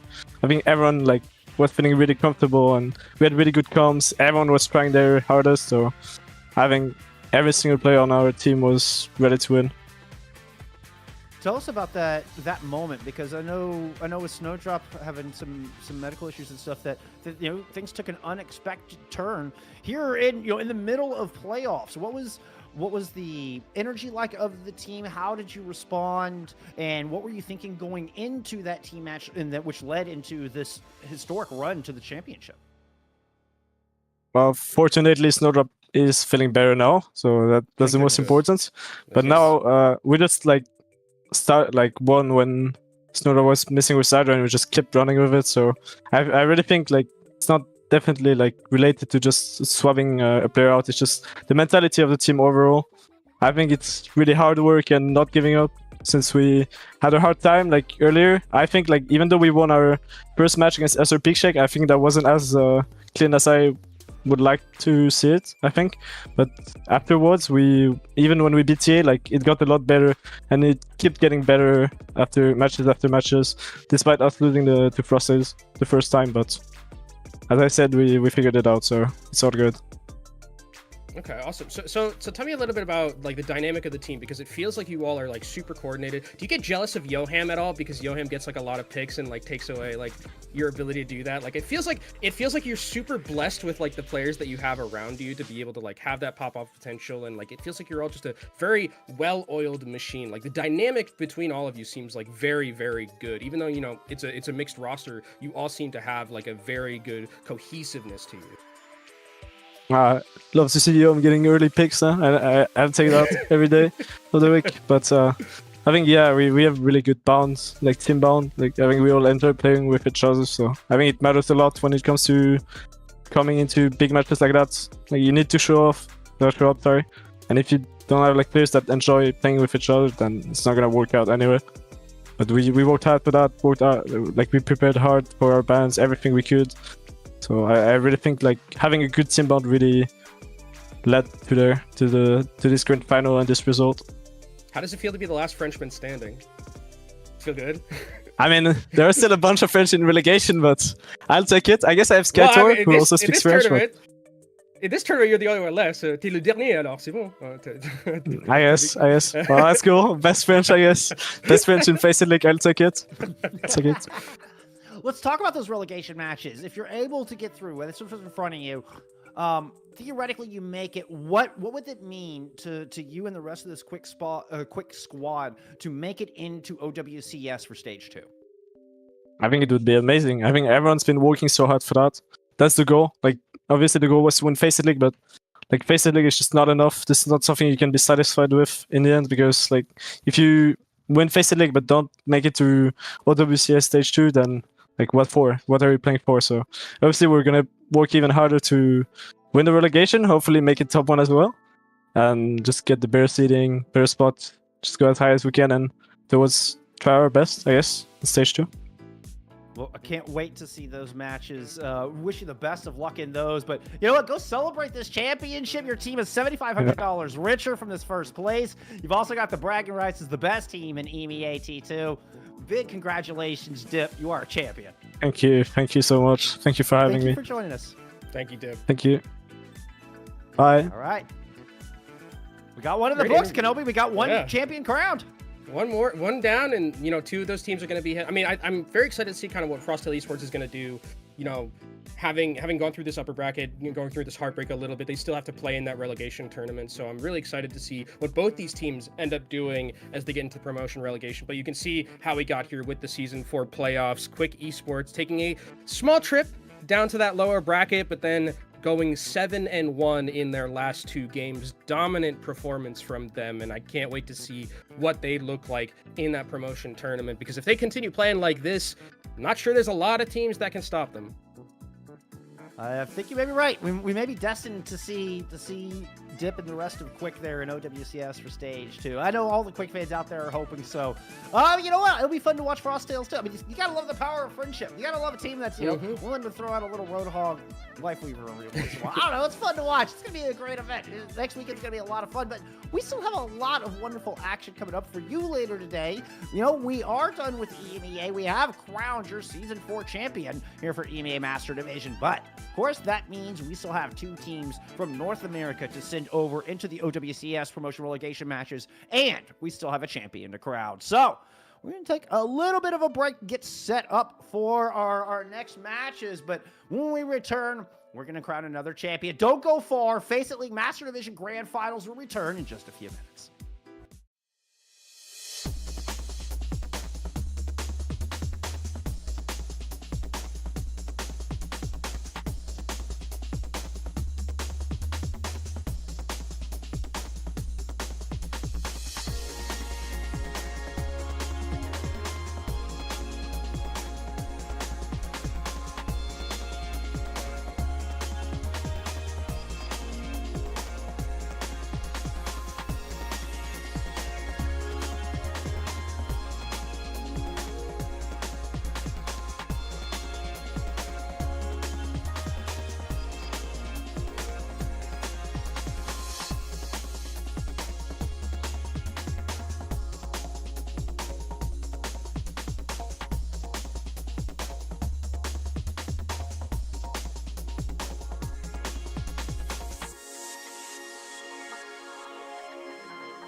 Sorry I'm late. Let's do this. Widow's up top. I'm on point, dude. Genji, you want Nino? Okay, guys, lock in. It's overtime. Let's stagger, let's stagger. On me, on me, on me. Yeah, I'm dead. Down. My ult's ready. Xander. Dead. Pushing, I'm pushing. No, pull back. Hold car, we're down. That was so bad. Yeah, we suck. Yep. Let's try something new.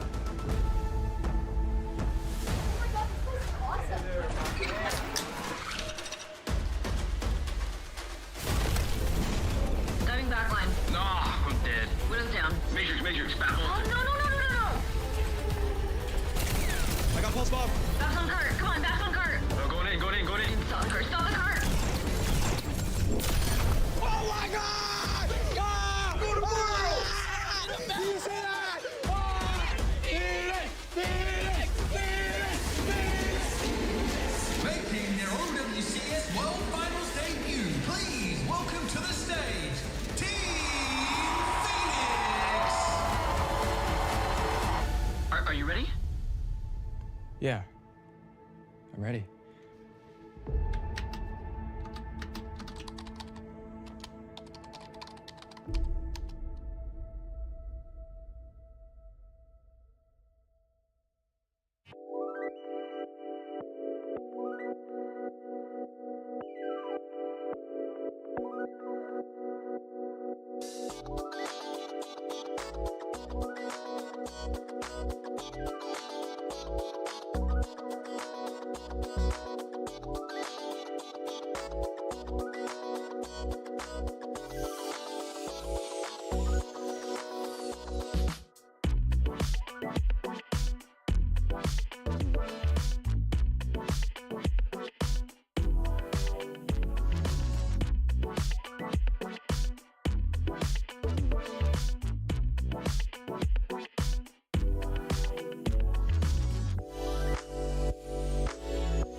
Start your climb to OWCS by joining FACEIT League.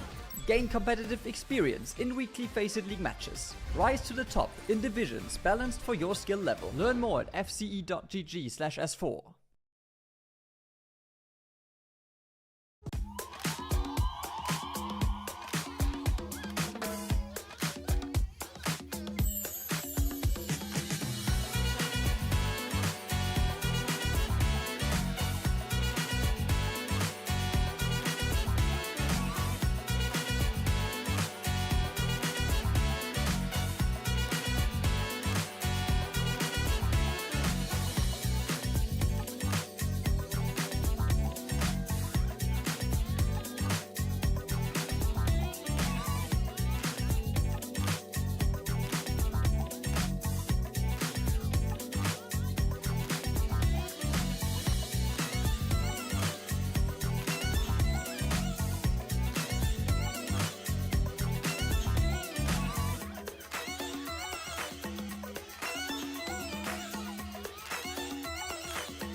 Time to get into the second half of our day. We're in Season 4, FACEIT League Master Grand Finals. We've already crowned one champion over in EMEA. It is time to head to North America. We got 3 teams fighting it out for a chance at that first place slot, $7,500 in prize money, not to mention 2 slots in the OWCS promotion relegation matches, all on the line here in front of us. My name is Jeff, returning with the King Kenobi on the mic with me here as we guide you through these second matches, or next 2 matches as a matter of fact. See who we're sitting on to those promotion relegation matches.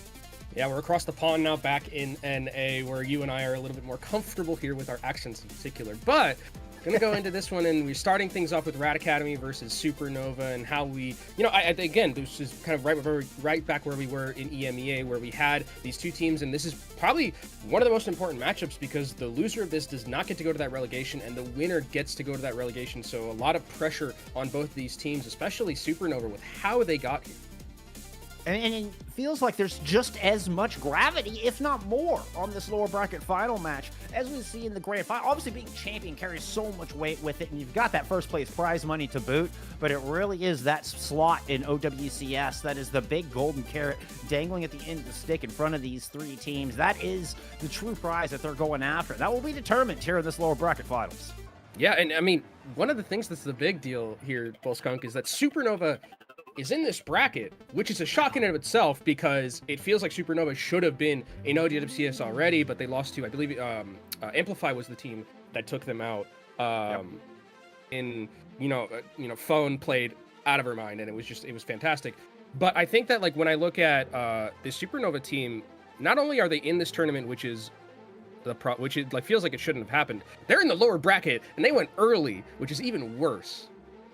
I don't think, we kind of talk about this 4-bit live. I think literally no one would have ever bet that both Extinction and Supernova end up knocked down into the lower bracket in those in the semifinals. They end up having to face each other in the lower bracket semifinals. I mean, on paper, your 2 most dangerous teams here. A lot of recognizable names on both of those rosters. I guarantee you, y'all have seen some of those names before out there, and yet huge upsets coming through. This tournament has been about the rise of the next ups, about passing the baton to the next generation of all-stars here in our Overwatch community, and I think we're seeing that right here, right now, in this bracket. I mean, just perfectly laid out. They say a picture is worth 1,000 words. Man, this one speaks volumes.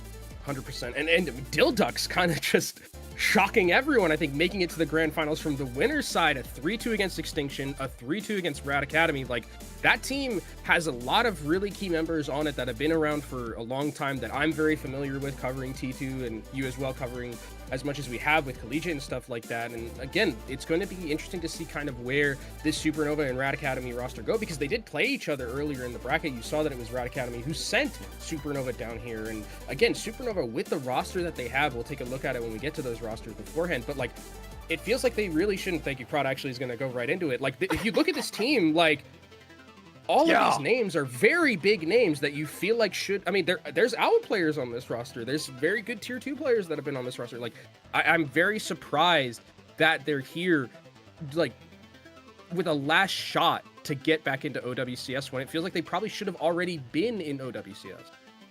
I mean, okay, I got a couple things I want to touch on. First off, that loss in the upper bracket semifinals, that was the very first loss Supernova has had since that game against Amplify back in mid-January. They have been flawless since the losing those OWCS qualifiers until now. This is where this team...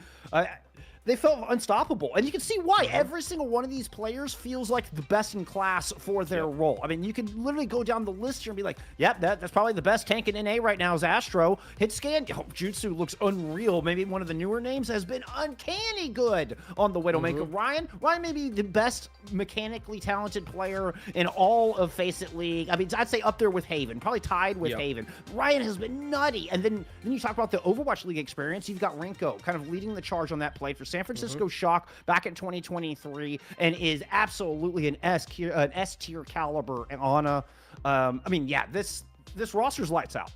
Yeah, I mean, Renko and Grips is one of the support lines that I like. When I just look at it on paper, I'm like, okay, this should be a support line that should could carry you through a tournament like this, and make it relatively easy to get back into OWCS. But it just hasn't worked out that way for this team, as do have the other side of the coin that is going to be Rad Academy, but the Supernova team, I mean, we talked about it, how it looks like. I mean, these are all players that I'm super familiar with because they've been at like some pretty high levels of Overwatch, and it feels like they're scrambling to get themselves. I mean, they're literally in a last chance, last saloon type of deal where if they lose this, they're going to have to go through FACEIT League again, which is not something I think you would have expected at the start of the year.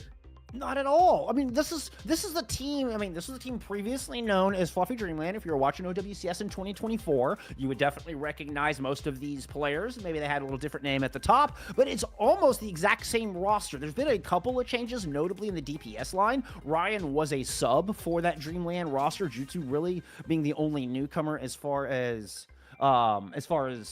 DPS, but both are now starting since Chime has now moved on. Haven got picked up by Extinction, got picked up by another squad. So the DPS line new as starters. Otherwise, this is the same squad that has the same synergy that got 4th in stage 4 of OWCS, beating out NRG Shock to claim that, which was a huge upset. Astro getting the MTD over Kellen in that series. I mean, this is a real shocker to see him here in this lower bracket right now.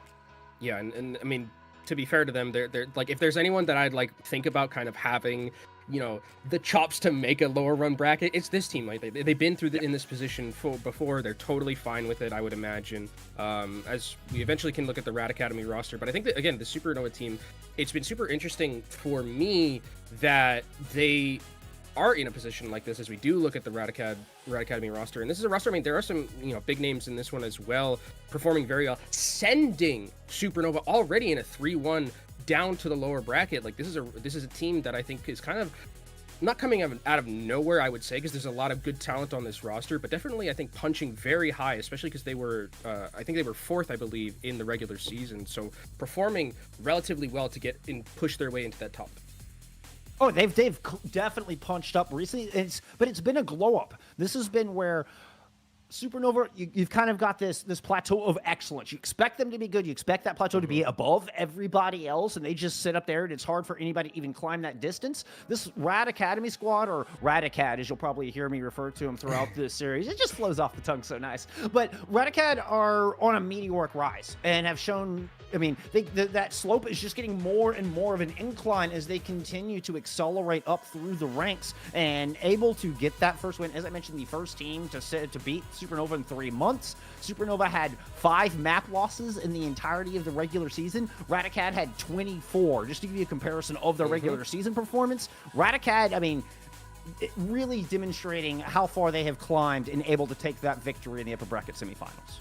And I've been really impressed with what I've seen from Radicad, being able to play a lot of varieties of different compositions. Like, I think based on what I've seen, they have kind of the most diversity of like any teams in terms of like team comps, being able to bring out Malga, bring out Diva, like Dive. Archetypically, it feels like they can kind of play anything, especially with the DPS and support, where the hero pools are almost hero oceans, it feels like. So that gives them a boon. There is kind of like a double-edged sword to that, where they do rely on like having 2 tanks, where it's like, okay, if Santana's in, we're playing probably like Malga or playing Winston or something like that. If Destine is going to be in, we're playing something a little bit more different, like a Diva. But I think like if this was like a 6v6 team, this team would be fantastic, right? So they're spoiled for choice a little bit when it comes to their tank play. And shifting gears just a little bit, but one of my favorite things about this Radicat squad is it's a real testament to the Calling All Heroes system. As we have seen that tournament now being able to feed here into the Path to Pro system, and players that have found enormous success there in Calling All Heroes now migrating over and showing the chops that they've learned through that competition and bringing it here and trying to take it all the way up to OWCS. I think it's such a wonderful testament of just how all the breadth of tournaments here in our Path to Pro system are so important, culminating here in this FACEIT League Master Division Grand Finals day. But man, what a cool story. What a cool story. You got so many players coming through that. Desatine, Hutch, Santana, all coming through from that system. Valerie, who will be Fluttershy in-game, and all graduating through that Calling All Heroes path. So just that's really, really neat story there. It's what's good about FACEIT League, where it's like you have all of these like other tournaments. Is you have collegiate, there's like a mix of like collegiate players calling out hero players, and then some new players. Like there are players that are very known to us, but also new players that come in through the FACEIT system. And I'm really just loving what I'm seeing. Again, it's like we still have that story of like the old guard versus the new up and comers. So I'm really really excited to see what happens as we go into this matchup to start things off with a chance at that relegation tournament on the line. As we see the bans, there's going to be the Farah ban and the Juno ban. Farah makes sense on a map like this because it's Nepal, where we start off. Like a very good Farah map, all things considered, kind of has been for its entirety of its existence. So I think this is kind of standard with what we'll see from the ban pace. It'll be a good litmus test to kind of see what these two teams are going to be running compositionally. Again, I think that Nepal offers a lot of variety. When you like go to village, it's a little bit more of a brawly style of map. Shrine, you can play some more dive and like things like this. So I think that this will be a good kind of appetizer for what we'll see for the rest of this year. It's an interesting ban, and it forces me to kind of highlight our two flex DPS players here.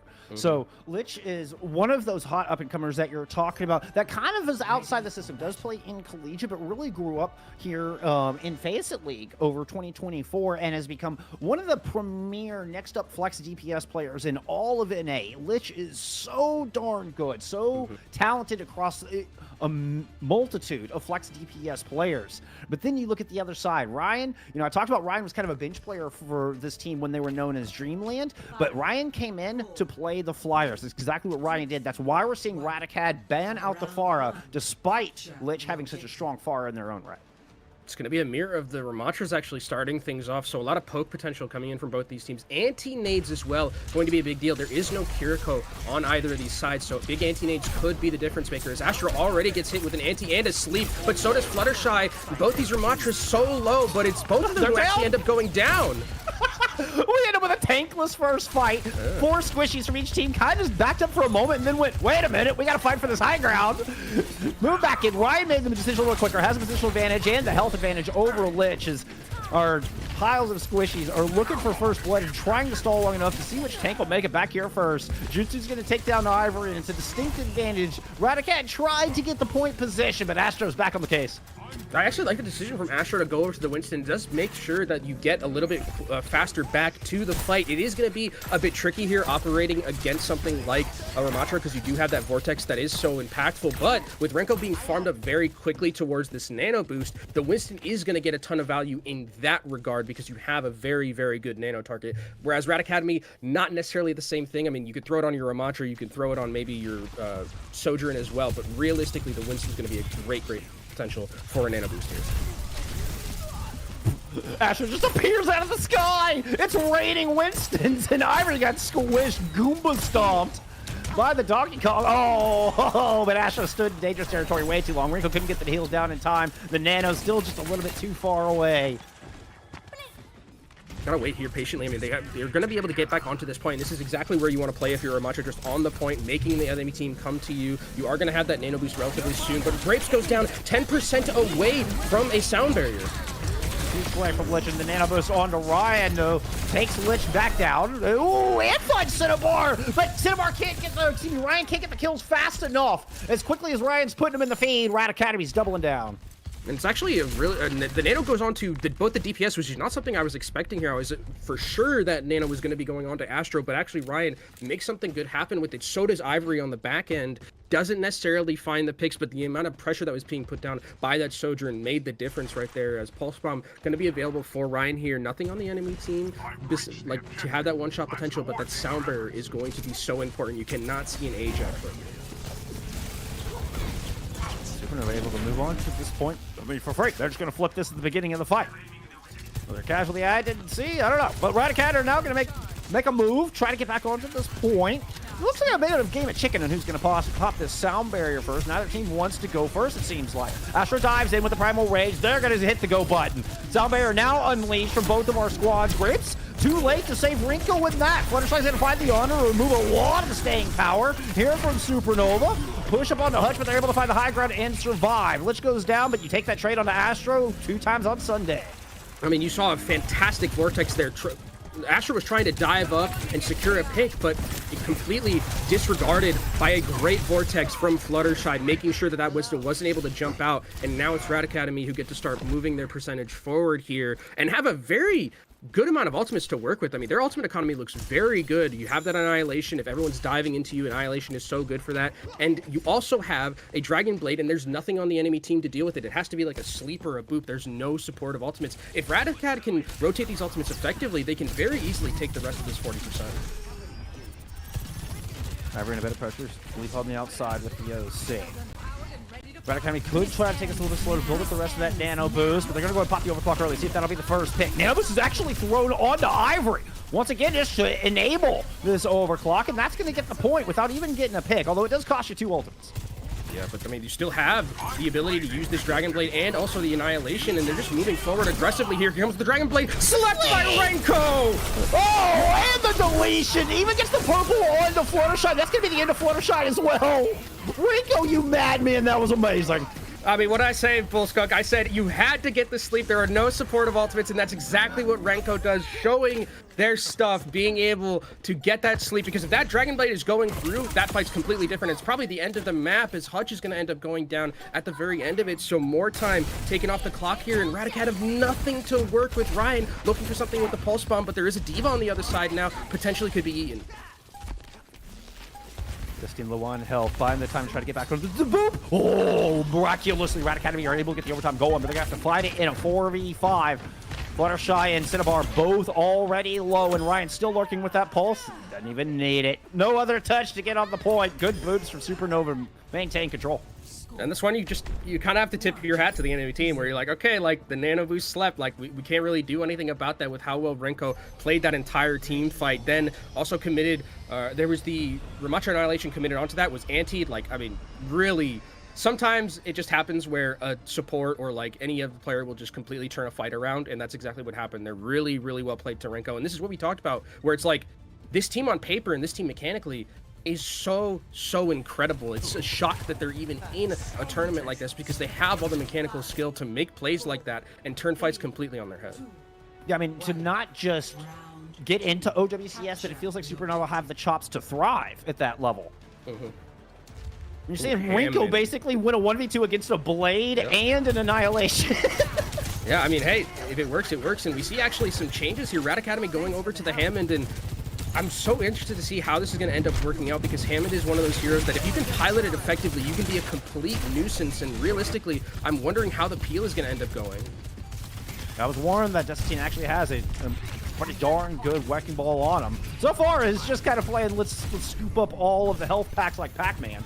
And Lich on this Tracer, this is not a normal pick for Lich. You don't often see Lich on a Tracer, and yet they find first blood here, an important one on that. Taking Astra out of the fight, this should get first cap over to Raticat. Yeah, I mean, the health bars are pretty high up for Raticat right now as they're getting healed up. But actually, Supernova haven't given that much positioning away, but a nice slam from Fluttershy, able to take some more positioning away. They're still fighting around, and now we're going to start spinning to win. Supernova actually gets capped. I'm surprised Rat Academy didn't get more aggressive on the pick onto Astro. Now they find themselves down, and Cinnabar falls for the second time.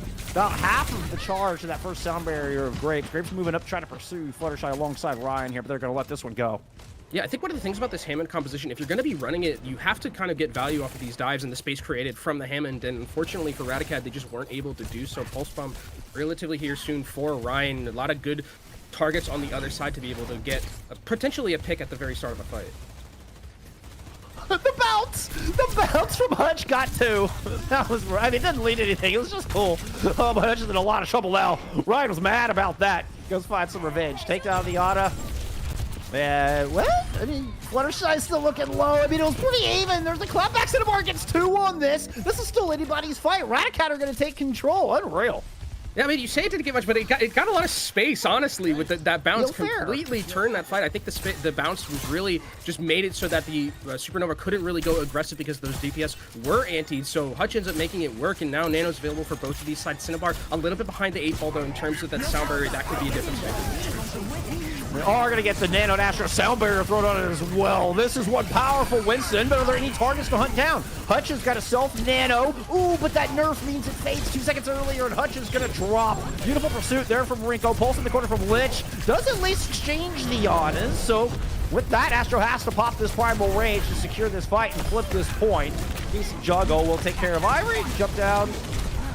And they are right back out. Good Primal from Astro, at least decent enough. We are going to get a bit of a stall here from Fluttershy. It doesn't look like it's going to last long, though. That is a lot of ult charge that they are giving away, and actually, Radicad wants to continue to fight for as much percentage as they can right here. They have to be careful, though. They don't want to give away too much, but actually, Astro ends up going down. Sound barrier, oh, that was so close to an Ajax. What? Whoa, Radicad are just living on the edge of the seat right now. They are playing with fire here with Supernova, and it's working out. They're turning out to be the fire tamers. They've quenched this flame.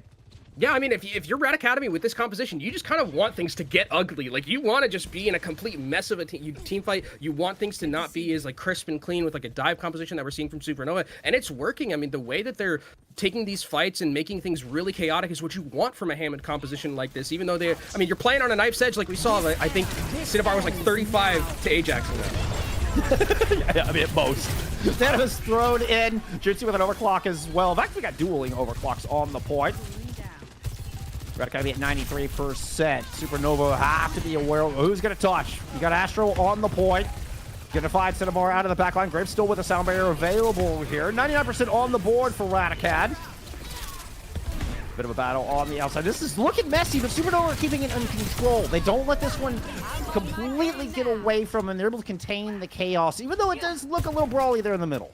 Yeah, they are able to hold on to the sound barrier, which is really good patience from Grapes, because if they used that one, they would have had nothing to continue to try and take up this percentage. But you've got two very key ultimates coming in from Rad Academy, and a third one with Hutch on the way towards that Kitsune Rush. So a lot for Supernova to deal with. This sound barrier from Grapes has to be perfect.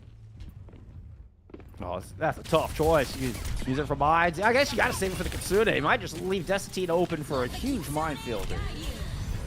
Radicad still don't have control of the point, by the way. Kitsune Rush thrown on at the objective. Almost got it there. Sound barrier from Supernova trying to move back onto this point. Looked like Radicad were just able to kind of duck back and hide behind their mines out of Desitine. So the sound barrier fades, and here comes the counterpunch. Fluttershy with a beautiful pile drive in, combined with Lich. Able to find a couple of kills, including onto Grapes. 4v3. Lich is going to turn that into a 3v2. Couple of Tracers dueling on the outside, and once we've gotten messy, and I think Rad Academy has got this under control. Fluttershy's still here on the point. Astro has returned with a Primal Rage, but oh, that massive health bar has just been chonked away in a heartbeat. Fluttershy with a good pile drive for the finish. Yeah, Renko 1% away from that Kitsune Rush. Not going to have it in time, but now throws it out. Let's see if they can win without their tank. It feels like a desperate situation. Lich here trying to defend against it, and Desitine in the backline keeping the supports busy. Jutsu is able to utilize the extra damage, take Fluttershy out of this fight, aka Desitine. So, Supernova keeping a foothold here despite feeling down in the fight. Now, here comes the sound barrier out of Cinnabar. Just huddling up in the back, trying to stay in the bubble. Supernova's hiding, hoping that they can survive it. The sound barrier fades. Hutch is low. Coming to the outside, Lich is trying to put some pressure in from the flank. Here comes Fluttershy to join, but Supernova is staying nicely bunched up and have not given over any casualties. We're now in a 99-99 fight with Desitine dropping mines in on top of the soldier in the hell and the supports. Graves and Rinko both fall in that, and a boop on a Jutsu. Radicad will swing it here in the very end. Man, it was close. Yeah, it was close, but it was chaotic, and that's exactly what you want from Rad Academy. Fluttershy piloting that Hammond super well. A lot of the minefield placements were really, really impactful. There was that one fight where it just completely split the team after the sound barrier from Grapes, and then Supernova wasn't able to take a fight like they wanted on their own terms, and I really, really liked what I saw with this Hammond. Now, as we go over to this map, Sanctum, it's unfortunately not going to work as well because of the fact that this is just not a map where Hammond gets a lot of viability just by the geometry of how the map is. So it's going to have to be going back over to the Diva, but we'll see if they can continue to make things a little bit more chaotic, because it feels like if they can get Supernova off of their game, Rad Academy's got a chance here. I love how the mines are being almost used like a spike strip. You know, it's like, this street's inaccessible. Can't cross here. Sorry. Detour. You don't want to fly. Actually, Jutsu's going to be on the Asher, which I really love against the composition that we're seeing from Radicad. It's going to be really relying on Fluttershy to try and negate some of the value that's going to be coming through with these dynamites, but actually it's just not going to be Jutsu playing those dynamites around the Diva at all, wanting to just throw it into the bump of those DPS and see if you can find a pick after that.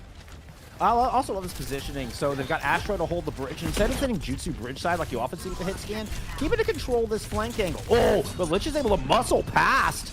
Get some damage in. Fluttershy, they sneak past all the poke damage of Jutsu to find entrance back towards the Mega. It has forced a rotation, but so far no kills.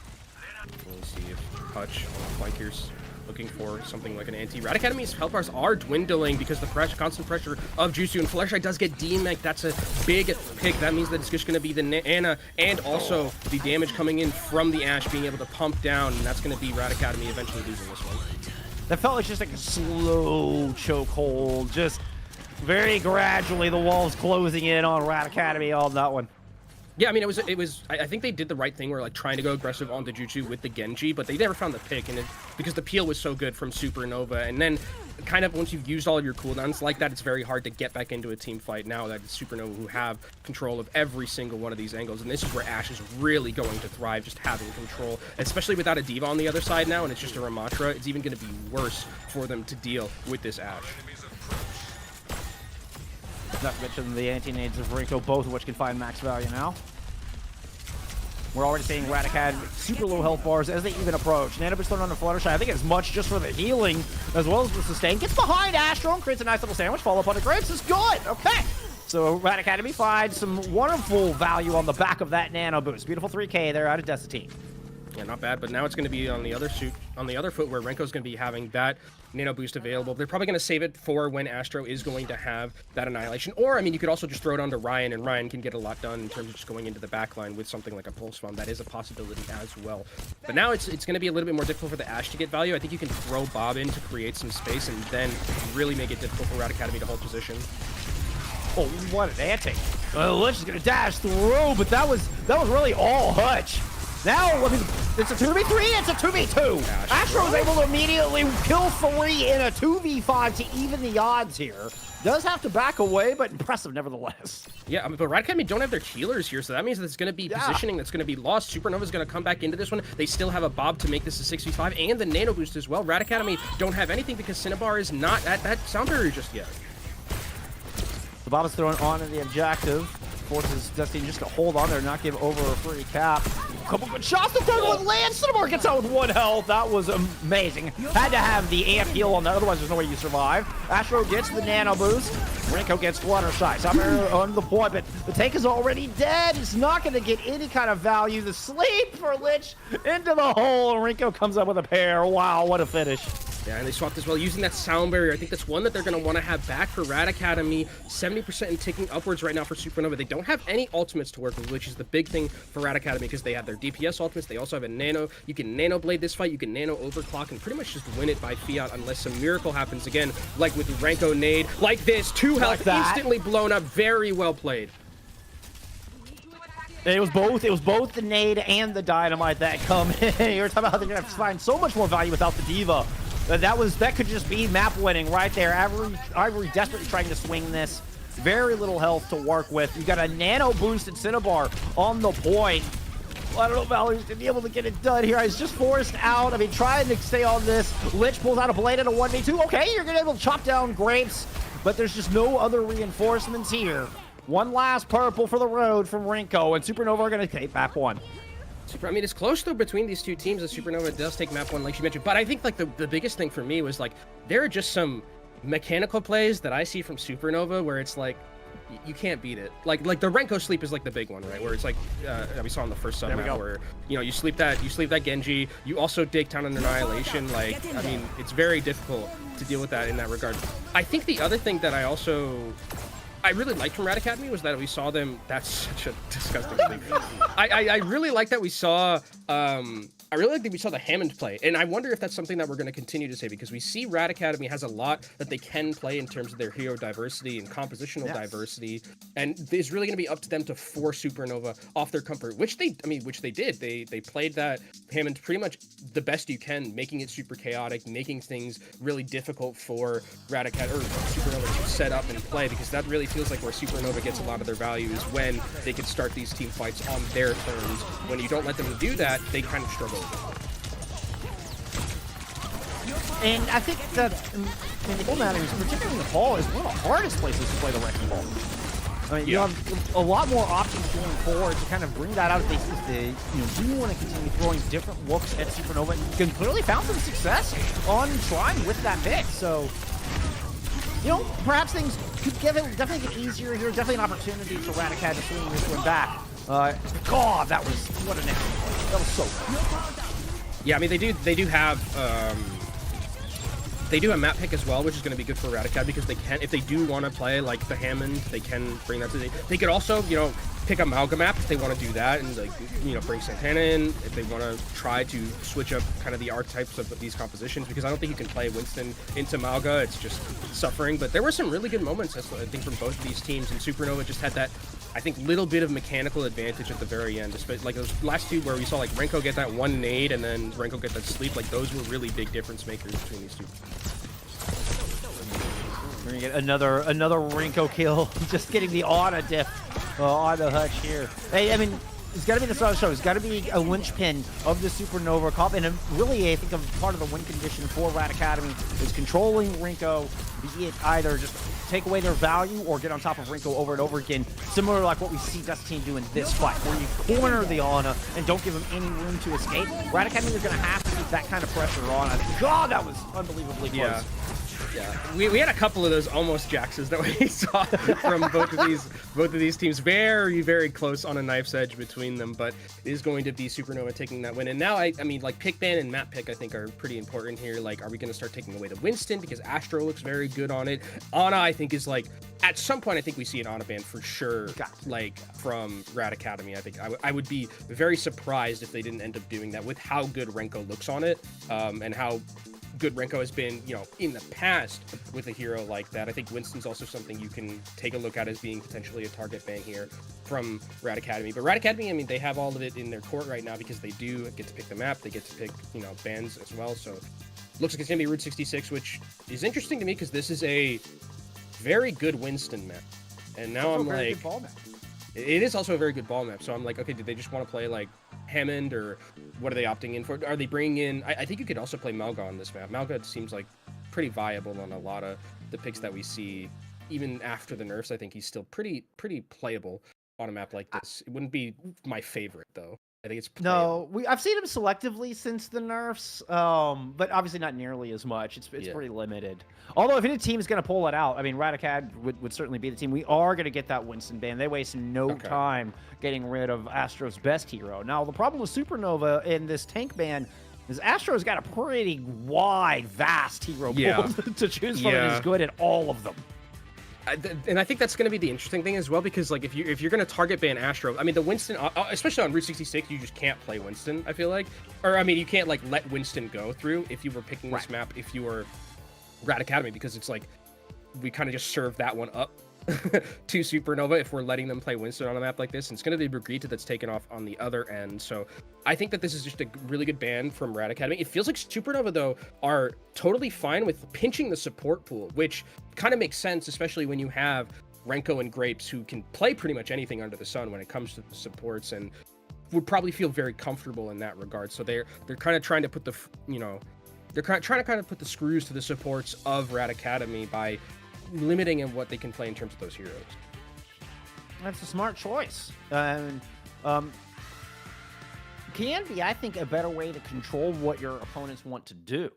It might be more direct to ban out the tank, but you can have more influence, I think, with a support ban, just in how much it affects what's viable, not only for them, but for you as well. I mean, I think, the Brig ban is a wonderful example, because it not only can you no longer protect your honor, provide kind of protection for any composition where you're wanting to just have a safe, stable backline, but you no longer have that flank control either. You're no longer able to send them in to try to help protect against the Tracer Genjis coming in. So it kind of has a multi-purpose use.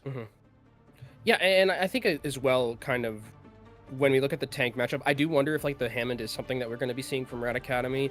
I think Diva is also something Fluttershy is very good at. So on a map like this where you do have that ability to play like high ground, and high ground control is very important, I think Diva does work very well. It's also going to work very well if Ana is going to be something that we see, specifically from how good Renko was playing it.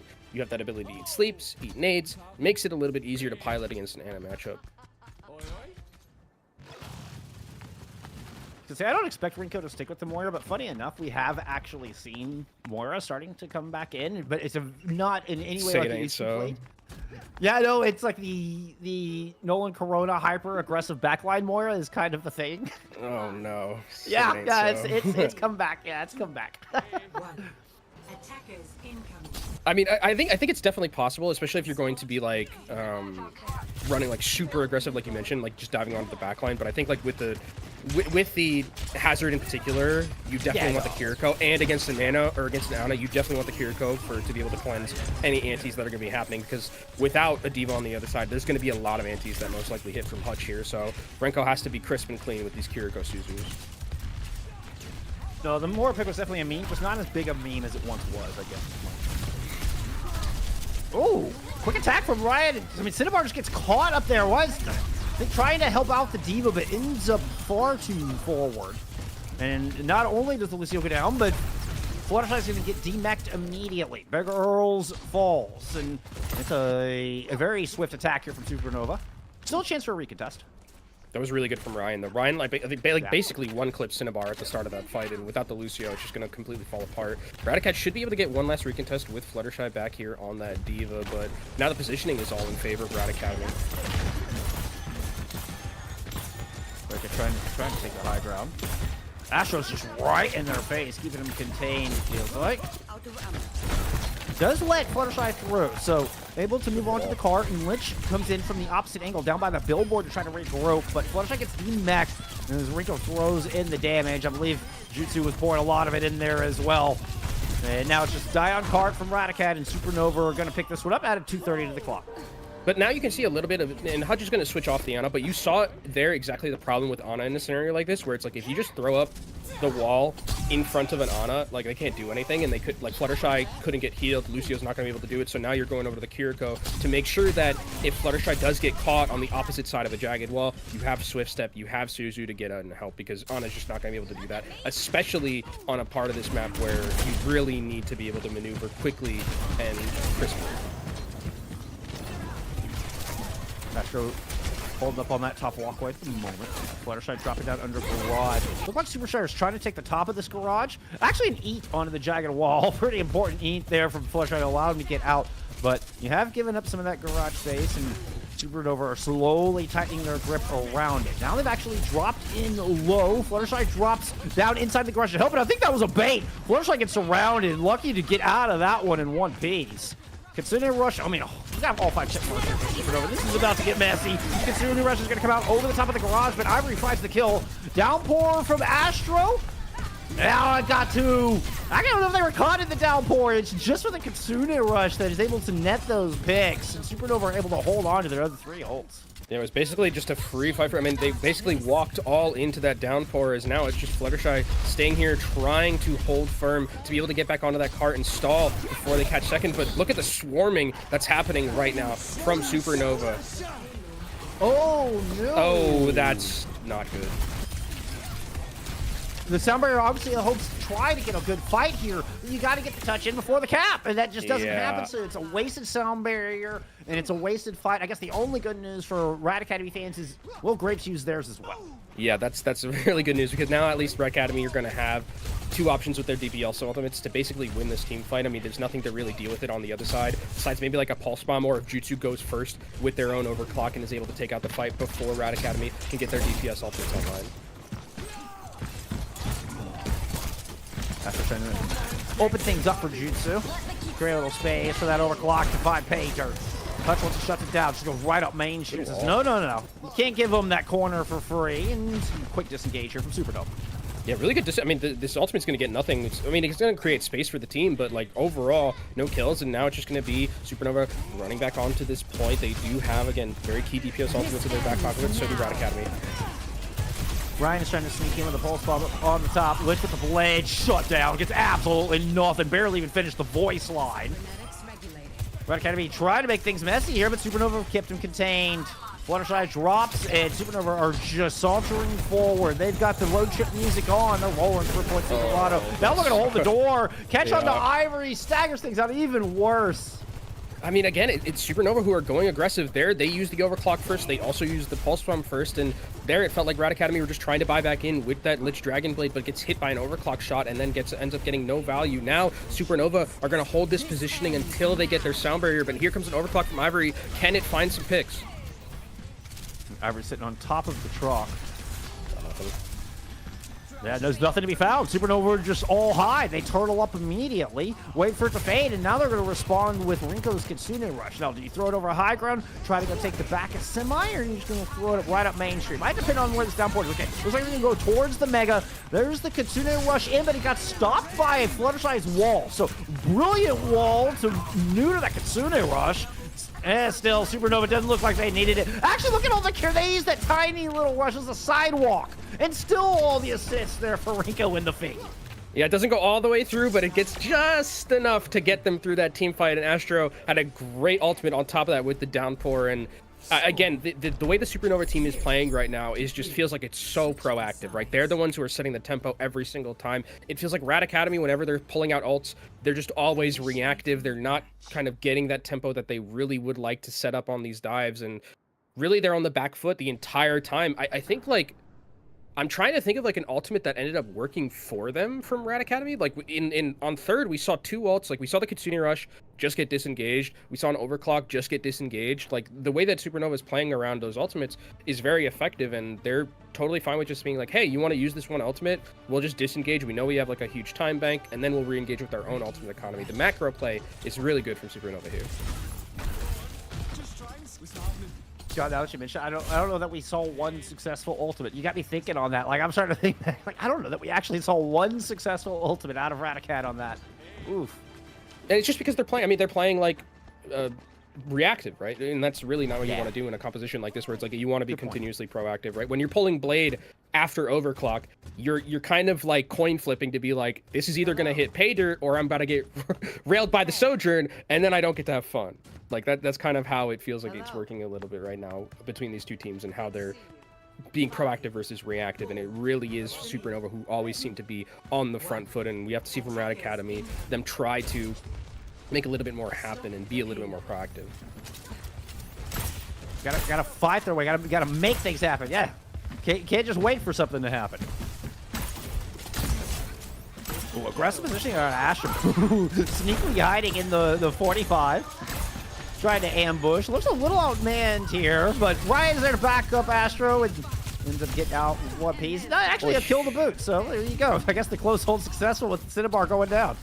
That's working out pretty well, and I mean, this is what you got to do if you're a Supernova right here. You know you have such a huge time bank. Just make Rat Academy work for every single inch to get out of spawn right here. With how much poke there is going to be happening, that does mean Rat Academy should be able to get to this Nano relatively quickly, and Nano Diva or Nano Sojourn realistically could get a lot done, but it's going to take a little bit of time for them to break this defense unless they find a pick with something like an Anti or a Sleep. Asher trying to use that lead to get out. Call for the disengage. Ooh, Destiny was hoping to push through that lower side and get stuck. Body blocked. The Diva's gone. Ryan and actually the rest of the team has. Yeah, they've just thwarted this. They're just not giving up anything. Yeah, I remember someone telling me that whenever there's like a Sojourn and there's a Lucio on the inside, Lucio's job is just to eat rail shots, and that's unfortunately what's happening to Cinnabar a lot of the time. These rails are just continuously finding their head. Really well played from Jutsu on the other end, who is kind of living up to the expectation you set, where Jutsu is very, very gifted on this hit scan roll. I mean, we're $130 in this attack, and Cinnabar is just now halfway towards that first sound barrier. Fight on the corner. Supernova have at least given up the closed hole. Nano boost thrown on to Desitine, and back up to the top of Big Earls there for Supernova. Ooh, perhaps fighting a lone Jutsu, but Fluttershy opts not to take that, giving an opportunity here for Supernova to strike back. They throw in a Kitsune Rush, but Rinko dies, making it happen. Astro turning in all directions, looking for a target to jump on. Sees Lich emerge from the tunnel, but a great anti-nade lands, and Astro's going to go down, but Jutsu and Riot are still on the case. The D-Mech on to Fluttershy, even the self-destruct. Then we'll get back in Meg. Jutsu, oh, with the firing squad. That was dirty. Jutsu completely turns that fight around. It looked like the ante was enough for Rat Academy to be able to push their way to a team fight win, but just only the Kitsune Rush used for Supernova, and Rat Academy back to the drawing board for them. A minute and a half left in their time bank, and they look like they are in a dire strait right here, potentially about to get full health, especially with Supernova's ult economy that they have coming forward. Yeah, the discipline to only throw the one ult in on that from Supernova is insane. What a read. Ivory's overclock needs to be enormous. You're going up against Jutsu on the other side. Jutsu's going to pull the trigger first. Ivory doesn't even get a chance to hit Q. Supernova once again are continuing to set the pace here on map 2. Set the pace, set the tone, and now it's only 55 seconds left. This Div is also about to get staggered so nasty right now. This is going to be brutal. That means that by the time... Yeah, by the time we get to this next fight, it's going to... And actually, they're going to be aggressive right here. Supernova want to try and get as many picks as they can before Rat Academy retreat back into spawn. Don't manage to find any just yet. And now, with 36 seconds, this is last chance saloon for Rat Academy. 2 DPS ults with sound barrier available as well. Is that going to be enough to break the defense of Supernova? Ivory is already taking damage after hitting the OC. Leaping up, it's wasting a lot of time just to get in a position, but making good on it. What a pick to take Graves down. Destiny is up on the high ground and try to pursue onto Astro, and now Cinnabar has a huge sound barrier advantage, but still a long way to go. They don't want to use it just yet. Oh, big stick though. Oh, it's two. Oh, no. That might just be the map. Ryan just delivered 2 supports and 1 press of the Q. Oh, I mean, Ryan's gonna end up going down. Yeah, we got a downpour onto Destiny though, and I think Supernova have, with great sound barrier in, it's just overwhelming odd. Lich is gonna pull out a blade, will not get anything, doesn't even get it out of the sheath. The sound barrier late and dulled here from Rat Academy. Of course, they're gonna fight till the bitter end, but it's overwhelming odds. Supernova will move up to match point. I mean, Volskog, that was probably the worst thing that could happen at the end of that team fight. I was like, okay, you know, maybe you lose the Ana, that's fine. You lose the Ana to a Pulse, it's like, it's whatever. You lose Nano, it's whatever. The fact that also they lost Cinnabar with that sound barrier made that fight unwinnable. Like, really, really good play from Ryan. Unfortunate that the support just ended up going down like that as a duo with both 2 very key support ultimates in their back pocket. And Supernova looks like they want to get to that grand final as quickly as possible. Coming back with a bit of a chip on their shoulder from Raticat, sending them into the lower bracket. My goodness. They're playing angry. It feels like they don't want they want to just go as quickly as possible towards that grand final, and they're playing like it. I mean, the tempo they're setting is just so incredibly quick. They have the pace all the time. Like, even there's moments where like we see like there's an advantage for Rat Academy. They're throwing out ultimates and they're just not finding pay dirt. Supernova seem to know what Rat Academy want to do before they do. Where they're already prepared for the disengage, as the ultimates coming in. They're already starting to move away. Even with a Kitsune Rush, Rat Academy can't catch up, can't find value on it. And then, I mean, just a couple of unfortunate events. This was one of them. That team fight was one of them. Yeah, and I mean, this was the little sidewalk Kitsune Rush that still managed to get some things done, but again, you see that downpour, I mean, that was in the back line, that Astro God just completely turned the team fight around, and I'm loving the idea that we're seeing some combinations from Supernova with their ultimate usage here, but the space that's being created from Astro is just letting Jutsu, letting Ryan get all of this space to work with and making it hard for Rat Academy, who have, like, pretty good DPS players. They're just not able to find a foothold the same way that Supernova's DPS are. And Jutsu and Ryan inheriting the starting spots from, Overwatch veterans and legends of Chime and Haven. And it looks like they got the baton with their blessings. They have certainly, are filling out those giant shoes, coming up with huge plays in both rights. Oh yeah, give me the stick. Give me the stick, you! I was like watching, okay, thank you, Prod. Prod's the go for some of this. Oh, that's just so unlucky. Hutch just, unfortunate delivery service there from Hutch. I don't think that's a package you want to see. Oh no. That's not one I'm opening in my mailbox, I tell you that right now. That is just an unfortunate, unlucky situation that we saw there. Why jump onto the point? Why jump onto the point? That's tough. I think that... Was it a boost? I don't know. Well, Was there actually some? I wonder if we didn't see like overhead there was someone In that the- just or like in the booped him cave. down. Yeah, that potentially that's what could have happened. We'll have Because to that ask. auto went flying off that high ground onto the That objective. did go And there's no way That Hutch auto is did like, go I got quick, pulsed. yeah. Let's go jump onto the objective with my 3 friends. Yeah, yeah. Right? That I don't doesn't think. I don't. Yeah. That had to be I a think- boop. Hutch was like, I'm gonna give all of you a hug. We're going down together. I think it wasn't a boop, so it was just a jump. They just It was jumped just onto a the jump? cart. Okay. So, you know, Just- unfortunate. I think it just unfortunate trying to get to the cart and just die on cart, I guess, in that scenario. I but suppose. Oh, delivered I was trying to a give pulse Hutch the bomb. benefit of the doubt Yeah. there. Mistakes happen. Mistakes happen. Of course. And, we're gonna see Supernova benefit off that mistake with the 2-0, and Numbani is gonna be our next map here. So another very good Winston map, interestingly enough, which I'm curious about because Astro is very good at Winston, and you can't ban it again because you played it on Route 66, or you banned it on Route 66 rather. That's what I mean. I knew what you meant. We knew what you meant. Yeah. I'm kind of scratching my head a little bit here. So, I mean, do we see Santana come in? Are we going to see the Wrecking Ball here? We do get Radicad now banning out the Yana. So, and this was a little bit of what I was referring to earlier of trying to control the composition that Supernova can play by attacking their back line as opposed to attacking the tank directly. So, I'm guessing Red Academy are hoping that Supernova won't play the Winston without the Ana, I guess. I mean, I would also be that, but also I'm like thinking it's like, okay, you just played Lucio Kiri here, and then you're just like, right. I think they could still probably pilot it pretty effectively if they wanted to play that. I think getting rid of to be fair, I was talking about it earlier where it's like with how good Renko has been playing Ana, it's probably just worth it to at some point get rid of it off the table completely. And this is a great map for Ana, Numbani in particular. And if there is going to be Winston play, getting rid of it also very good. But I think like if you're Supernova, you're probably saying like, okay, we'll just play Kiriko if we need to. We know that we have a really good Winston player in Astra. We know our support line is incredibly adept at playing pretty much anything, and I wonder if we see what Supernova is going to do, because they've been the one banning out the supports for the most part. Now they have to ban something else. Do they take away the Diva? Do they take away one of the DPS that we've been seeing as well, maybe like a Tracer ban or something like that? I wonder where exactly their heads at in terms of what to ban, because they're in such a lead where it's like, do we really need to ban like that much more? Like, it seems like we can ban Lifeweaver here and we'd be totally fine.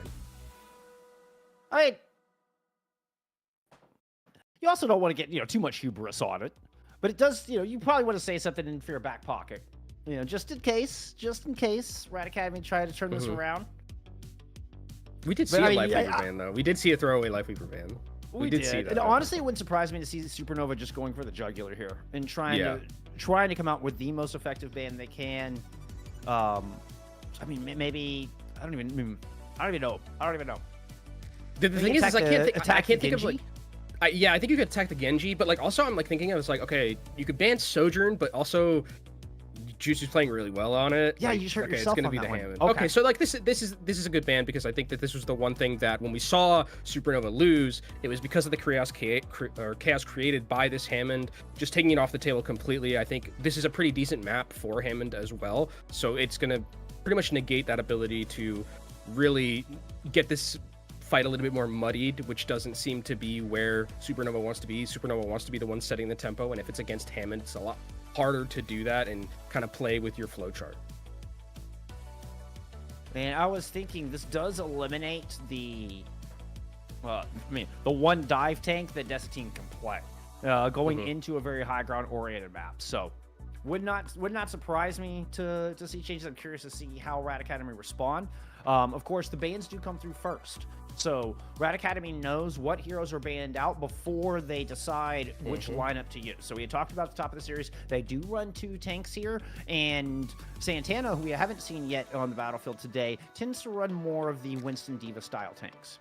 Yeah, and I think it looks like we are going to be seeing Santana come in, so that does make sense, that especially with what we're seeing without the Hammond being there, because I think that we did see Fluttershy pilot the Diva a little bit, but I think that if they want to like maybe play Mauga at any point, I think that that's something that we kind of have to look out for, especially with how good Santana is at Mauga. But also the Winston, I think if they want to try just a full Winston matchup, it's not something we've seen too much of yet. So I think matching Astro, who, I mean, to be fair, is a very formidable Winston player overall, I think that this is definitely something that they're trying to think about in terms of like hero pool usage, because I think D.Va does work on a map like this. It's just going to be better if you have like a Winston player to make it really, really important to play Nimbani.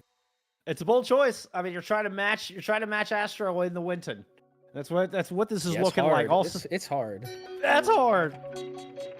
It's a lot to ask for this team. I mean, you're playing up against like 5 of probably the best players that are in FACEIT League, right? Like just overall, like in anywhere. Period. So I mean, it's definitely. But if you, I mean, think about it though. If you win on a map like this and you win in like a Winston mirror, it's like the momentum you can get very, very strong for this Rat Academy team. But it looks like Supernova is still very much in the lead when it comes to this matchup and the pace that they've been able to set. And I would expect not a lot to change if it is going to be a Winston mirror, because that you're playing right into what Supernova wants to play. Yo, I've been playing this game for 8 years. You didn't know about the bugs? No, not the bugs. The Mega is 3 minis. Wait, there's no way you didn't know that, really? I didn't know that. It's 3 minis piled into a cube. You've been casting this game way too much to have not known. I'm sorry, I never sat and stared at the Mega before, all right? The camera zoomed in. It was just like staring at the Mega. I'm like, wait a minute. There's 3 little mini canisters in there. Yeah, look at that. Because it's 150 health. Each one's like a 50 health, so then there's like a 3. It's cute. That's clever. Really I've never noticed that. Thank you, Prop. The more you know. The more you know. Hey, let me enjoy my little things, okay? I'm sorry. No, it's fine. It's fine. You know what? You know what? That's my bad. That's my bad. I'll let you enjoy the little things in life. We definitely need a lot more of that in the big 2025. I'm down to be amazed by 3 health packs and a mega health pack. I'm totally down. That's amazing. That is amazing. All right, Radicat's starting off. They have chosen to go on the attack here. So we'll see. Santana does come in, picking up the hazard. Yeah, it's going to be the hazard, which I think kind of makes sense in terms of what we're seeing for hero pools. And it looks like actually Radicat's going to try and set the tempo a little bit with the dive. Speed ring was already used, so that's a cooldown that they're not going to have along with that loot. Definitely makes sense over trying to go into the Winston match. Oh, what a wall out of Astro. That just sealed Santana's fate. No escape. Santana goes face first into a jagged wall. The rest of the team trying to get out. Cinnabar's low. Good heals, and Rat Academy get out okay with only the 1 loss. Yeah, good wall. I mean, that's one of the things that you're going to have to be looking out for with this matchup between both these hazards, is that wall being able to section off members away from that healing, because they're, I mean, it's going to be a little bit easier for Supernova to maneuver around because you have the Kiriko that has that ability to swift step and use that Suzu, but for Rat Academy, you don't really have that. You have just a Brigitte and a Juno, so reliant on being able to see the tank to be able to heal them. Rank to the back line under guard. Astro holding down the high. Ooh, Astro now finds themselves in a 1v3 with a great wall. This one from Santana, creating a mismatch in the middle of this 5v5 team fight. That's going to start the dominoes of falling. Okay, let's go Radicat. Yeah, this is what I was talking about. Like, in the tempo right there, it was 2 really good engages from Santana, getting into the, forcing cooldowns, forcing out Suzu, forcing out the teleport just into that tiny area where the Brigitte was waiting patiently with Cinnabar. So really good heads-up play starting out from Rat Academy, who look like a much more well-oiled machine already on this hazard composition than they did previously. With plenty of time to work with, coming up on a couple ultimates as well. Gotta keep an eye on the flank. You can see there's a little outline of Ivory with her gun pointed off in the right side direction. That's because Riot is trying to threaten in all the way from the backside. Could leave a mismatch for Rat Academy to take advantage of around this front corner. We're waiting to get this Juno ultimate online. Imagine we're going to see this orbital just throw down. Ooh! A big pressing from Astro actually gave them the opening they needed. Never mind the ultimate. Astro puts themselves out of position. Rat Academy capitalized. Yeah, and this is the kind of the weakest I think we've seen Astro look. Well, I mean, farming up towards this downpour relatively quickly, but just not being punished really effectively by Rat Academy. The target selection's been great, and Santana with the walls as well, just sectioning members off, not letting Astro. I mean, Astro, if they're sectioned off, you have to force the Renko to go in with Swift Step and with Suzu, and then you're just caught. Gonna continue rush going up from the defense, but Lich has the blade. Bringing it back as Radicat are down 3v4. Santana equalizes, jumps directly in, and oh, Ivory gets pounced on. Supernova able to win out in what was a close fight Supernova make a stop for the first time. Yeah, and that was one fight, though, where Supernova finally did get their tempo back in. They used their ultimates aggressively, and Rad Academy has to play a little bit more reactively. They're actually going to switch over, or actually, it's going to be Renko switching over to the Juno just to offer a little bit more of that speed and healing to the rest of the team, instead of something like a Kiriko where they was relying super heavily on just the Suzu and the Swift Step, but now Ivory gets taken out already. That means there's just more positioning for Rad Academy, or for Supernova, and Rad Academy has to retreat a little bit more. Academy will come back with an overclock of their own right. That was a straight rail shot on that one, but still, Ivory might be able to open up, see if they can find some revenge on Jutsu. You see Santana jumping all the way across, pushing up the single wall, just to move on to the This is going to open things up, and you find Jutsu with a wall. Oh, how does that happen? What an ingress there from Santana. Downpour comes in, is going to catch two in the back. Oh, Legend. Everybody caught it out with Sound Barrier, Downpour, both thrown in and working out beautifully there from Supernova. That was so filthy from Astro. Astro hits like a 4-man. Yeah, that was enormous. A 4-man downpour and just completely annihilates what Ivory was trying to do with that overclock, because you're just standing there still. You don't have a defensive ultimate to deal with, and Graves just walks up and says, thank you very much. Take you out in the head, and that's going to be Supernova still holding their ground effectively right here. They also have a Dragon Blade to work with and no support ultimates for Rad Academy, and that really good time bank that they had to start things off has dwindled away significantly. Only a minute and 50 seconds left here, Joe. What is notoriously pretty attacker favorite point.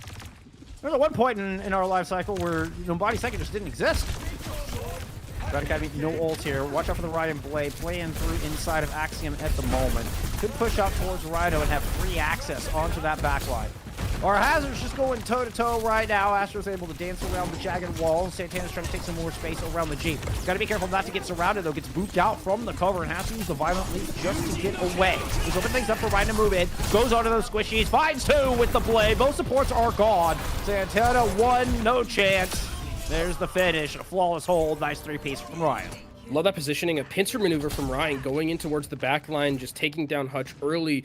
98% towards that orbital ray. Could have made a difference there, but now it's going to be matching orbital rays for both of these teams. Dragon Blade is going to be available for Lich, so it is going to be probably something that you're going to try to force out early with the Dragon Blade. See if you can get an orbital ray, then use yours secondarily to make sure that you can have that ability to push through. I like the idea of Radicat giving him a different look, but man, Supernova just clogged this choke. 5 guns pointing down that hallway. No good for Rad Academy. Yeah. That wasn't even a fight.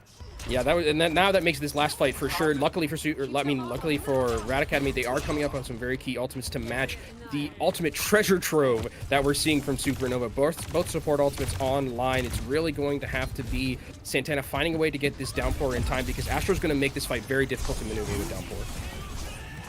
Let's go ahead and over the top. Santana down low. The blade pulled out, and Graves is already dead. 96% to beat. It's a good start for Rad Academy. Here comes that downpour, and it's enormous once again.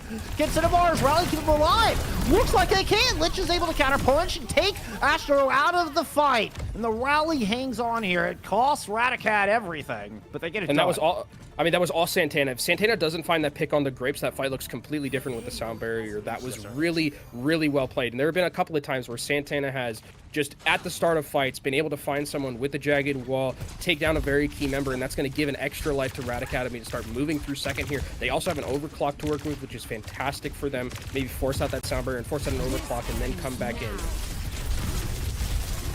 I mean, the overclock used first. Rad Academy doesn't have to force anything. Oh, but Santana gets caught.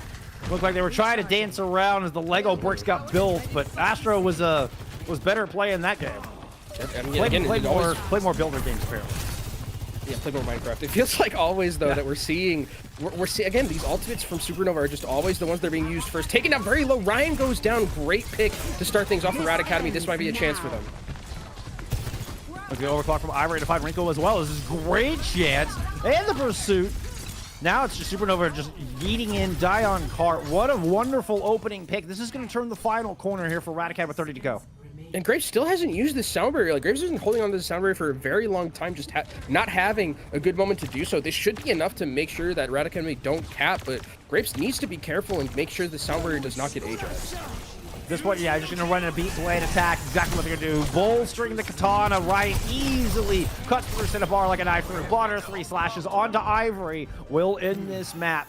No chance for Rat Academy to get back. You got one person waiting for the stall, which actually will initiate the yellow bar, but no one else is even close.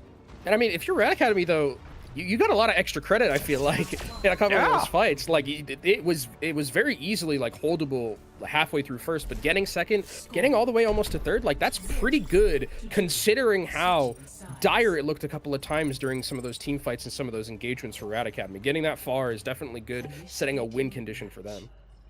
I also think, I mean, Santana did a wonderful job of kind of going toe-to-toe with Astro on that.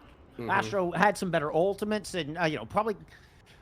You know, may have gotten the better end of the tray, but Santana was in there neck and neck. I mean, that pick onto Grapes to solidify that point B cap, huge, absolutely enormous, great read. And Santana, this looks a heck of a lot better than trying to match Astro in the Winston, at the very least. No, 100%. I think Santana has been like the shining star for a lot of what Rat Academy has been trying to do with these engagements. Like we saw that pick on the Lucio, like you mentioned. There was another one I think where they had at the very start of the map. They Santana got a pick very early and was able. They just weren't able to convert on that. So if they can continue to convert on these first picks that Santana is giving them, that might be an option and a way back for Rat Academy to hold this defense. Santana it's awesome to see Santana playing here in FACEIT League. I remember seeing a post from them at the end of last year just talking about how badly they wanted to play in FACEIT League and get into the open circuit. Loved calling out heroes and how they were able to grow in that tournament, but to get the chance to play here, this is really something special to see. And get to see Santana kind of fulfilling that dream. Now looking to see if they can hold here and take a map off of Supernova, keep this series alive for Rat Academy. We're going to be seeing how these two teams are going to operate. It looks like they're going to try and rotate through that coast side to get a little bit of sight lines, but it actually looks like it's a pincer maneuver because the Brigitte and the Sojourn are sneaking around the backside, but they've actually been found out. Oh, yep, nope, never mind. You just left your supports alone. Rat Academy recognize it. What a raid. That's an easy pick. Yeah, fantastic read from them, and they're able to take down 2 very key members, and that's just going to be more time taken off the clock, and that's what Rat Academy are going to have to continue to do on this defensive end, just find picks in that way in the neutral. Actually, Grapes is going to be going over to the Lucio again just to offer a little bit more of that speed potential to make these engagements faster. Ooh, double speed available here from Supernova. Cinnabar almost got an environmental. Astro holding stubbornly on the corner while those two supports try to push into the high ground. That same play we saw before, but Astro's able to regroup with them this time. Rat Academy don't get the easy 3 picks onto the back line. Lich goes down, overwhelmed by Nepal, and Astro now free to hunt down the Rat Academy supports. Yeah, and I mean, now you can see just kind of how much better it is with the Lucio, with the tempo that you can set for Supernova, bring Grapes onto that pick. It really just completely overwhelmed Rat Academy because you saw, I mean, Cinnabar's POV. Cinnabar's just getting dove on by a lot of members, and if you don't have that whip shot and you don't hit Pater with it, it's a completely gone thing for you. So Supernova gonna have to move forward, or gonna get to move forward here 5 minutes in their time bank.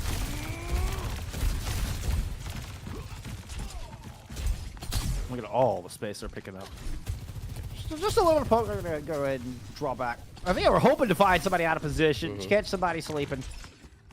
Rat Academy only 3 strong. They don't have any ultimates left to stop this with. This could be very difficult for them to make work. Yeah, Renko is super ahead of Hutch right now. It's about 20% difference, and that orbital rate could be a difference maker. Which goes down immediately right out of the gate. Yep. Ryan's gonna hunt down Cinnabar. They don't even need the ultimates. They don't even have to wait around for, you know, to build up an ult to get back in the fight. They just send Ryan and Jutsu in, claim some skulls, that's it. And that's like the worst thing that could happen now, because look at all the ultimates that Supernova are gonna get towards. Is there even gonna be a chance for Rat Academy to get back onto this point? I think actually it'd be better if they just let it go, because I think if you try and get back onto this point and you lose the fight and commit ultimates, the round's over. Like, it'd be very good. They're gonna try, though. They're going for it. I mean, you know what? You get the orbital out from Renko. That's 1 of 4 currently sitting in Superman's pocket. Down 4 from Santana did land, and Irene's able to leverage that into a pick. Sound barrier comes in from Graves. Ryan trying to get a couple with the blade, but the rally from Cinnabar. No, it's not going to be enough to fend it off. Ryan cuts through your rally and your brig, not to mention your Genji.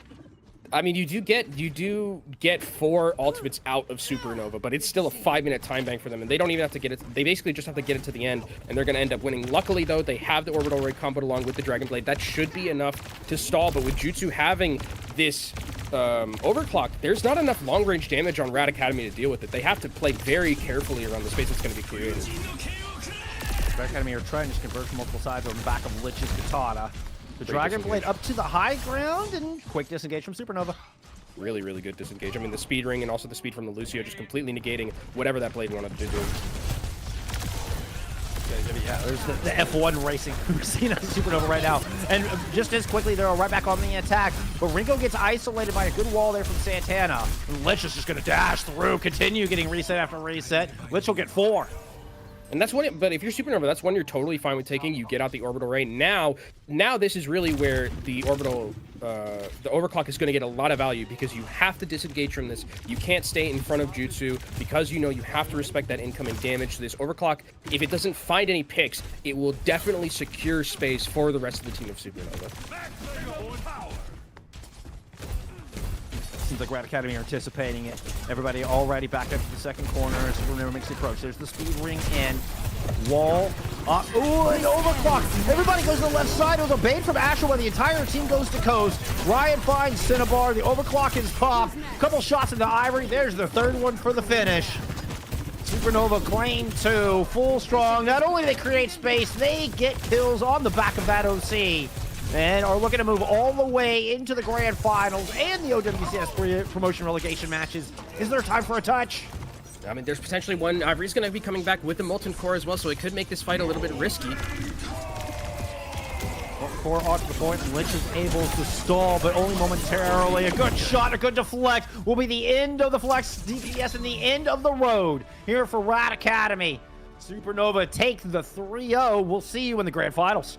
Rad Academy unfortunately bow out, but a very convincing win for Supernova. They look angry here, Volskunk. They want to get back into OWCS where they feel like they belong. They get into that relegation tournament. Now they want to be able to cap it off with a win in that grand finals. Well played to Supernova. I feel like they had the tempo throughout pretty much the entirety of the series and well deserving of a victory. And they're going to be going into that promotion relegation tournament. Spectacular performance, and you can see why we were calling them, the best in each role. I mean, every single player from that Supernova squad stepped up at some point in that series, provide big moments. And, of course, that does not exclude Astro here. Most importantly, Astro here at the front line. Whatever tank they were picking up here today, be it Turbot, be it the Hazard, be it the Winston, Astro was always a force to be reckoned with here. Yeah, and I mean, we talked about how Rad Academy was very, versatile in their compositions and, what they could play, but it feels like, I mean, it's kind of similar for Supernova, where it's like, where do you ban out this team in terms of, it feels like the DPS can play whatever, Astro can play whatever, Grapes and Renko, I mean, we're banning themselves pretty much the entirety of the time. Like, we saw, I think, 2 support bans from Supernova in those first 2 maps. They don't mind playing anything, so I'm really interested to see how they're going to be going up and matching against Dildux in that final. Well, first step down. Supernova have bought themselves a trip to those OWCS promotion relegation matches. We will see them alongside Dildux as they take on Shikigami and Amplify to determine which 2 will end up in stage 2 of OWCS. Those matches will be happening next week. That's on April 13th. But also, we've got a grand finals ahead of us. We still have a champion to crown, and I guarantee you it's important to both of these squads. Hey, you got prize money, you got bragging rights, all on the line, all just ahead of us, all coming up right after this break. The match is about to start. Sorry I'm late. Let's do this. Widow's up top. I'm on point, dude. Genji, you want Nino? Okay, guys, lock in. It's overtime. Let's stagger, let's stagger. On me.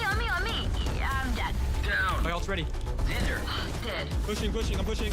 No, pull back. Hold car, we're down. That was so bad. Yeah, we suck. Yep. Let's try something new.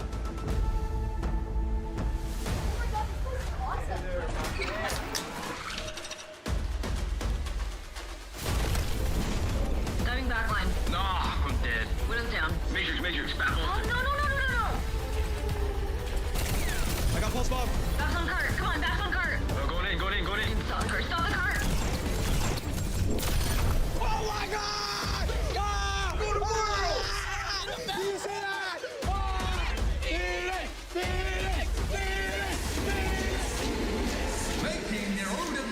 WCS World Finals debut. Please welcome to the stage, Team Phoenix.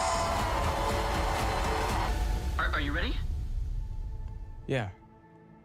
I'm ready.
Start your climb to OWCS by joining FACEIT League. Gain competitive experience in weekly FACEIT League matches. Rise to the top in divisions balanced for your skill level. Learn more at fce.gg/s4.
Well, Supernova sent Riot Academy out with a bang, ending their season and moving on into the grand finals. They now face Dildux here for the title of Grand Champion of Season 4 Master Division.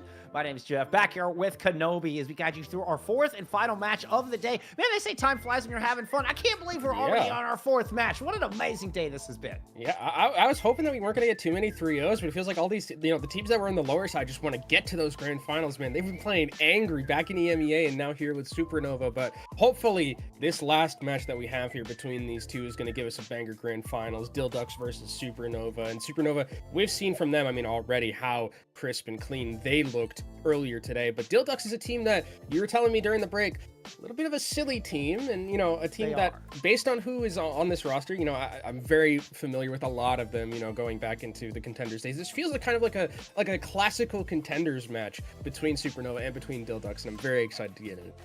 It does have a very classic vibe about it, and you bet. This Dildux squad is led by Baz in the tank role, and Baz will just play anything. I mean, it feels like just anything from the hero pool. Baz is not afraid to pull it out, and the Ducks by no means, like, they play some meta, but by no means are they married to the meta. They will throw you a lot of different looks. They have a lot of fun, and they even will bring out some strange stuff that you've never even seen before.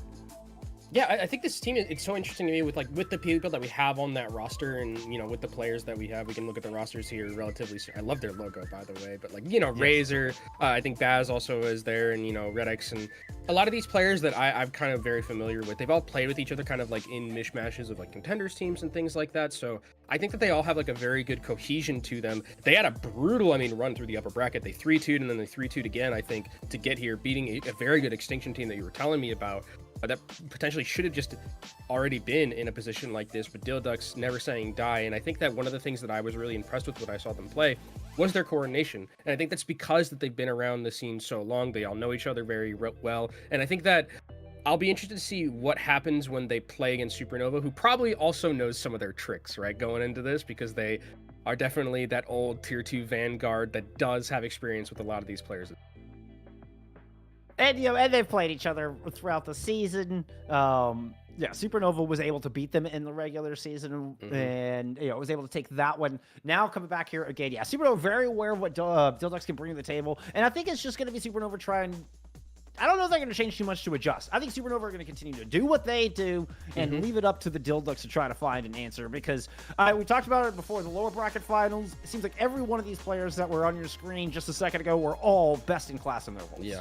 But I mean, look at the run that Dilduxes has. A 3-1 against Sienna Heights, 3-2, 3-2, brutal games. I mean, when you look at this Dildux roster, and I mean that the one thing I'm a little bit worried about is the fact that this was a 3-2 against Rad Academy, and Supernova just beat the brakes off of Rad Academy in that last series. So I think that this is a team that I wonder if they have a lot of momentum going forward, because Supernova, like we mentioned, I mean, they're playing angry, it feels like, with a chip on their shoulder. This is a team that probably we were thinking shouldn't even have been in a position to be, having to play in a relegation tournament. They should have, been able to get through the first season of OWCS. So we'll see if they're going to be able to do that. They are already guaranteed into that tournament, but they now want probably a little bit more momentum and kind of to put their foot down and say, like, we are the best team that's here.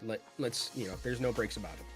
Well, I mean, these two teams theoretically are going to be playing each other. I'm not exactly sure how that bracket's going to lay out for the promotion relegation matches, but there's the potential that we see these two teams have to face each other to determine which team makes it in or something of that nature. If Supernova already have beat them, very recently, I mean, you got a lot of momentum, a lot of confidence into that. There's still some weight behind this. I mean, on top of being champion, on top of first place prize money available to these squads, I mean, I think just even having that momentum and that confidence heading into promotion relegation also has a lot of weight behind it. Yeah, I mean, if you're Dildux, like if you get through this bracket beating Extinction, beating Sienna Heights, and beating Rad Academy, and then you beat Supernova on top of that, like what a run and what a pedigree of results you have for yourself going in. I feel like you'd be unstoppable at that point when you were thinking about the confidence in yourself and the ability to play pretty much anything. I'd be very interested to see what that would look like. But they still got one last hurdle. It is to beat this very, very good Supernova team that we've been seeing playing phenomenally so far. Nepal's going to be our starting map, which is kind of the standard right now.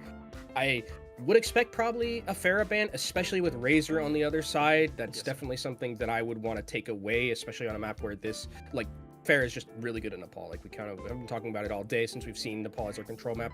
Farah, very good. If you have an experienced player like Razor playing Farah, just take it off the team. What's surprising? And that DPS line is, I mean, between PDK and Razor is really one of the strengths here. PDK is a fascinating story too. Actually started off as a manager. And managed on like old school contenders teams and T3 teams like G-Force and some of those days. PDK was always in the background managing at a very young age, then just recently came up to playing age, and is over the past year really over this past 3 months has really stepped up to be a premier Tracer player. But so really cool story, a really fun story from this Dildux squad. We're actually not getting that far back. In fact, surprisingly enough, I was talking about PDK's Tracer and Dildux banned the Tracer. Yeah, I'm pretty surprised that we're not seeing. I mean, Ryan was very good on Tracer. I was super impressed with how good Ryan was. And I mean, I just am really. The Kiriko is being taken off the field. I wonder if that's like a specific pick to Dildux, like pinching the support line. We talked about it a little bit earlier, how it feels like the supports of Supernova can play pretty much anything, and they're willing to self-pinch their support line just to make the enemy team uncomfortable. So that kind of is where my head is at with that Kiriko ban. I think though that like this leaves Farah up on the table, and Razor is very good at it. Not to say that like Ryan or Lich can't play it, because they definitely can, but I think that this is something that you're feeling very good if you are if you're Dildux and you're getting the Farah to be played here by Razor. Okay, ready to get to it. It is your NA Grand Finals here for Season 4. Ready for battle. $7,500 prize money on the line. Going to be seeing these two teams come out on Nepal. Shrine is going to be our first map here. And Astro, I wouldn't be surprised if it is just the Winston kind of play at the start of this. With the fact that Baz can play anything like you mentioned is something that I'm going to be really looking out for, because it's kind of going to need to show Astro's ability to play a lot of different tanks, and I always love the Ramattra into the Winston matchup kind of to start things off, where it's like that Vortex just makes piloting Winston so much more scary. You have to be very, very careful with where you're going, and if you go a little bit too over aggressive, bam, there's just an instant Vortex there. You can't get out, and with the Cassidy and with the Pharah, you can get blown up super easily. Yeah, good call. With Razor does in fact pull up the anticipated Pharah. The PDK on the Cassidy. The Cassidy, not just a niche pick that we saw out of Zydra earlier in the day. The Cassidy has actually come into the meta a little bit with the little bit slight buff that we got in the mid-season patch. Working here towards Statue side, has been able to chunk down Astro a little bit and force them off, but Astro survives and Baz cannot. PDK's gonna leverage that, though, and despite not having a tank, Dildox now have an advantage in this fight. They still have Astro to deal with, but a good anti-nade from Frothy Philly is gonna make that much easier. Astro chucked down by the Pharah, and here we go. The Ducks grab first control. Dildox played that so patiently as well. Even though they lost a member incredibly early in Baz, they were still able to just maneuver around the geometry, keep Razor alive, keep PDK alive, and then they were able to secure a pick onto Renko. And once the Ana is down on the Supernova composition, there's no way to come back into that. That's all of your healing that you've lost as Ryan takes a little bit of damage, but will get healed back up. And now it's about Supernova trying to go through this onslaught of the Cassidy and of the Pharah spam. Brandon has swapped to a Pharah to try to help with that. Razor played from the exact opposite side of the map, still able to corral Supernova, but Astro gets in far ahead of the rest of the team. While the supports were corralled, Astro was getting fanned. Yeah, PDK, I mean, the positioning from PDK was great there. They saw that there was an aggressive dive in from Astro, and Astro just backs up to try and play against the geometry. Bam, there's a fan the hammer right there, takes out that Winston. Oh, Ryan double directs Razor, and that's a great pick. This might be a moment where Supernova can get a little aggressive. Oh, that might be a moment that just lives in Dildock's head for a while. PDK slept out of the Deadeye. Bionades onto Astro, but they're still going to continue to push forward. Sleep lands, Nano onto PDK to try to isolate. Gets the shot onto Grapes around the sleeping Winton. And Astro will not make it out. What a play. Razor with the nice three-piece there to close it out.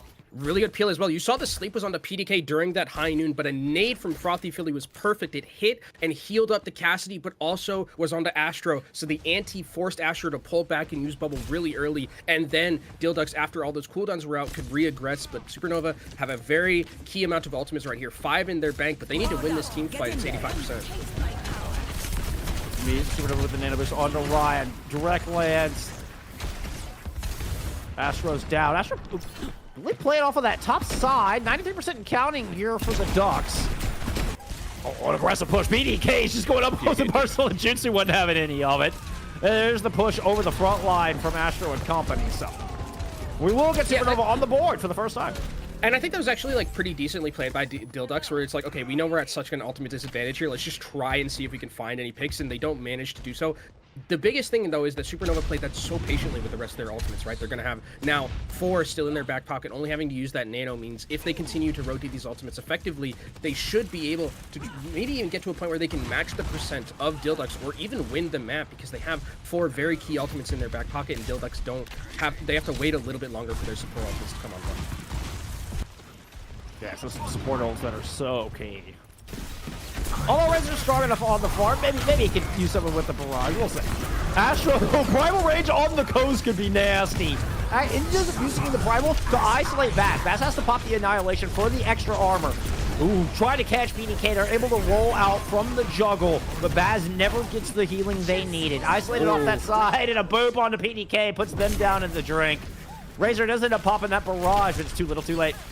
I mean, you get sound barrier. Yeah, Founds and sound barrier, which is kind of like the only thing that's going right for them right now. They do get the Primal Rage as well from Astro, so it's like, it's kind of okay, but still now, because of the way that this has been going so slowly, Renko and all the spam that we're seeing from Dildox, Renko's gotten another nano, about to match the one coming in from Frothy Philly. So fast on that old shot. That nano's gonna be thrown onto Ryan. It's gonna be the Drip Thrusters barrage over the middle. One of the coolest perks they added to the whole game, and Ryan making wonderful use of it. Beautiful sleep from Renko amidst all of that as well. We're going to 99.99.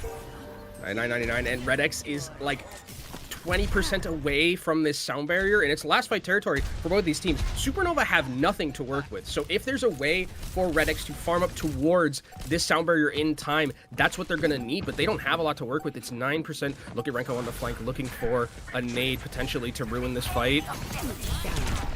Oh, got caught. Runs into Razor on the outside. Renko's going to go down, so Supernova going to have to win this out without their Ana. Give up the flip for free. Dilduck now able to just hold on the cart. Astro trying to push it for the front door, gets thwarted while Jutsu's pouring in shots from the high ground, but not able to find anything worthwhile. Here comes a move in from Red X to dislodge Astro out of that corner. Sound barrier in. Only hits 3, but Razor's able to get Jutsu, and it looks like even just getting 3, it's going to be enough. The key was keeping Baz alive through it, and Red X succeeds in doing that. Dilducks are going to open things up with our opening sub-map. And it was a good attempt, I mean, from Supernova to rotate those ultimates effectively. They played really patiently, but unfortunately, they were just behind the 8 ball too much at that 9, losing a lot of those fights early, getting to that 99%. Then it was just a matter of time before Dilducks were able to find a crack in the armor there. It was a really kind of cute swap to Sombra, just completely catching Renko off guard. Renko was trying to go for that very cute anti-nade off the side and then just finds a Sombra right there. No sleep, no nade. You end up going down. Really heads-up play from Razor as Dilducks take that first map. And now, I think we're going to be seeing probably less Winston on a map like this. You know, it's a lot more enclosed in Sanctum, and we're probably going to see more of that Ramatra matchup. I wonder if Jutsu is going to stay on this, and it looks like they are. So PDK doesn't want to really take in a duel like this at like longer range where Ash is going to have a little bit more potential to thrive. This is PDK on this is going to make it a little bit easier for him to match up against that long range damage that the Ash brings. I mean, talk about PDK, is the long range stuff's not really their strongest suit. So PDK kind of trying to duel against, admittedly, a stronger duelist. Yeah, there it is. Jutsu immediately puts PDK back in spawn with 2 quick shots. I mean, also, Razor's going to be on the Pharah as well. So, and Pharah on this enclosed map is like very hard to pilot because you can, Genji can take you down very easily. You're also in prime position to get shot by Jutsu. So, I think this is going to be difficult for Supernova to maneuver. It's not impossible, but they are certainly making it hard for themselves. Jutsu and Ryan trying to come in off the left side mega flank. Close the gap against Razor. Oh my lord. Ooh, this is going to get explosive inside this room. Baz is able to pick up Ryan and Grapes. Supernova tried to push through, muscle past, and Dilducks disengage and catch the 2 kills. Yeah, really well played. I mean, they basically muscle their way into that side area. Really good vortex as well, slowing the disengage. And this should be Dilducks being able to get control back. Astro will eventually end up going down. The anti is nice, looks nice for the stats, but not going to manage to do anything. It's just going to be trickled down to stall. And I think at 40%, I mean, for 40% from one fight, Bull Skunk, that's totally fine. Like, I would take that any day of the week if I'm Supernova. Now I'm going to be able to have some very key ultimates to work with to come back in and potentially get to that victory. Not too shabby. Rico, so when to get the last little couple percentage of that nano boost, I think we'll be engaged toward it. We already saw a bio-nade land from Frothy Philly, but that opens things up. Means the nade's not available, so here we go. It's actually a nano under Ryan into the back line. Perhaps try to get at the rest of this blade. Not able to lock down Razor, though. Razor staying elusive, dancing up towards the skybox. Runs out of air thrusters, though, and Ryan makes a move. Catches Red X, was looking for Razor, and you get the Lucio instead. Uh-oh, that's not where you wanted to disengage to, though. Nowhere to go, but a couple of good shots has put Baz low, forces off the Nemesis form early. They're slept out of the block. PDK is going to find Grapes. I mean, through all this, though, it's still Dilducks who have control. Finally, Razor's going to end up going down to Jutsu, but the point is still ticking over. No one's fighting on the point. They're just fighting everywhere besides the point. Astro's going to end up going down, and now Baz is here, back with an annihilation that you can just hold this point with. With an annihilation is to just mow through Red X, and they're able to hold on control. With Astro down, you have, Ryan was playing tank there for a moment. We've seen Jutsu come up with a couple of picks through all this, though, so we'll see how long Dilducks are able to hold, but they strike right back. Just when you think the Ducks are down and out, Razor's going to deliver a pick. Yeah, but I mean, they can't walk to card because there's actually, there's a barrage that doesn't manage to find anything, but eventually Jutsu does end up going down, so it's traded DPS. And this leaves Dilducks still in control of this point. Now, Supernova do have, I mean, this is going to be close. They don't have they have the nano advantage. Sound barrier to come out here. Is Rico trying to use this nano early? Sound barrier's gonna come out from Graves first. Renex only gets themselves and Baz with their beat, but it's enough for Baz to whittle down Ryan with that annihilation. Oh! What? Wait, what? Ooh, that's... I didn't expect that! That's our first certified Charles the Ninth of the day. That was really... I thought they had the ton. Like, I just went... That was winnable. I guess they didn't proc overtime because I saw Grapes was right there. Yeah. And I guess Grapes just... I guess they never just procced overtime. That's really unlucky if that's what the case was there. That little cubby of the point there on Sanctum, like the line of the objective is prior to the cubby. So where we saw Grapes kind of hiding in that little cubby on the side, they never actually crossed the threshold. Oh. I'm really surprised that actually didn't proc overtime. That was really shocking because that fight was very winnable for Supernova if they actually procced overtime. Because I mean, I think like Astra was coming back onto the point and had Nano with like Ramatra. Like that was a very winnable situation for Supernova. This is not the place you want to be making those kind of errors. Given the Ducks the first map on the back of an unforced C9. I mean, unforced errors really do sometimes make the difference between a couple of these teams. And I mean, it feels like though Dildux, that was a really nasty shot of mine. But I think that when I look at Dildux and the way that they're playing, the coordination that I'm seeing from them is incredible. Like it's fantastic the way that I'm seeing them combo their ultimates as well. Like it feels like everything is so just like by design when I'm watching Dildux play. Like even that like one Sombra swap by the end that like Razor just kind of like does at the very end. Like I think that was just really well played. And I also got to give props to PDK who like, PDK had this one moment where PDK just lost the fight initially, and then they never took a 1v1 again, which I think is very smart, right? Because Ashe is still very valuable in, you know, if you're playing with the core. Like we saw PDK do a lot more after that initial loss. It's such a good point. I talked about how Jutsu's, I mean, from PDK, probably admittedly the better hit scan here, immediately loses the duel. And you're 100% correct. Like, PDK just opts, okay, so now I'm just going to avoid that silent, play in a position to where they don't have to take that. They can sit here and support the team. Because, I mean, Jutsu's got the chops. Yeah. Holy cow. Jutsu's got the chops, but also Jutsu's playing against 3 different people, right? You saw, like, in that, like, doorway, it's Jutsu versus 3, and, like, you know, you can be the greatest hit scan in the world. I don't know if you can match up against 3 people. Jutsu tried, like, there were a couple of times where Jutsu managed to bring, like, you know, a miracle fight to happen, but to do it consistently is a lot to ask for a DPS. That was a cool shot. We got to see the Jutsu shutdown of the barrage. That was something we didn't get to see in real time. That was really neat to see it from their angle. But it goes to show you that teamwork really is far more important than individual skill and mechanics in Overwatch. I mean, I would give the entirety of Supernova that nod, but that's still the Dildux who have the 1-0 lead in our grand finals. Their teamwork was impeccable. Their macro was impeccable on that one.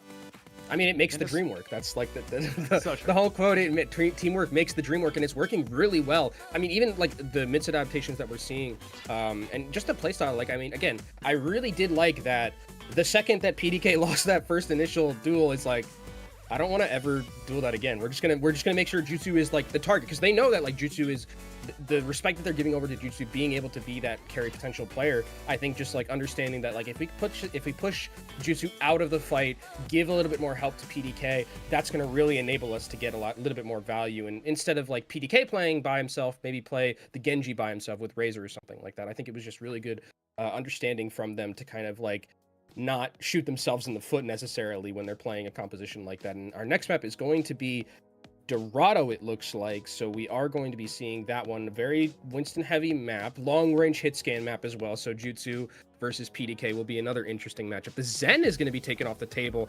That hasn't been part of any pick ban or any play so far. So Supernova's cooking something.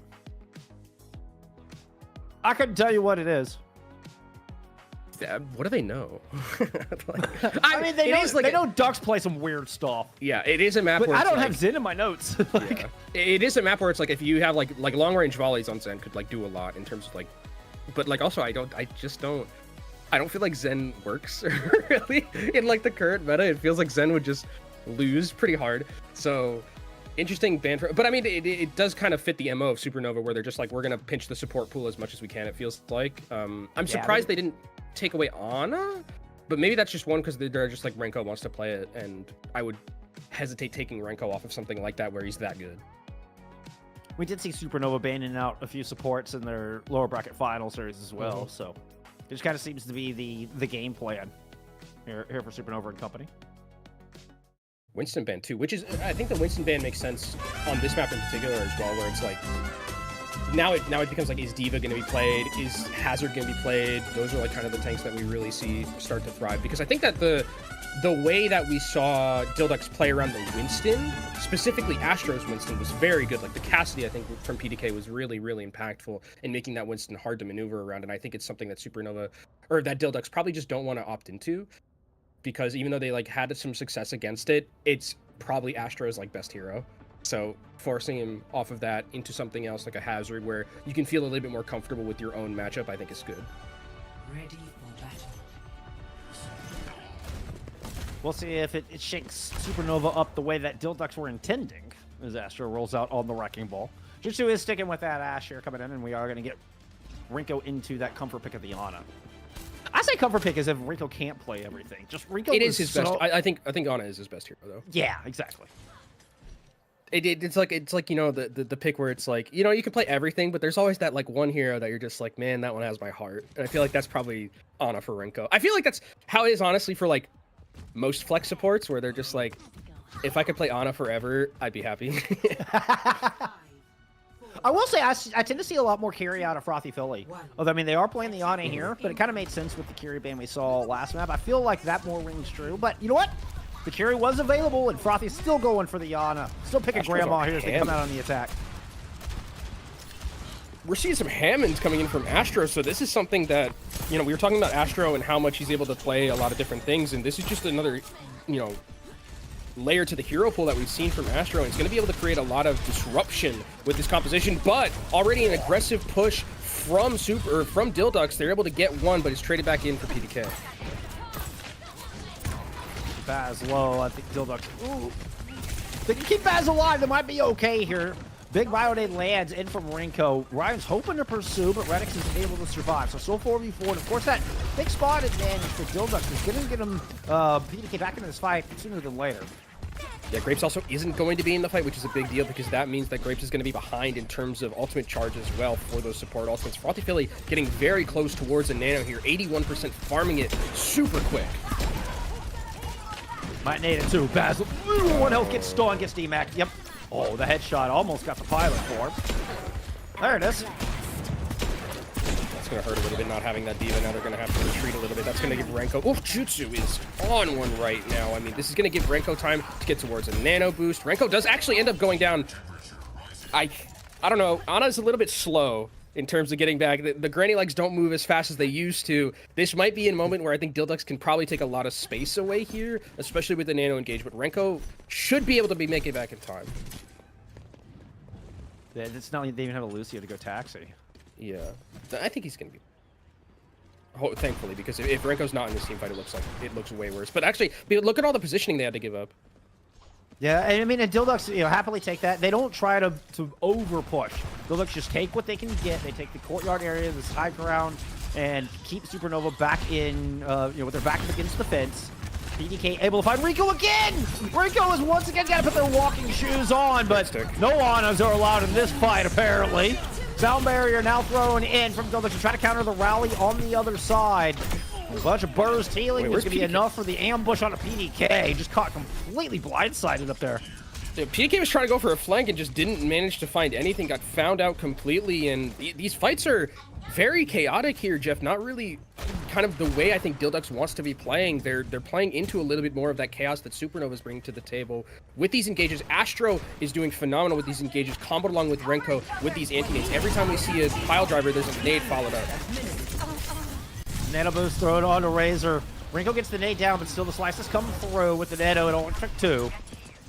So Rinko's struggling to stay alive. Clearly, Dildux have decided they're going to attack the Ana over and over, but only once has it led to a fight win, and this time it's Jutsu clapping back. This is not good for Dildux. I mean, yes, they do trade out Ryan, but Ryan will end up getting back into the point relatively quickly here.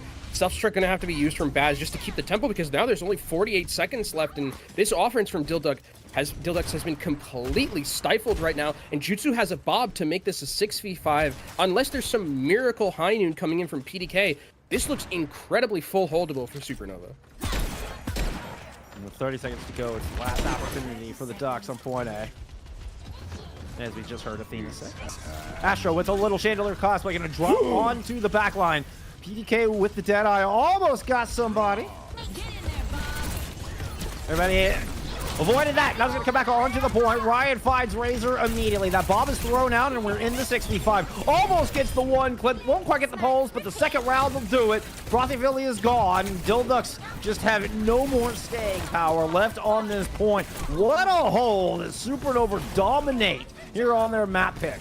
Yeah, that was really fantastic by Astro as well, playing this Hammond. I mean, just completely comboed along with Renko. Every time we saw a pilot drive from Astro, there was an anti-nade. Even if it wasn't securing picks, the biggest thing was just the amount of pressure that was being put down, because that just means the healing resources have to just continuously be pushed out and pushed out and pushed out. And eventually there's going to be a break in how much healing you're going to be able to put through. So really, really well played from Supernova to basically make the mental RAM of Dildux just go through the roof.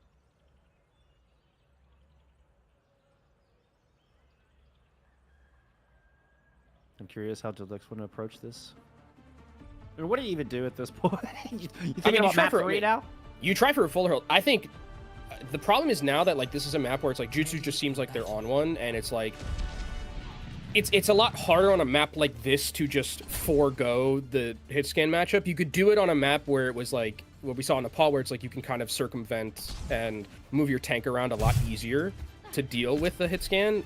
You can't do that on a map like this because they're just so far away from you. And you talked about how PDK is more of like a little bit more of that mid to close range DPS player, where Jutsu is just, you know, lives and dies by the long range hit scan. And if you're playing Cassidy, or if you're playing Cassidy into Ashe, it doesn't feel fantastic. If you're playing Ashe versus Ashe, it feels like already Jutsu has an advantage in a lot of those scenarios. So we'll see what Dildux are kind of sticking to their guns with the composition that they like to run more so than anything else. PDK is still going to be on this Ashe, needs to play carefully around those sightlines from Jutsu. Up to the high ground. She was hoping to get the shot. Almost got Razor right out of the gate. Yeah, that was a tense moment. Razor holding their breath as the bullet whizzed past their ear. Ryan already grabbing some important position on this top side. Means Baz can't press out here too much. He's really hoping to put some poke damage down, trying to stall this. Okay, he's going to jump down to the point. Bionade in conjunction from Frothy Philly. Astro pops the adaptive shields and is out. Baz forced off that point. Yeah, they can't really hold a lot of space, though, with this Hazard. I mean, with the amount of spam potential that's coming in, they have to be very careful, because if Hazard just kind of stays there, they're going to get, with the spam that you're seeing from Ryan, with the spam you're seeing from Jutsu, it's going to be very difficult to move through. High-flying pile drive, a little sky ball out of Astro. Incredible damage on PDK. I mean, you force him off that high ground, trying to get Supernova to fall back into this courtyard to make this a one-fight scenario, and that pick on the Heretics might just do it.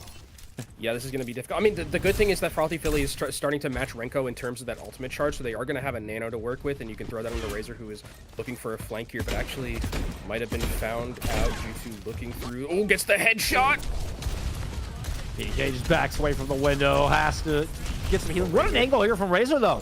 Beautiful flank, was pouring a bunch of rockets in, couldn't quite secure a pick, but you force Baz to fall back, respect the Pharah. Oh! They'll turn on to Astro. Razor somehow survives through that. Big Bionade lands, though. Frothy Philly goes down. What a name! And Razor gets two! The Nano Barrage is trying so hard. Dildux even in this fight. PDK is down. It's just Razor to put the damage in. Jutsu's gonna find them as well. It's both DPS falling to the rifle of Razor. Of Jutsu, rather. And now it's just one lone Baz here to try to hold down the fort, and the cart is meters, handful of meters away from a victory. So close to the downpour was Baz, but 1% away. Now it's just going to be desperation stall tactics to see if they can get Dildux back onto this point, but the health bars are running low. PDK doing their best to try to stall. Redx doing the same. Redx is just going to get shield bashed and deleted by the rally. I don't even know what happened to PDK. There goes PDK. PDK shows up back out of the ether only to watch a respawn timer. Mine's on the point to deny any further cap. And Supernova will tie us up, assuming they can clean up this wrecking ball of Baz. There's the purple, there's the boop, there's the return from Redix, right into a mine.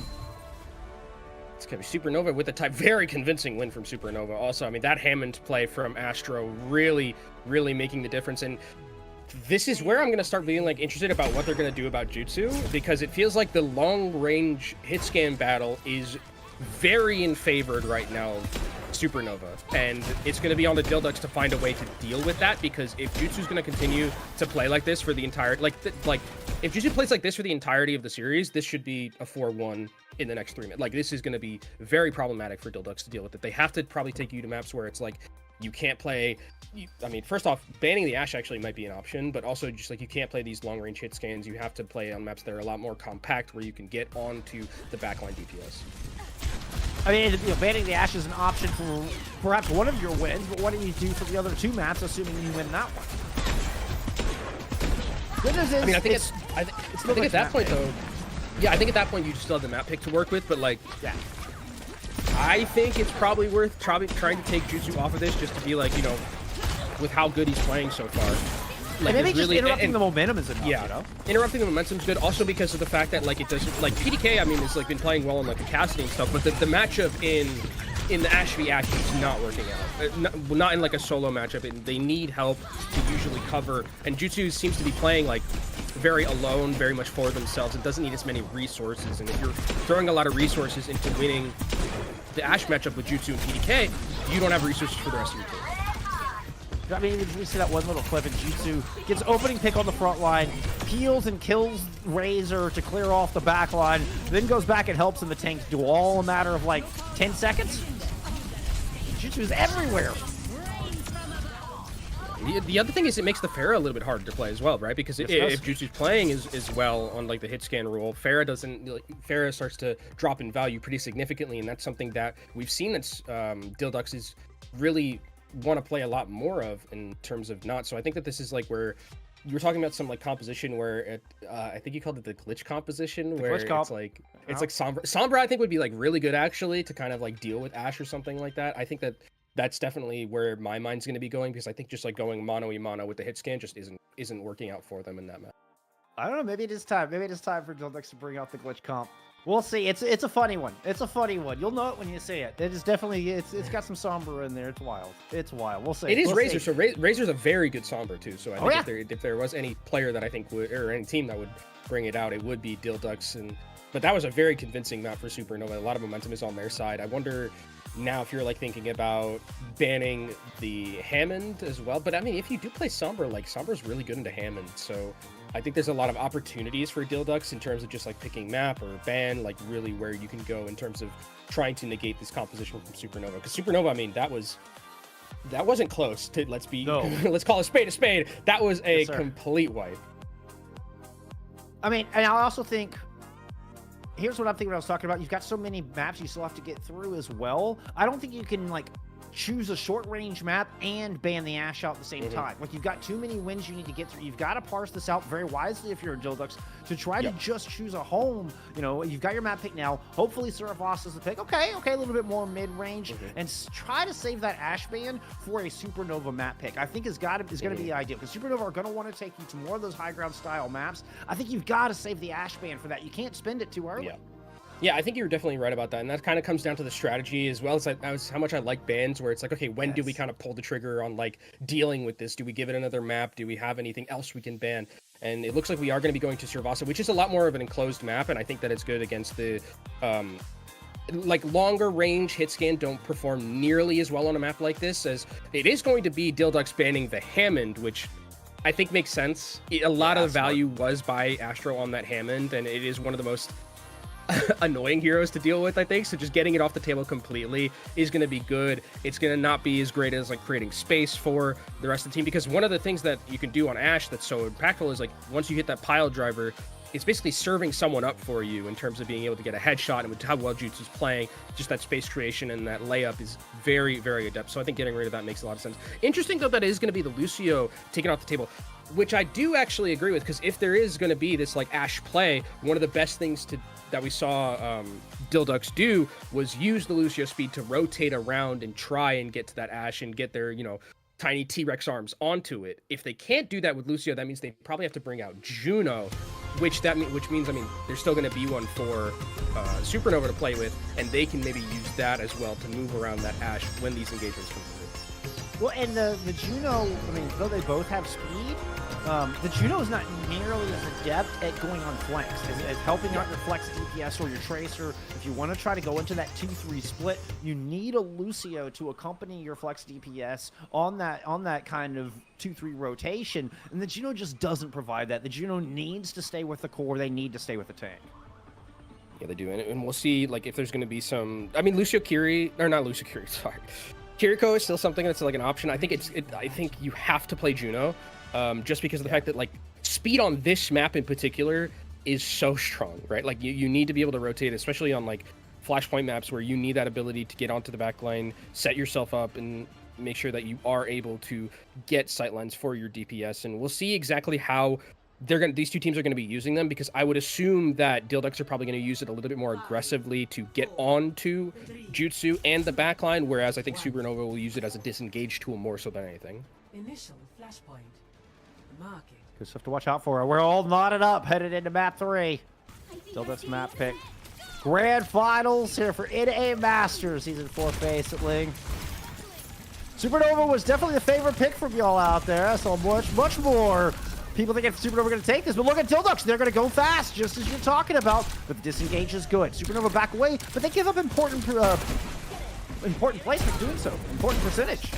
But they do also, but I mean, they let Jutsu stay alive, which is kind of the biggest thing right now. And now they can reset up, get Jutsu back into a position where Jutsu's going to be able to get a lot of damage done.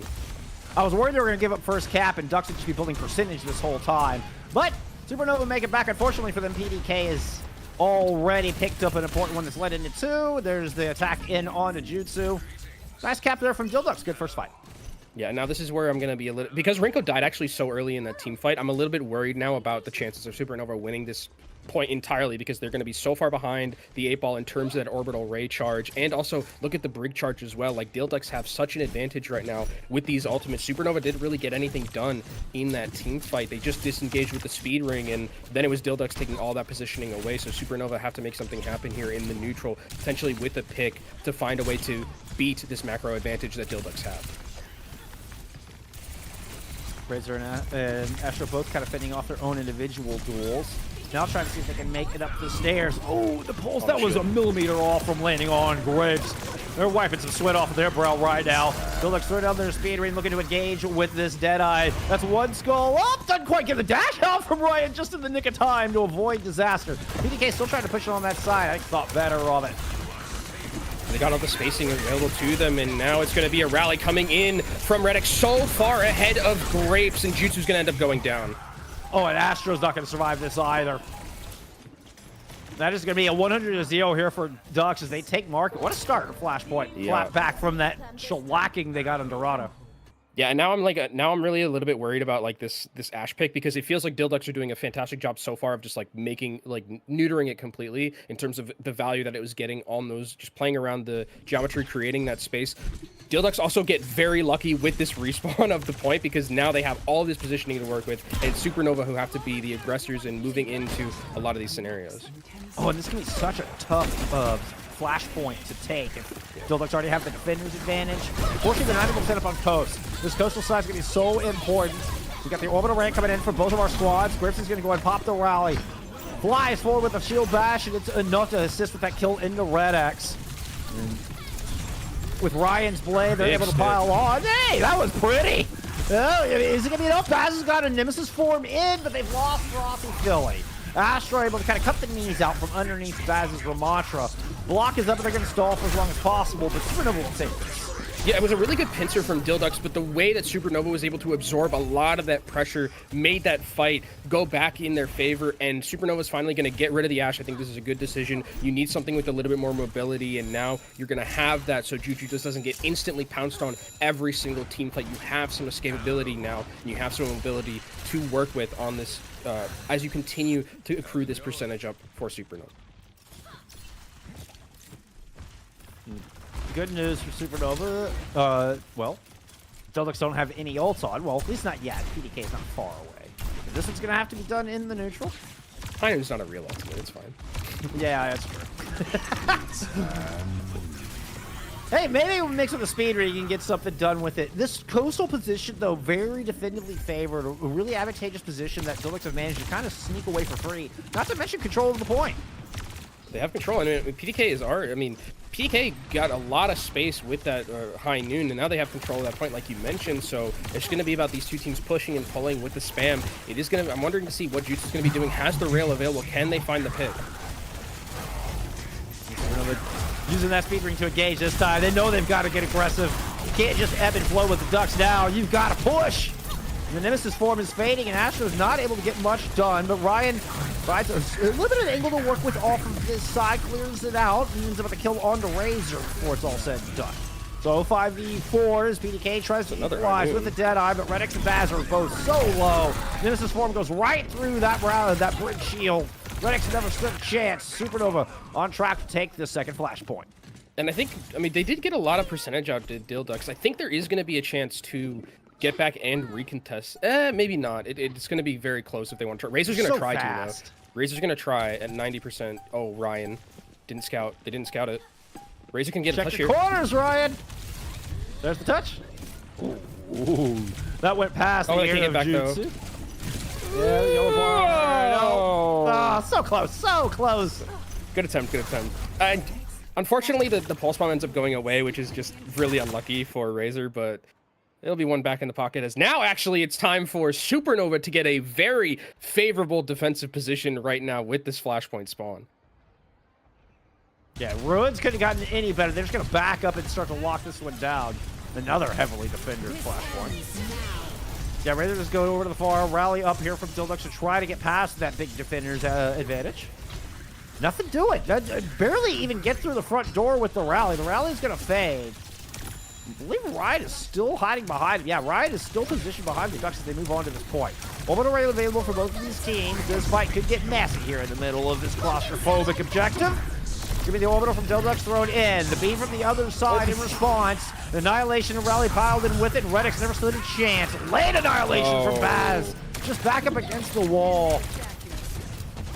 And that's a macro disaster for Dilducks there. I mean, they use the Annihilation, gets nothing. Redx also died through the rally and just not managing to find anything. So now if you're Supernova, you're feeling fantastic. You have a rally to work with. You know Dilducks have nothing in terms of support ultimates. And Razor is going back over to that Pharah just to offer a little bit more of that spam potential. It's going to be a little bit harder for Jutsu and Ryan to deal some damage, but this is hopefully a time for Razor to really start to show his stuff on the Pharah. Trying a bit of a door be upside. Whoa, that was pretty. Put that one in the pocket of PDK. Take that one home with you. Immediately, Astro just pops a Nemesis just to run away. Excuse me, Baz pops a Nemesis just to run away. Gotta get out of there. It's still positioning that's in favor right now of Supernova. Dilducks haven't been able to engage. PDK is on this soldier trying to find a way if there's a pick potential, and Razor continuing to spam, but they haven't been able to find the picks they need. They're going to try to turn attention onto Astro. PDK kept going for the high ground. They would love to get right into the supports, perhaps the DPS, but no. Gretchen's going to come get in your face. Barrage over the top, wrestle to the ground from the Vortex, but not before getting Rinko. And PDK finding pay dirt with that ultimate as well. Able to find another one off the back end of the Grapes. I mean, Grapes did the right thing, I think, going very aggressive to try and take down Redx during that, but Redx was able to survive with some great peel from himself and the rest of the team, and now Dilducks, I mean, they're able to hold this positioning. That's going to be good for them. Razor's going to get a lot of value just spamming through these very close corridors. The problem is that they don't have like a ton of ultimates to work with. They're coming up on their support ultimates, but it's going to really be, we're going to see if Supernova is going to be able to engage in time to get out those support ultimates. They try to attack up main, and now just the slow rotation, and we get both teams staring at each other across the gap. Astro making a move, wants to see if they can find a way, use that flank angle, perhaps create some crossfire here onto this point. With Jutsu so close to the overclock, couldn't work out well. There's the Annihilate onto the point. Grapes goes down, and Redx with the rally. No! The rally gets shut down from the Annihilation. Orbital Ray is a touch late to save the Brig or the Pharah. Now Baz is trying to respond with their own ultimate. I don't see any... This has gone wild here, Kenobi. What is going on?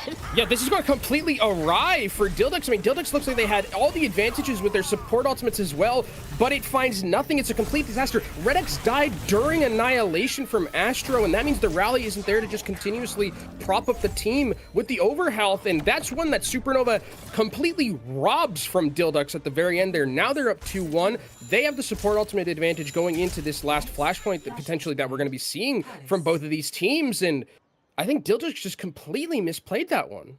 That was flabbergasted. I was like, none of that happened the way it was supposed to. No, it's just a house of cards that completely fell down for them, and we're going to be seeing, I mean, you're walking into Orbital Ray. Like, this is just a fight that you have to try and just force out as many ultimates from the enemy team as you can to try and even out that macro. Oh, I didn't have a good chance. Supernova are confident to hold on to that support ultimate through the player advantage. And Baz has to use Nemesis just to back away. They're not able to put pressure down, not able to force out anything. They're barely able to get out in one piece. Not able to, and that's just one ultimate that they use, so now that means they get to keep the rest of their ultimates cycling up forward, keep Renko on this orbital array, keep Grapes getting towards this rally, because look at the ultimate charge for Dildux. There's nothing. You have nothing to work with for a significant amount of time. I'm trying to take the high ground. All right, fundamentals, see if they can get Razor in a position, just able to peek in and out, perhaps build up the rest of the barrage. Perhaps that's the ticket to open this thing up. You could definitely get some kills through an orbital with that. Razor, all guns pointed at Astro. Astro gets very low, pops the Nemesis. Ooh, a great concussive into the barrage for a pair, and that's just what Dildux needed. When things have been feeling like they were going so stealth, Razor's livening up these comms and giving some motivation back to this Dildux squad. Yeah, why get a Zarya when you can just grab for yourself there with the barrage? Really well played from Razor, knowing that there was that opening available to take down those members and just win with the barrage. That means that there's going to be a chance now for Dildux to get Redex and Frothy Philly back up towards those support ultimates, those very key support ultimates to match the ones that are coming in from Supernova. But oh my, PDK on the flank, the stun, doesn't manage to find the pick. Oh, that's not going to end well. Rico's able to take him down. Those double support ults are used outside the point. And if PDK had been able to get out of there, that would have been amazing. Unfortunately, they did not, and it was not. Supernova's going to flip to this point. Ooh, 70%. So, so close. There might be a recontest. So close. They did layer support ultimates, though, so there is going to be a chance for Dildux to come back into this one. But like you're mentioning, ticking up in that percentage, there isn't a tracer also for Dildux either, so they can't send someone to the point right now. High Noon used aggressively just to try and zone off. And the rally has to be... Oh, no! Oh! They try to use the rally to block against the Deadeye to get to the point, and you end up just wasting the rally. And that's Supernova taking the map, taking the lead here with a confident 3-1 on Flashpoint. That's sort of awesome. I think that's one that... Dildux are going to be kicking themselves. Supernova stole that one. That third flashpoint that we saw, an absolute robbery, but well played to Supernova for keeping composed in a fight that they were at such a deficit at, and they just tried to. I really just don't know what happened. It's weird too because I feel like Dildux, that doesn't happen to them often, where they like have such an ultimate advantage and then just kind of collapse. Like, I'm not used to seeing that team do that. And Supernova, I mean, they're showing their experience, cool, calm, and collected, not taking the advantage that was given to them and really, really setting the tone. Yeah, I feel like I need to go study that Ruins fight. That was wild. It looks so good. They started off so good here, Kenobi. They did, and they basically forced Jutsu off of the Ash, which is one of the things we talked about going into this, which is like the big deal. It's like, can you get Jutsu off the Ash? It's not working out for you, and it was working well. And I mean, again, to be honest, they should have won the flashpoint, but then it just kind of fell apart for them with their ultimate economy.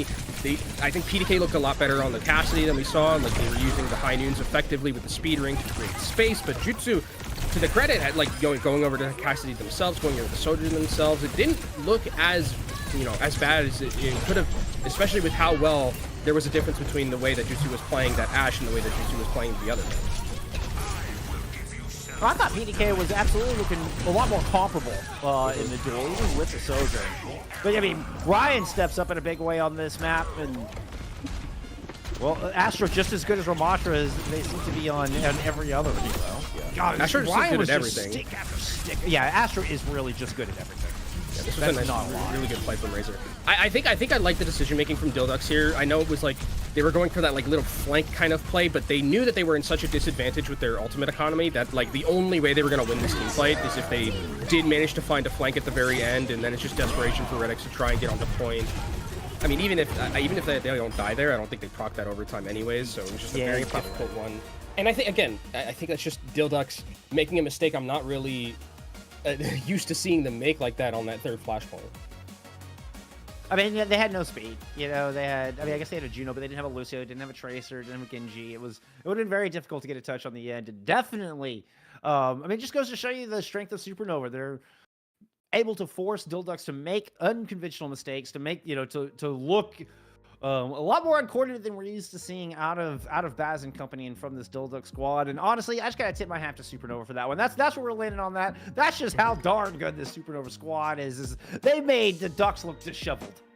Yeah, I mean, they can clutch up, and they can, I mean, they find these ways that, with how experienced the team is, like, it makes sense that they are able to take, like, an advantage that, like, Dildux give them, and then take the entire map off of it. Like, very well played to them. I think that if you're Dildux, though, you are kicking yourselves a little bit, because that one felt like it was in the palm of their hand, and they just got snatched out of it. Well, they're going to get a few minutes to breathe, try to decide how they want to respond. It's going to be Dildux map pick again. We're going to take a quick little break. When we come back, you're going to have Supernova 2-1 up, and try to close out this grand final. We'll see you back here in just a minute. Start your climb to OWCS by joining FACEIT League. Gain competitive experience in weekly FACEIT League matches. Rise to the top in divisions balanced for your skill level. Learn more at fce.gg/s4.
Supernova dominating through those last 2 maps. Despite dropping map 1, they found their groove here. And even on Dilduck's map pick, they're able to take the dub. Now sit 2-1 in the lead here in your NA Season 4 Master Division Grand Finals. It's Jeff and Kenobi returning at you. We got the back half of this. Is a first. Let's still fight their way back into this, and they'll get another map pick here heading into map 4.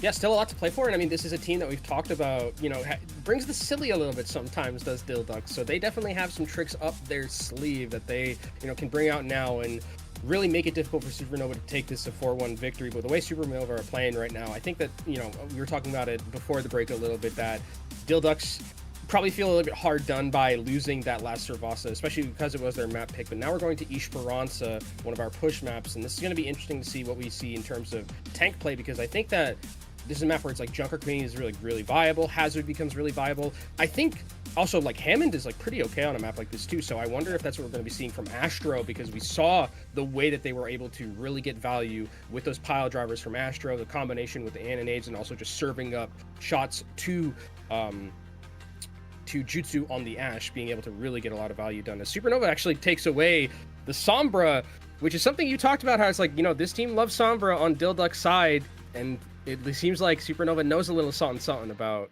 what Dilducks want to maybe bring to the table here. Yeah, that's one of their little secret strats. You know, part of the glitch comp is the Sombra is involved in that glitch comp. I'm hoping we see it. We're not going to see it here. This also leads a lot of credence to your Wrecking Ball theory as well. Mm-hmm. You know, if the Dilducks want to come out on the Hammond, take that Sombra off the table immediately. I mean, you already know that, you know, you've got Razor's got a fantastic Sombra on the other side. So, I mean, this is all making a lot of sense, actually. Yeah, and I think if you also want to like play Jutsu on the Ashe, it gives you that opportunity to use the Hammond as a way to like create that space. I'm wondering, especially on a map like this where it's like Ashe feels like always good on this map. Like no matter where you are, being able to hold those high grounds, you have some sight lines to play with that are like mid to long range where Ashe really gets to thrive in. We'll see if there is going to be Dilducks, you know, moving to much more of a like rushy style of composition where they can try and get onto the Ashe effectively, but we'll see, I mean, what we're going to be opting in for in terms of those DPS, because now that there isn't the Sombra, that kind of makes me think that Razor's going to be playing more of something like the Pharah. And on a map like this, Pharah does work because you have a lot of geometry to play around in terms of being able to negate like hit scans on the enemy team. But beyond that, like I think they really were probably thinking, man, Sombra would be great here to negate a lot of what Dilducks wanted to do, or Supernova wanted to do rather. Hey, but you know what? You're still able to ban out the Ana. You know, so yeah. At least you take, you know, you've got that bit of solace if you're the Dutch. You know what? Hey, at least we're able to take Rinko off of their best hero. We'd seen some struggles, you know, with dealing with those anti-nades. So there is that. We are going to see Baz leaning into that Hazard. This is kind of where I thought they might go. Frothy Philly's able to fall back into that Curie as well. I think this is Frothy Philly's best hero pick. In fact, from what we're seeing from the Ducks, this might be their individual best picks across the board, aside from Razor. Yep. Yeah, I mean, I think Razor, yeah, because Razor's like kind of the Sombra player and like the Pharah player. I think Razor's like pretty serviceable on the Tracer as well, but Ryan has been playing fantastic, so it is a lot to kind of play for right now, as Supernova is going to be coming out on the a little bit of a different kind of mix-up in terms of the supports. It's going to be the Brigitte and the Juno, so it does offer a lot of appeal to be able to keep Jutsu a little bit standing more forward, whereas it feels like Dilducks want to be a little bit more aggressive with the Curie Lucio. Of course, themselves opting into this Cassidy battle. So I think PDK is probably a little happier about that. I mean, the Ashe, I suppose, can be vulnerable, you know, trying to stay in the mix. And Supernova, that's a good choice, particularly with a Hazard coming against them. The Ashe can be so vulnerable against a Hazard dive in particular. So that smart pick working out. Supernova's fast rotation, they're able to stay one step ahead of the curve here. You know, opening blood, they're going to lean that into another kill on the PDK. They did lose Rinko through all of this. And it's not quite done. Okay, there it is. Astro Grape's able to clean up. That'll be first fight going over to Supernova. Yeah, and unfortunately for Dilducks with this composition that they were going to be running, they're not running it anymore because of the way that it worked, but they really need to make those dives like really hit pay dirt. Not necessarily in terms of like just getting kills, but just getting space, and they weren't able to do that. It was really good rotations by Supernova, just rotating around anytime Dilducks wanted to take that space. Now they're going to be going on to the Ramontra just to offer a little bit more sustainability in that front line to kind of hold with the shield, block some of that incoming spam, but it's already great for Supernova as they're going to be moving forward. They get that 40 meters, and they also get control of this high ground, which is one of the most important. Dilducks rotating around towards the stair. So yeah, we're looking at Baz hanging out underneath the arch, but yeah, the rest of the team, It's got to challenge that high ground to some degree. You can't just let Jutsu sit up there for free. It looks like they've dropped off of the bridge to try to push through main. Push up a little bit more direct approach onto Supernova, but so far, whatever way Dildox are trying to get in, they have not been able to find ingress whatsoever. Juicy's able to find a pick on the Red X, but Razor takes down Grapes as they drop from the high ground with that rally. Grapes trying to get aggressive, and that's when Dildox are able to punish. So they can't take the high ground, but they'll kill Supernova when they jump off of it.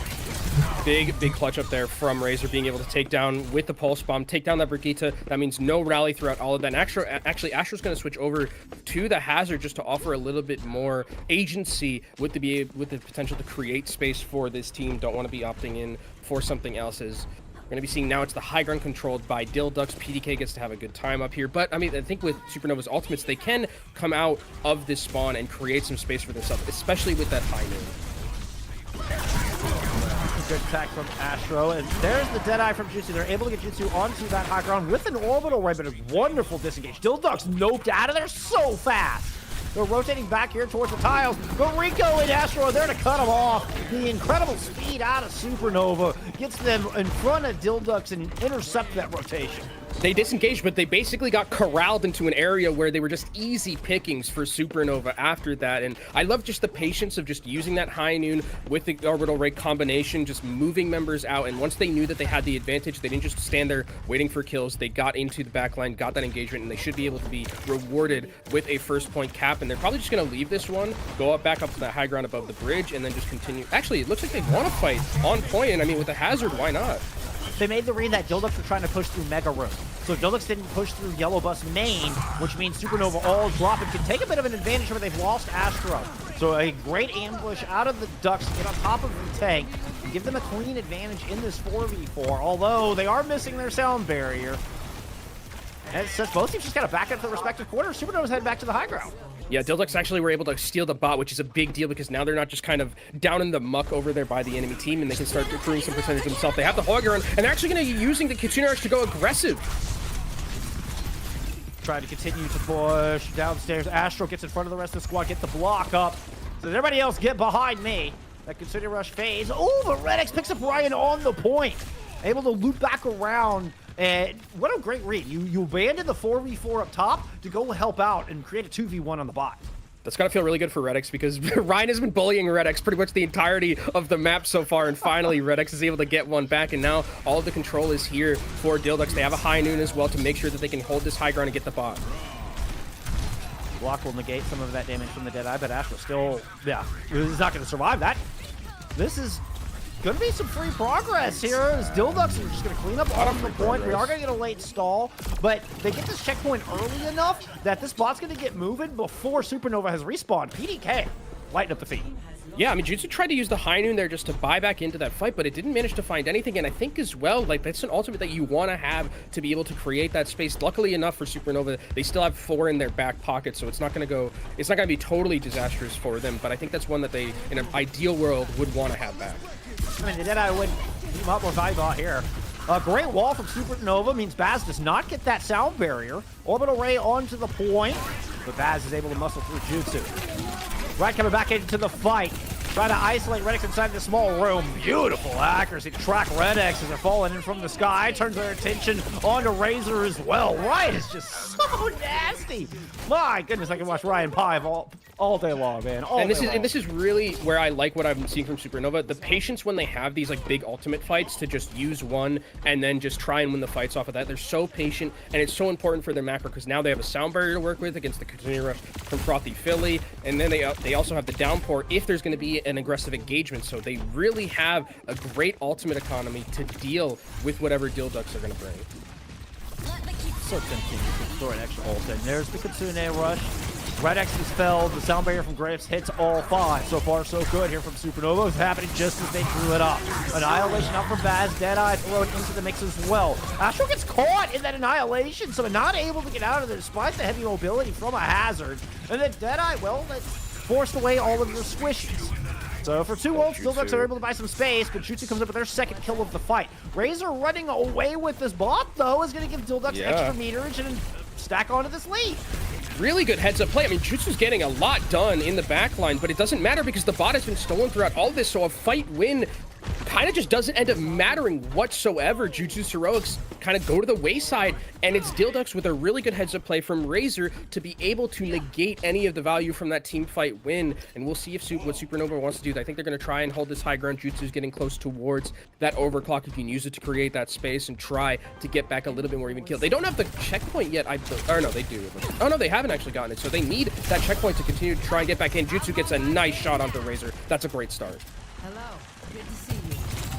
Back into this windows directly across main. Quick shots down. Jutsu drops down into Luga, right on top of the bot with the overclock. Trying to lock down Redix, gets him with that final shot. And now it's just a die on cart call. So this cart will continue to move. Checkpoint has been picked up. Close spawns, and we're on the road. Yeah, Jutsu's cooking right now. Supernova also have a two key ultimates. The support one's coming into this next fight. Redix not close towards yet to this Lucio Soundbarrier, and it's because they've been doing such a good job on Supernova, focusing down this Lucio, making it difficult for Redix to even farm up to these Soundbarriers in time to match Graves. Orbital up, and Baz was already low by the time the orbital's thrown in. There was a consumer rush to try to save them, but there was just no shot. Dildux were too late on that one, playing too reactive. Didn't have a chance to get back into this fight. What a brilliant play. Once again, we're seeing conservative, disciplined play out of Supernova, investing just the one ultimate. And that was such a sick wall from Astro. They knew as soon as they got that section off with the wall, they immediately used that orbital ray. The damage is just too much for Baz to deal with, and it's a fight win for Supernova, who are now taking a substantial lead here with 1 minute and 30 seconds. They want to take more with it. An aggressive speedrun. We got right played on the outside. The Deadeye up from PK does stop the ingress. Downpour comes in from Astro Soundbarrier. They're trying to survive it out of Redx. Ryan dancing around to see the look at target. It's a bit of a do-see-do from Supernova and Dildux around this point at the moment. Soundbarrier fading from Graves. Astro was trying to go in and pick up some of the backline, but it looks like Dildux are able to survive through it. Now the Annihilation here right on the cart will cut down both supports in the blink of an eye. But the Volskong, I mean, it has to be perfect from Dildux from here on out. There's no room for error. By the time this bot gets even back over to this other side of the map, I mean, I think if you're Supernova, you have close spawn, so you can just take your positioning on the high ground and make Dildux work for every single inch and just take as much time off the clock as possible. Graves actually has been caught, but manages to get away. Luckily, Astro will survive as well. That was really close. They want to be very aggressive with their positioning holding right now. What a wonderful attempt. Oh, and Razor's going to die on card. That was such a great attempt out of Dildux. I loved how they tried to take the ambush and catch Supernova off guard. Graves just barely got out of that one in one piece. Man, it was smart, but it didn't work. You have to get that pick. It looks completely different here. Kitsune Rush soon for Frothy Philly. Needs it in time, but here comes the overclock. And the scissor's already been used. Jutsu has just been lights out good all series. This time, being a little quiet, was trying to play out of the window, and Dildux are able to hug up against the wall and continue their fight here on the low ground. Jutsu's eventually able to pick up Redx, but Dildux are going to win out this fight. They should be able to win, and the bot will start moving back over, but now it's in overtime, so again, perfect from here on out for Dildux. They luckily have a Kitsune Rush to work with. Renko not necessarily just yet towards that orbital ray. If I'm Supernova here, I'm probably just trying to force out this Kitsune Rush early and then get one last chance to take a team fight where I know I have somewhat of an ultimate advantage. Yeah, try to bank up whatever ult you can. Don't spend anything here. Spin ring. That's going to signify the engage here from Supernova. They jump right down into the middle, and they do, in fact, get that Kitsune rush out. Astro bails on the attack, just moves back up to the high ground, looking to escape from that double damage as much as possible. Attack speed, at least. Now we're going to get the orbital ray. The counterpunch comes in. It's a bit of a fight down. Baz gets caught, absolutely isolated down in that hallway. Downpour over the top, and that is just going to be the map. Everybody is stuck in it. And Supernova hang on. Dildux are able to win one, but they do not stay flawless through the rest. Supernova move up to championship point. And they played that fight so perfectly. I talked about it where it's like there is a Kitsune Rush on the other side, and Frothy Philly basically had to throw one out in desperation because it was a really good engagement from Astro diving in. I think Frothy Philly was like a quarter health and just threw out a Kitsune Rush, and it was a fantastic disengage from the rest of Supernova. They, again, played that fight completely perfectly right now. PDK is going to get play the game, but I mean, overall, it feels like this is like where, you know, download has been completed on Dildux, it feels like, from Supernova's perspective, really, where it's like, you know, the Sombra, now if you're going to play the Sombra, right, you're only going to get probably like one chance to play it if you are this Dildux team, and Supernova are just playing on an absolute tear right now. Ryan was fantastic on the Tracer as well. Razor trying his best to match up, but just not able to do so. And Supernova one map away from claiming a grand final that it feels like it was destined to be theirs. They're the #1 seed coming in. They were undefeated through regular season. 5 maps and 15 series through regular season. When we talk about it, feels like they were almost too good to be here. I mean, they're certainly showing it if it's, you know, if they go 7-1, kind of like exactly, it feels like we're seeing the same script in EMEA where the best team is kind of showing their stuff finally when it matters, and there's no better time to do it than right now when you're at the they're maneuvering the macro too, the way that they're able to just continuously rotate ultimates effectively, force out ultimates from Dildux. It feels like they now are the ones who are always setting the tempo. Jutsu has been fantastic as well. Like when you have a good like hit scan player, you really feel it, and it's being felt right now from Jutsu. Yeah, it's just been absolutely unreal. And actually, I love the fact that we got PDK's play of the game, because it illustrates, I mean, just how much skill Dildux really have. I mean, you don't make it to these grand finals without being an extraordinarily talented team, but Supernova have been able to contain that, have been able to shut that level of skill down. When we see just the accuracy out of PDK, but yet it is Jutsu who has been stealing our hearts and lighting up the feed all day long. Yeah, and I think that the biggest thing that I'm kind of seeing is that like in like the mid-range battle, it feels like PDK is like holding their own, being able to match up against it. But when it's like that longer range, when it's like the Sojourn, the Ashe, it feels like PDK slips a little bit, and Jutsu is just much more comfortable playing at those types of ranges, which we saw. I mean, when it's the Ashe or whether it's the Sojourn, a couple of those rail shots, a couple of those dynamites really hitting pay dirt. As Lijiang Tower is going to be our next map here. A very good Pharah map, which is something that definitely makes sense for Dildux perspective, and we're going straight into it. We already have the pick ban, the Moira taken away, and I think this is understandable from Supernova. Or actually, no. I'm why is Dildux banning the Moira? I feel like this is flipped. Surely this is. I feel like this is flipped. If it's not flipped, then I'm very confused, because like the way that they were playing Sojourn for Supernova, like the way Jutsu's playing it, I don't know why it isn't flipped. So it's not flipped. It's Bizarro World, I guess. It's Bizarro World, because I'm like, why would you ban Jutsu's Sojourn? It seems to be working out well for them, but hey, maybe they know something I don't. But the Moira is going to be going too from Dildux perspective. And what's odd about that is, I mean, I've kind of hinted at it, but the Moira is part of Dildux's secret glitch comp. Yeah, that's so. Like they're the ones who actually play Moira.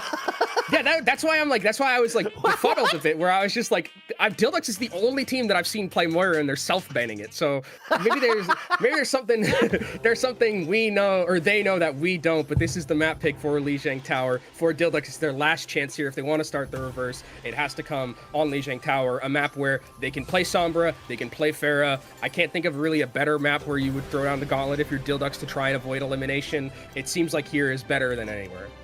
I mean, PDK gets the entire map. PDK gets to fight in that close to mid-range. There's not a whole lot of super long range to deal with, particularly when it matters. You don't have to take the duel if they want to sit on the long range of Night Market in that open courtyard area. If you're PDK, you don't have to take that duel. You can just rotate the point. So this is a smart pick from Dildux.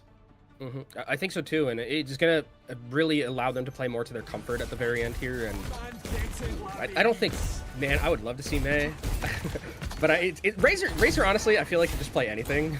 So we'll have to see if that's gonna be a hit pay dirt here. But I think if you're Supernova, not really reason to change too much in terms of what your composition was running. Maybe you'd see like an Honor or something, but I think on Control in particular, Lucio Juno is just too good to pass up. Yeah, my notes on Razor basically say Hyperflex, and it's just a long list of heroes that I've seen Razor play. Sim and Mei are both in that list.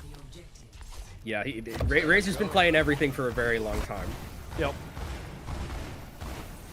And it's going to come out on the Genji. It ends up being the choice here. So despite all of those kind of hints and thoughts, we end up in practically a mirror. It's just the Juno Curios. The big difference is going to be that there is going to be that speed ring from Renko to kind of maneuver Supernova a little bit easier, and you can see Jutsu is taking full advantage of that with the speed, dinking Red X down. That means there's no speed for Dildux, and that's just going to be Supernova trying to secure their prey right here. And it was a double speed, both Grapes and Rinko getting assists on both of those picks for Jutsu and Ryan. So it's just double speed work, and Dilduck's getting outpaced here in this first fight. Frothy Philly, though, does get a lot of healing available with the amount of spam that we're seeing from Supernova, so that means Kitsune Rush will be available relatively quickly when they come into this next fight. They just need to not lose members in these enclosed areas. After all backpedaling, sub 200 health with a lot of guns pointed their direction. The heals are spectacular from Rinko and speed from Grapes. Will get Supernova out safely up in the white room where they're trying to get Jutsu positioned in a safe spot. Razor giving the chase from his right-hand side, but Ryan goes to match. Here's that early Kitsune, which you're talking about, pointed right up in the white room, but Jutsu with a full rotation around with the Deadeye doesn't land. Ryan goes down. PDK now with their own ultimate. Trying to win out this 5v3, and Grapes jumps right into the middle of it. That would have been such a sick little flank, though, if it worked from Jutsu. I love the decision-making there. Just a fraction off, but it ended up working out well for Dilducks to be able to take this point, using that Kitsune Rush early, knowing they had that tempo advantage. They do have to be a little bit worried about Renko coming back into this one with an orbital ray, but they do have a sound barrier to blanket it. And then after that, Baz can also throw down that Annihilation to make a dive, a very aggressive push. Scary for Supernova to opt into. Trying to go right up close and personal with this orbital. Baz gets the sound barrier and the Annihilation in. The rest of the Dilducks are trying to push around to the outside, but they get caught. Astro moves out. When we saw the Dilducks trying to move in on the flank, Astro intercepts them beautifully. Yeah, Annihilation and Orbital Ray seems like a very good combo with the damage boost that you're getting as well, and that means that Grapes is able to hold on to that sound barrier, so now when Dilducks comes into this next fight, there's not really they can't get anything with the blade, or they can just use the sound barrier to blanket the blade of Ryan. Whichever dealer's choice they have, they're in a great position.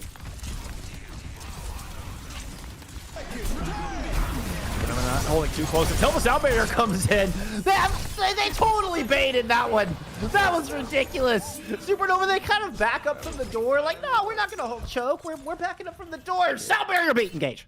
Yeah, guys, don't worry about it. It's totally fine. Honestly, though, they kind of won that fight really, maybe too quickly, because it's going to give Dilducks a chance to get back into this one. But the High Noons used an aggressive push from Supernova, just holding forward, and PDK goes down through Kitsune Rush. Oh, it's a disaster, Jeff. There's no way that should have happened. Dilducks are holding a bevy of ultimates, and they're getting pummeled. Razor's able to at least take Astro down. He's got 90% on the board. And Baz is not going to survive through this. The one pick from Razor's all they're going to find here in this final fight for Control Center. Redix trying to make it back onto the point, but got booped off. Will not get the yellow bar going.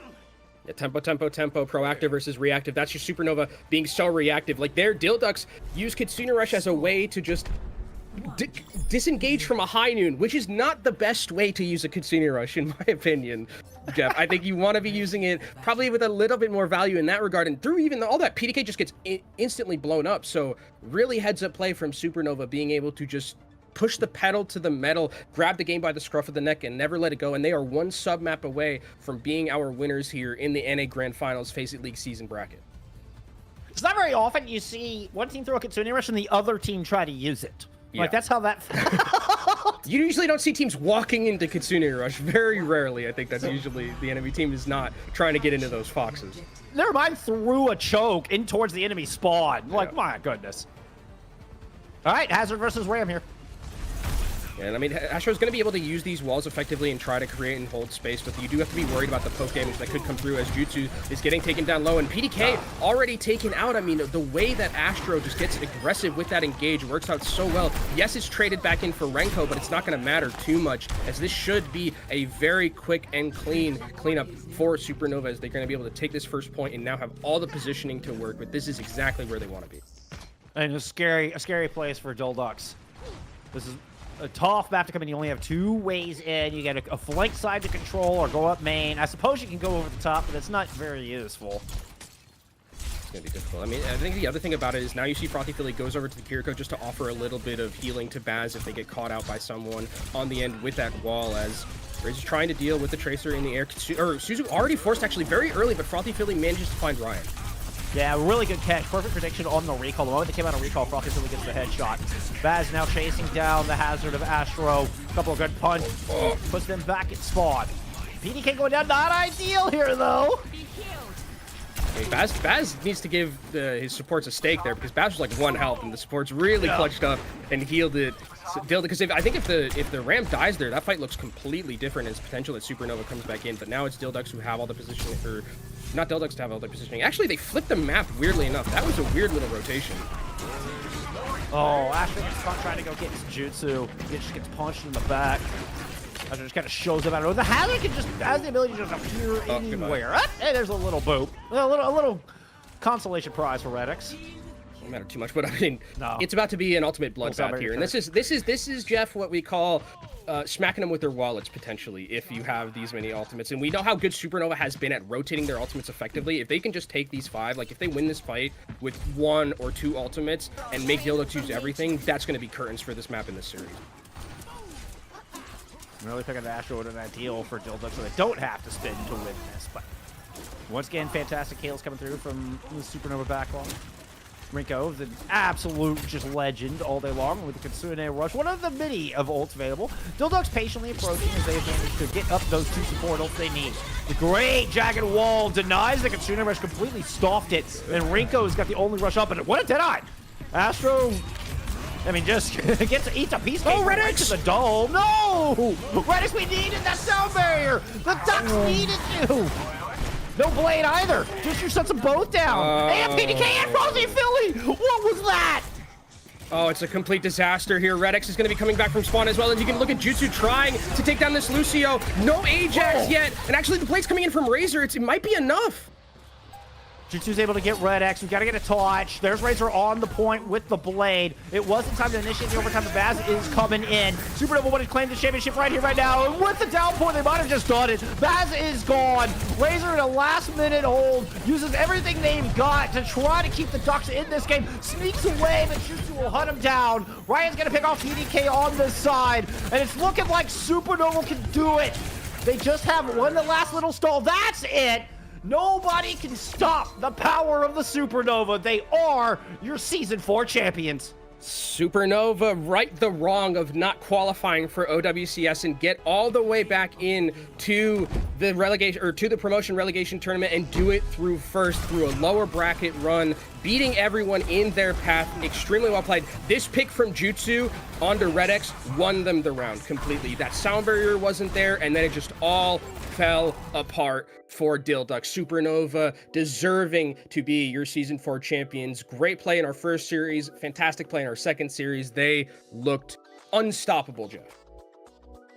I don't even know who I would give that play of the game to. I gotta be honest. If we had MVPs here, I couldn't even start. I don't know.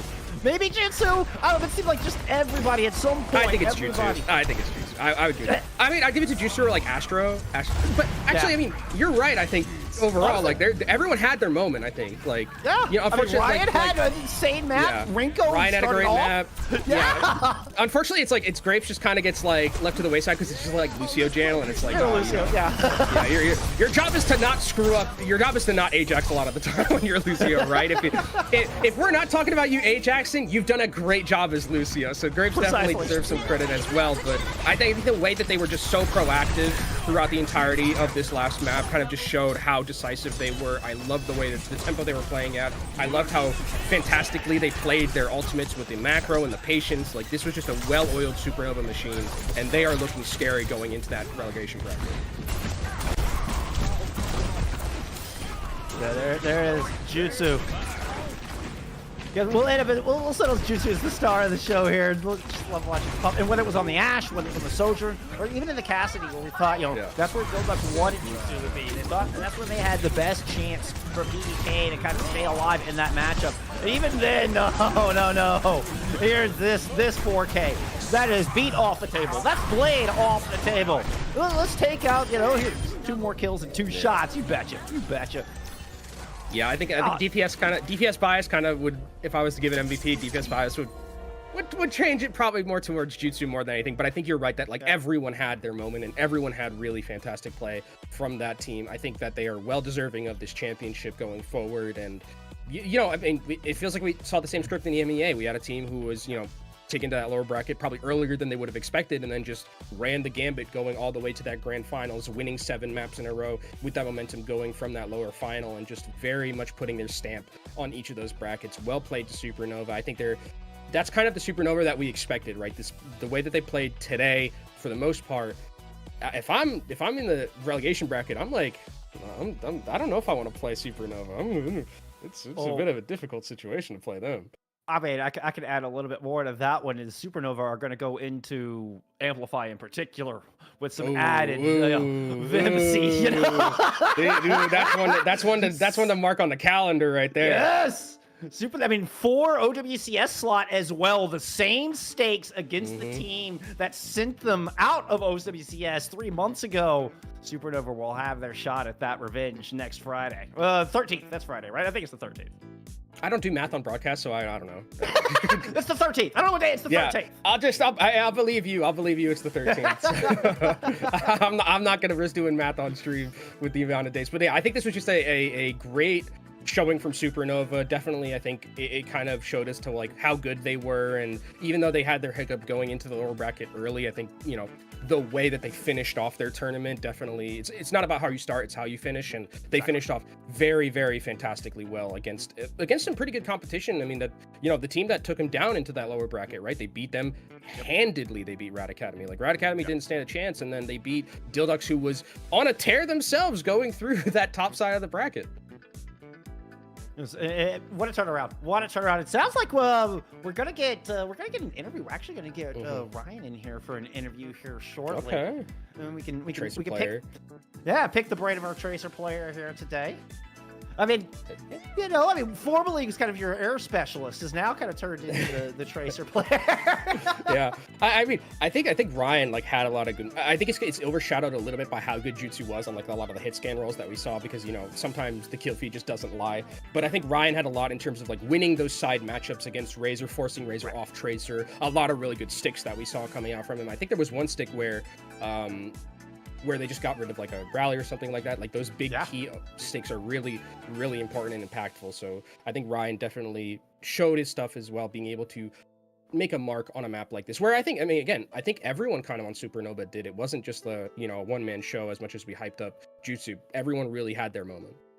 As much as, you know, they're mechanically gifted and probably the best in their roles across the board for Supernova, also showing, fantastic macro, fantastic discipline, organization, rotations, all of the teamwork elements that go past just click heads. Supernova had all of that on lock. It was an exceptional performance from them here today. Yeah, and I think as well, when we look at this team, we're going to get Ryan here soon. I'm curious to kind of see how the comm structure works, because of the fact that, like, they seem so composed when it comes to those ultimates. Like, there a lot of those like maps were just won by them ult cycling like really effectively, and especially when it's like, you know, those big ultimates like you have in like the hazard compositions and stuff like that, or Ramatra compositions like sound barrier, orbital ray, comboing those ultimates, things like that. It just really seemed like they were completely on it from the get to be able to combo those ultimates effectively, but also be patient and win fights just by using singular ultimates. That's really, I think, the mark of a very well-oiled machine of a team.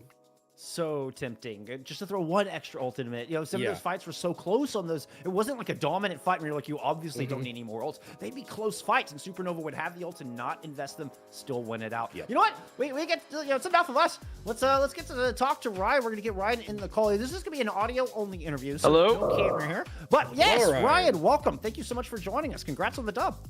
Thanks for having me. I don't know, pretty fun series, I can't lie. That's pretty chill. We expected to win, but yeah, it was good.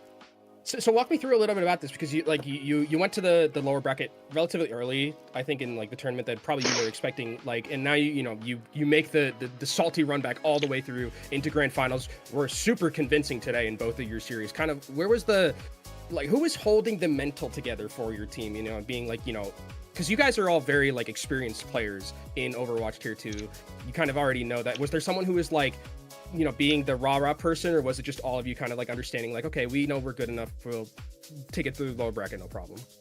Well, I think honestly, when it, like, as soon as we went to the lower bracket, I think it really started with Astro. Like, he's always like a, you know, like a grinder and like puts in all the work, and like he never really he never really worried about it too much. He's like, yeah, we know we're good players. Like, all of us are insane at the game. Like, one loss, we just like woke up on the wrong side of the bed one day, and it is what it is. Just played through the lower bracket.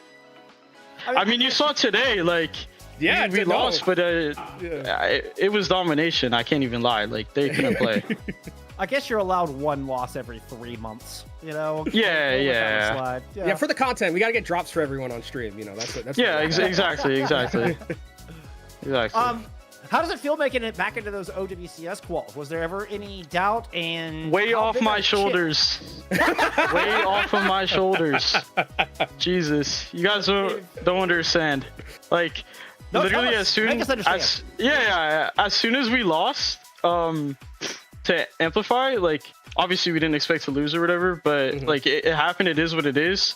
And then literally the past 3 months, I would say, like however long it's been, just have literally just been thinking, we cannot wait until we're back on. Like, that's all we've been thinking. Just like thinking about OWCS, thinking about OWCS. Like, we got to play through Masters. It is what it is. But I mean, we made it. We won.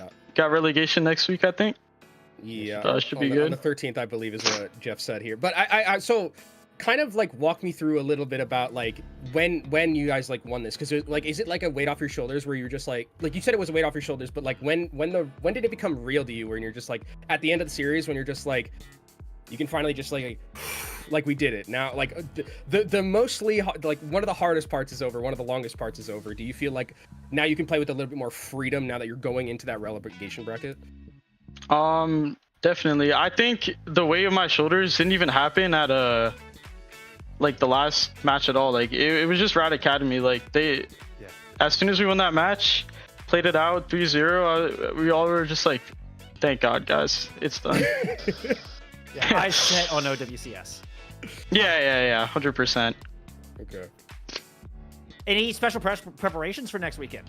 Like, are you going to change anything up? I mean, it seems like what you're doing is working. You know, you've got your most important matches that you've had in 3 months coming up next weekend. You got a little bit of time to celebrate. I mean, you're champions here in FACEIT Master, but that's to be expected, I think, from your side of things. You all expected that. So what do you do to ensure the same thing doesn't happen again that happened the first qualifiers?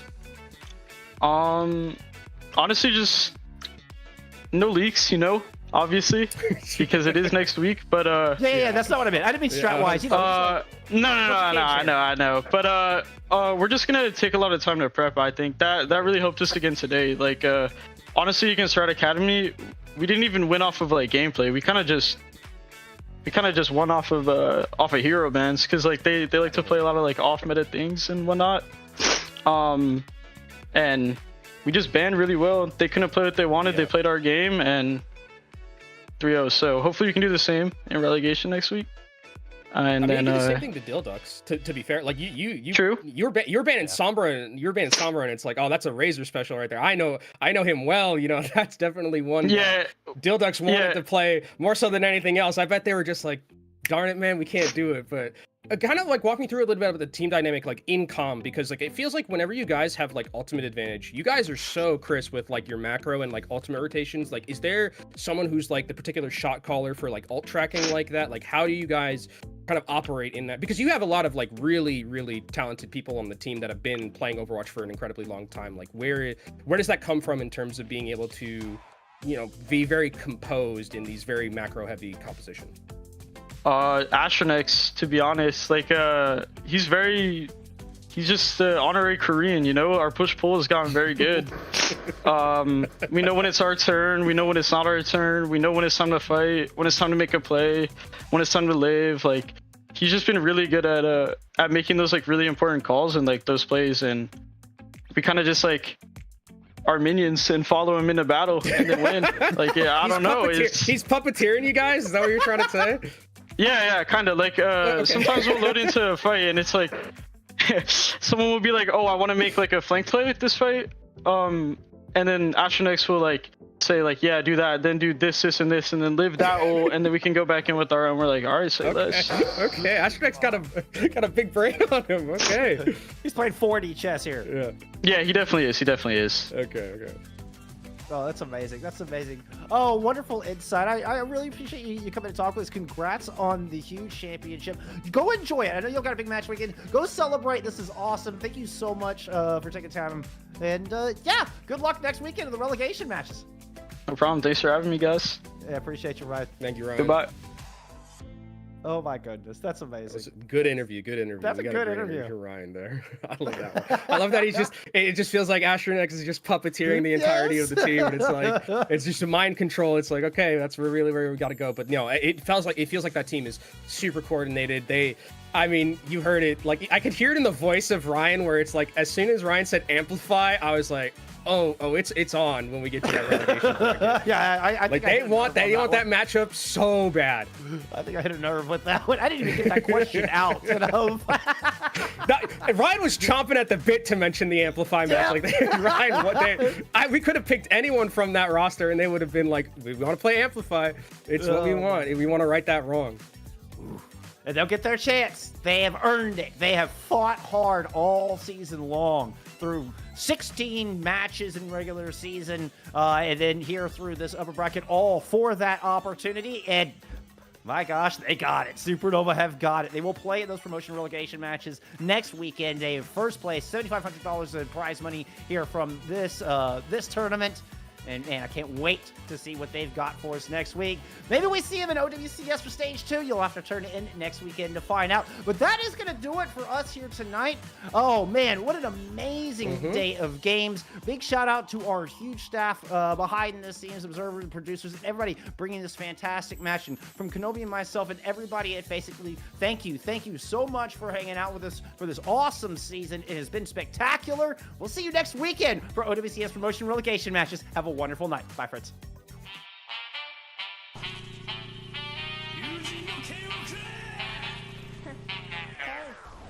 Time for the reckoning!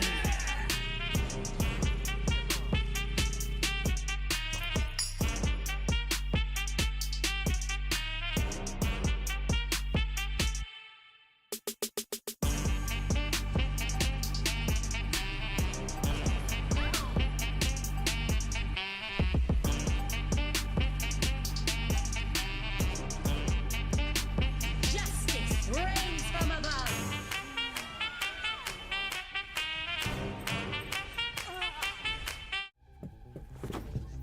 The match is about to start. Sorry I'm late. Let's do this. Widow's up top. I'm on point, dude. Genji, you want Nito? Okay, guys, lock in. It's overtime. Let's stagger. On me. Yeah, I'm dead. Down. My ult's ready. Xander. Dead. Pushing, I'm pushing. No, pull back. Hold card. We're down. That was so bad. Yeah, we suck. Yep. Let's try something new.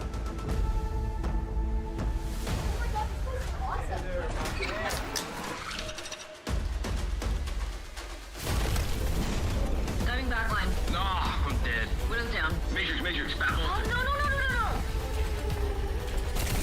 I got pulse bomb. Back's on cart. Come on, back's on cart. Oh, going in. Stop the cart. Oh my God! Ah! Go to Morals! Did you say that? Ah! Making their OWCS World Finals debut, please welcome to the stage, Team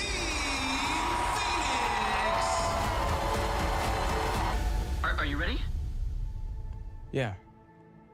I'm ready.